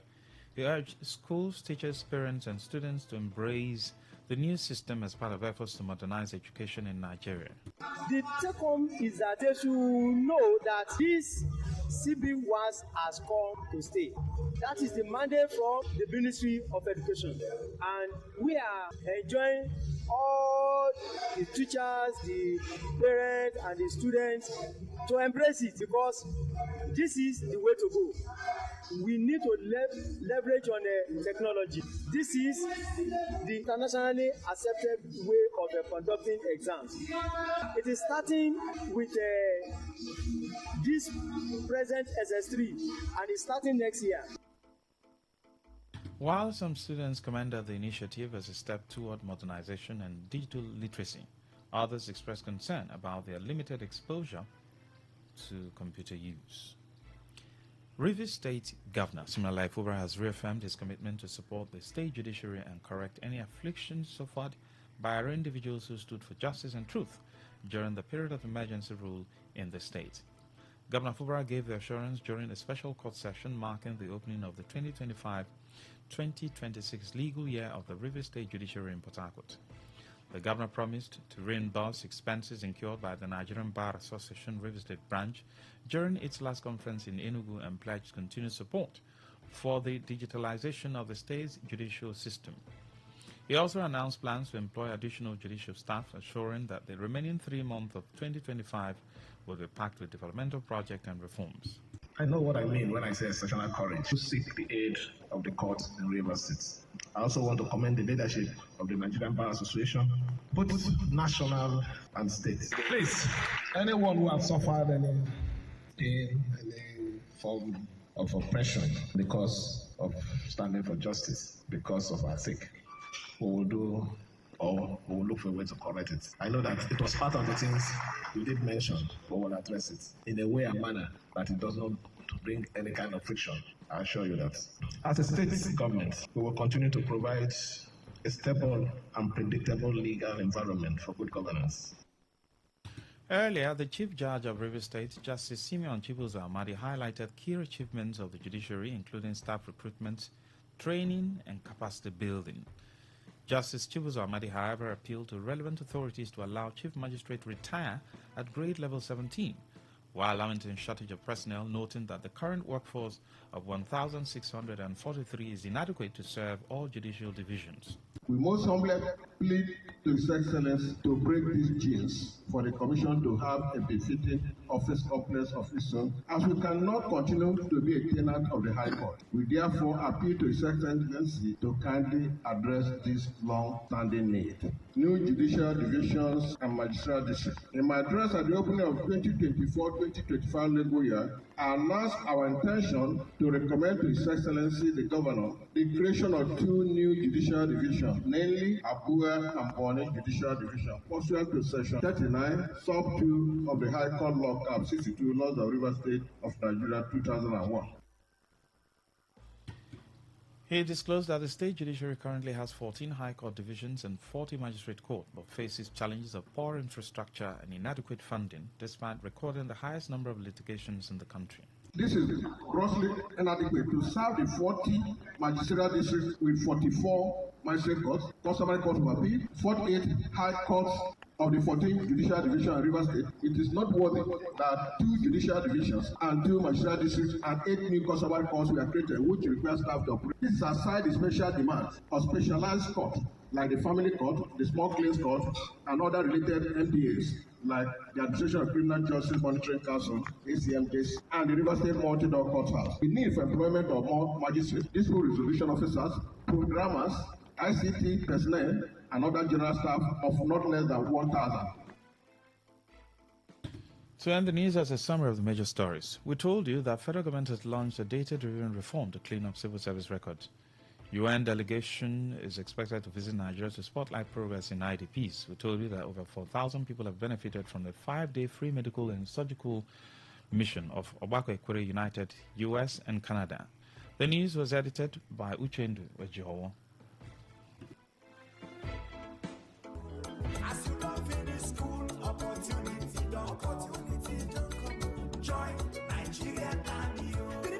Government, they tell all our youth for the 23 local governments to take advantage of this opportunity and join the Nigerian Army 90th regular intake permanent employment. Oh yeah, apply online and submit your application before 14th of November 2025.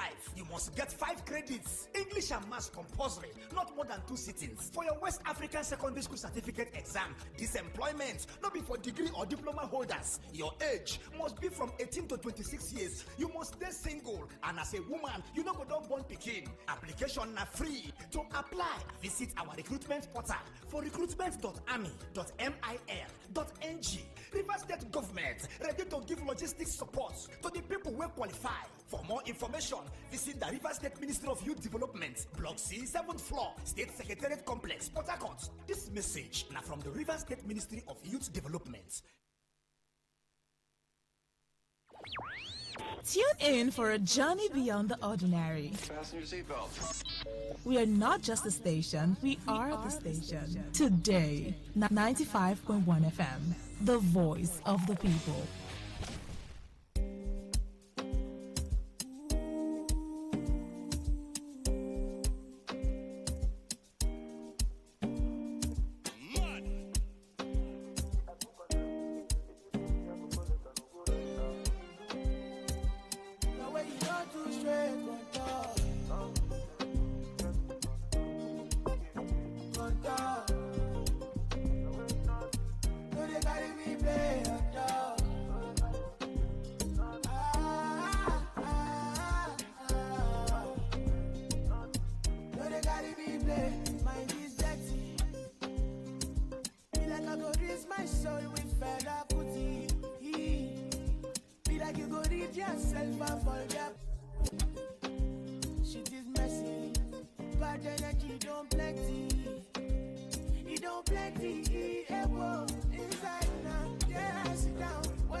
But you need 1 second to change your ways, change your face. Now your days you can start again.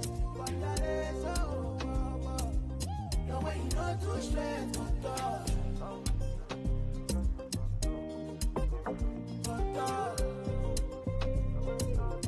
you dey carry me play,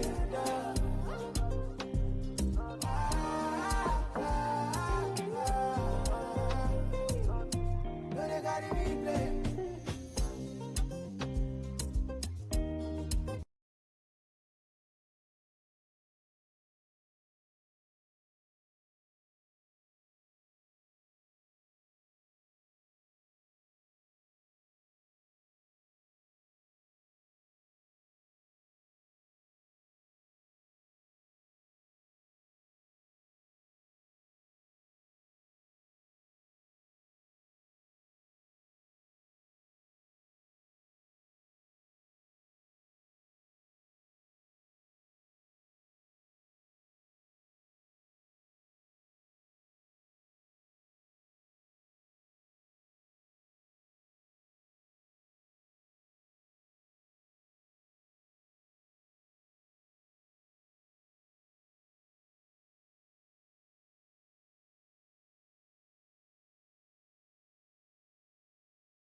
Okay. You're live on Today95.1 FM. Oh, really? Really? And wow. and we're dedicating this song to you, Good Woman from Flavor. Oh, wow. On this special day. Happy birthday. Thank you so much. What's your name? My name is Maxwell. Maxwell. Yes.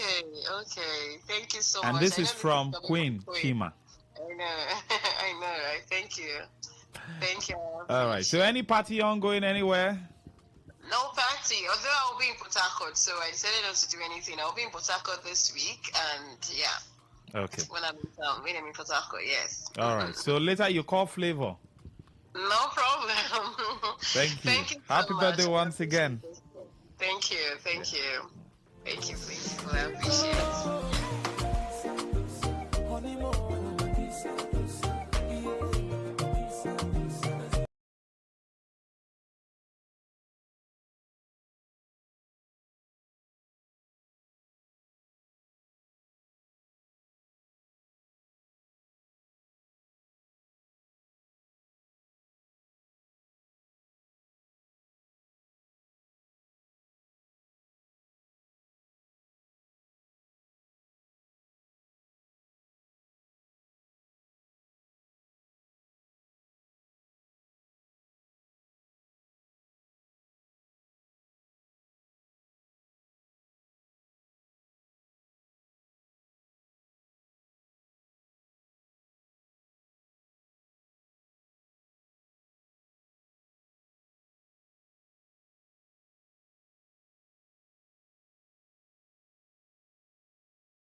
2025. Application is free of charge. Do not pay anyone. Basic requirements include Nigerian citizenship, NIN and BVN, 5 credits including English and mathematics, ages 18 to 22 and 18 to 26 for tradesmen and women, and minimum height of 1.65 meters for women and 1.68 meters for men. Applicants must not possess higher qualifications such as HND or BSc. To apply, visit the official recruitment portal www.recruitment.army.mil.ng or visit the River State Ministry of Youth Development, Block C, 7th floor, State Secretariat Complex, Port Harcourt for guidance. The River State government has made full provision of logistics to support all shortlisted Rivers youth throughout the recruitment process. Parents, guardians, traditional rulers, and community youth leaders are engaged to mobilize and guide our youth to take advantage of this rare opportunity. Remember, enlisting in the Nigerian Army is not just a career, it is a call to service, discipline, and patriotism. Signed, Rohama Chinedu KJ, Permanent Secretary, River State Ministry of Youth Development.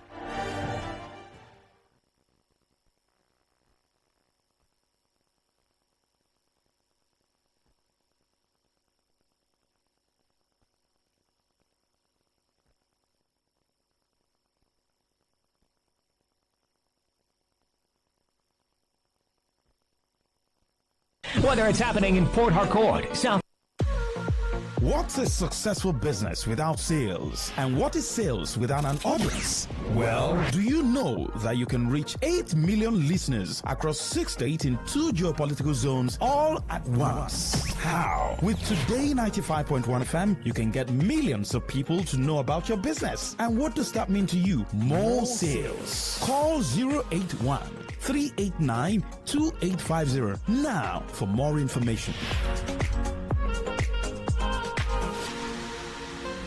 Please listen to this paid infomercial. Herbal Heritage International, the Kokoroko, for herbal medicine, when they produce strong, correct medicine, they take it, they support with country healthcare system. Country man, correct, holistic, ogbonge herbal medicine, they we know they come out for public anyhow, like a big basket. Food ground, as every Christmas, I be boundary. Sickness self, sabi medicine, we pass them. After all, monkey smart now, because tree near tree is a forest. Heritage International will use the technology of computer testing machine to see and know before attacking that your health condition. We don't become Obarugba for your life with the correct treatment. Therefore, whether definition or without definition, make you visit Herbal Heritage International. Offices way near you. Herbal Heritage International. Now Hello and welcome to the program Roots and Herbs. Roots and Herbs is a program that discusses health-related challenges and suggests possible ways out from the herbal medicine perspective. Roots and Herbs is put together and sponsored by Herbal Heritage International, also known as Baba Yoruba. Baba Yoruba is currently having a special promo package. This promo package will give you the opportunity to enjoy 50% discount on all their products and services. This offer runs while the stock lasts at number 24 Ikwere Road, Mile 1 by Education Bus Stop, Port Harcourt. Number 24 Ikwere Road, Mile 1 by Education Bus Stop, Port Harcourt. This promo package will give you the opportunity to enjoy 50% discount on all their products and services. And at the same time, it will give you the privilege of meeting Baba Yoruba himself at the venue. For details and inquiries, the telephone number to call is 080-33-111-946. I repeat, 080-33-111-946. 080-33-111-946. On today's edition of the program, our topic for discussion is staphylococcal infection. And I have with me in the studio, Dr. Otumba Abiodun. Sir, you're welcome to the program. Thank you, Mr. Moderator.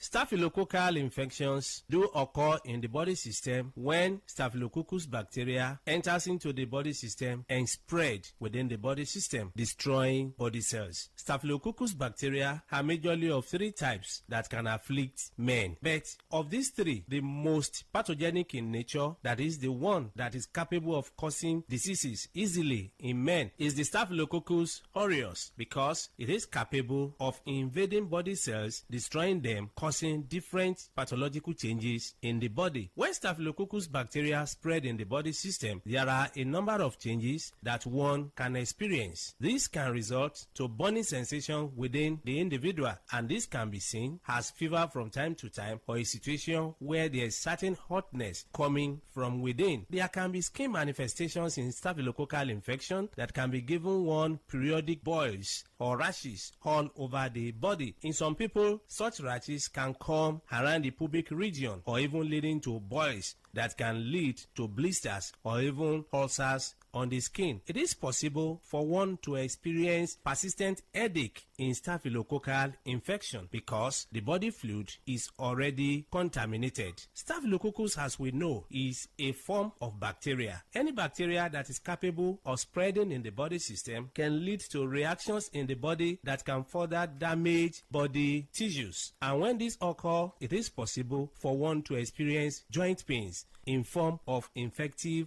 arthritis. Part of this bacteria can spread deep into the tissues of the heart, affecting the valves of the heart. And when this occurs, you discover that there can be palpitation that some will start witnessing as if they have panic attack. When this is allowed to continue in the body system, it is possible for one to start getting tired easily. There are many people, by walking from one pole to another, they get tired, or by doing just something that is not supposed to be that tasking in terms of energy consumption, they discover that it's as if they don't have enough hair where they are located. All this can be as a result of weakness of the heart resulting from infection or spread of this bacteria we're talking about. When this bacteria is able to pollute the body fluid, it is possible for one to witness mouth odor. Mouth odor is a form of changes that is called halitosis, where people will start coming up with breath coming from within that is already polluted. There is no amount of time such people wash their mouth, you discover that the breath coming out is very offensive. All this can be as a result of pollution of the body system. It is possible, if any bacteria is able to dwell so long in the body system, to contaminate the whole body fluid and even damage nerves. When nerves are damaged, there can be tiredness. Not only this, it is possible for men to suffer a lot because this can degenerate to a situation where a man is unable to stand like a real man. When a man is unable to stand like a real man, it is seen as a serious challenge because the whole family can be affected. Part of the joy of the relationship can be stolen, and this can cause different rancors in the family. A man that is unable to stand as he should can find it difficult to get arousal. The desire for opposite sex can disappear, and once that arousal is not there, that is the ignition point. It means such a man will not be able to stand like a real man. In some people, the arousal can be there, but you discover that because nerves have been damaged, the transmission from the upper center down to the power point of man, that is in between his two thighs, can be weakened. When such occurs, you discover that such a man can even get arousal or is able to stand, but the type of standing that he has is not strong enough to help him to even get into the act. In some people, they make efforts to get into the act, but you discover that they are unable to spend more than a minute or more before they are exhausted. Mind you, before a man can be called a real man, such a man must be able to have the arousal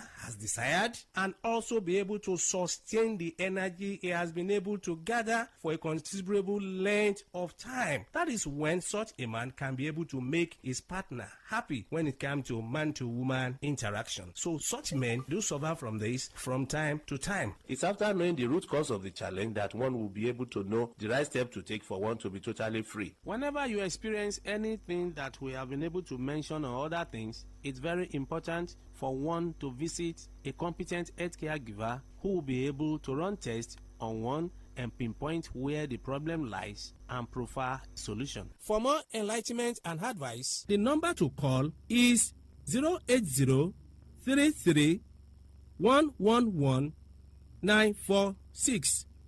I repeat, 080-33-111-946.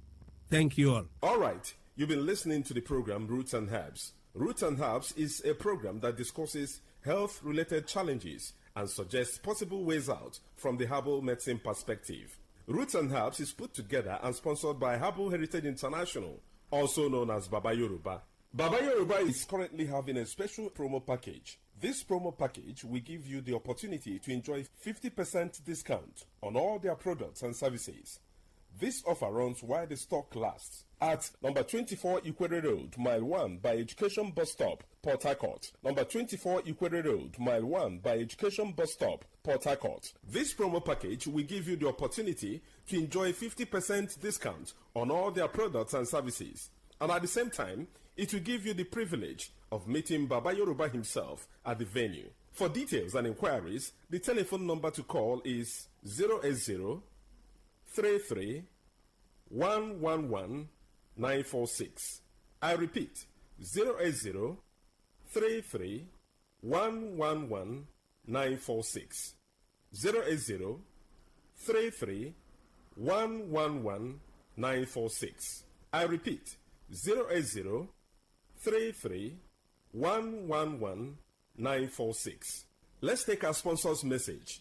Don't go away. We shall be right back. Herbal Heritage International, the Kokoroko, for herbal medicine, where they produce strong, correct medicine, they take it, they support with country healthcare system. Quantliman, correct, bekelistic, ogbonge herbal medicine, they know they come out for public anyhow, like a big basket, full ground, as every Christmas have been boundary. Sickness self sabi medicine will pass them. After all, monkey smart now, because tree near tree is a forest. Heritage International will use the technology of computer testing machine to see and know before attacking that your health condition, where don't become Ubarugba for your life with the correct treatment. Therefore, whether definition or without definition, make you visit Herbal Heritage International. Offices were near you.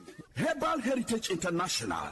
Now You're welcome back to Roots and Herbs. Roots and Herbs is a program that discusses health-related challenges and suggests possible ways out from the herbal medicine perspective. Roots and Herbs is put together and sponsored by Herbal Heritage International, also known as Baba Yoruba. Baba Yoruba is currently having a special promo package.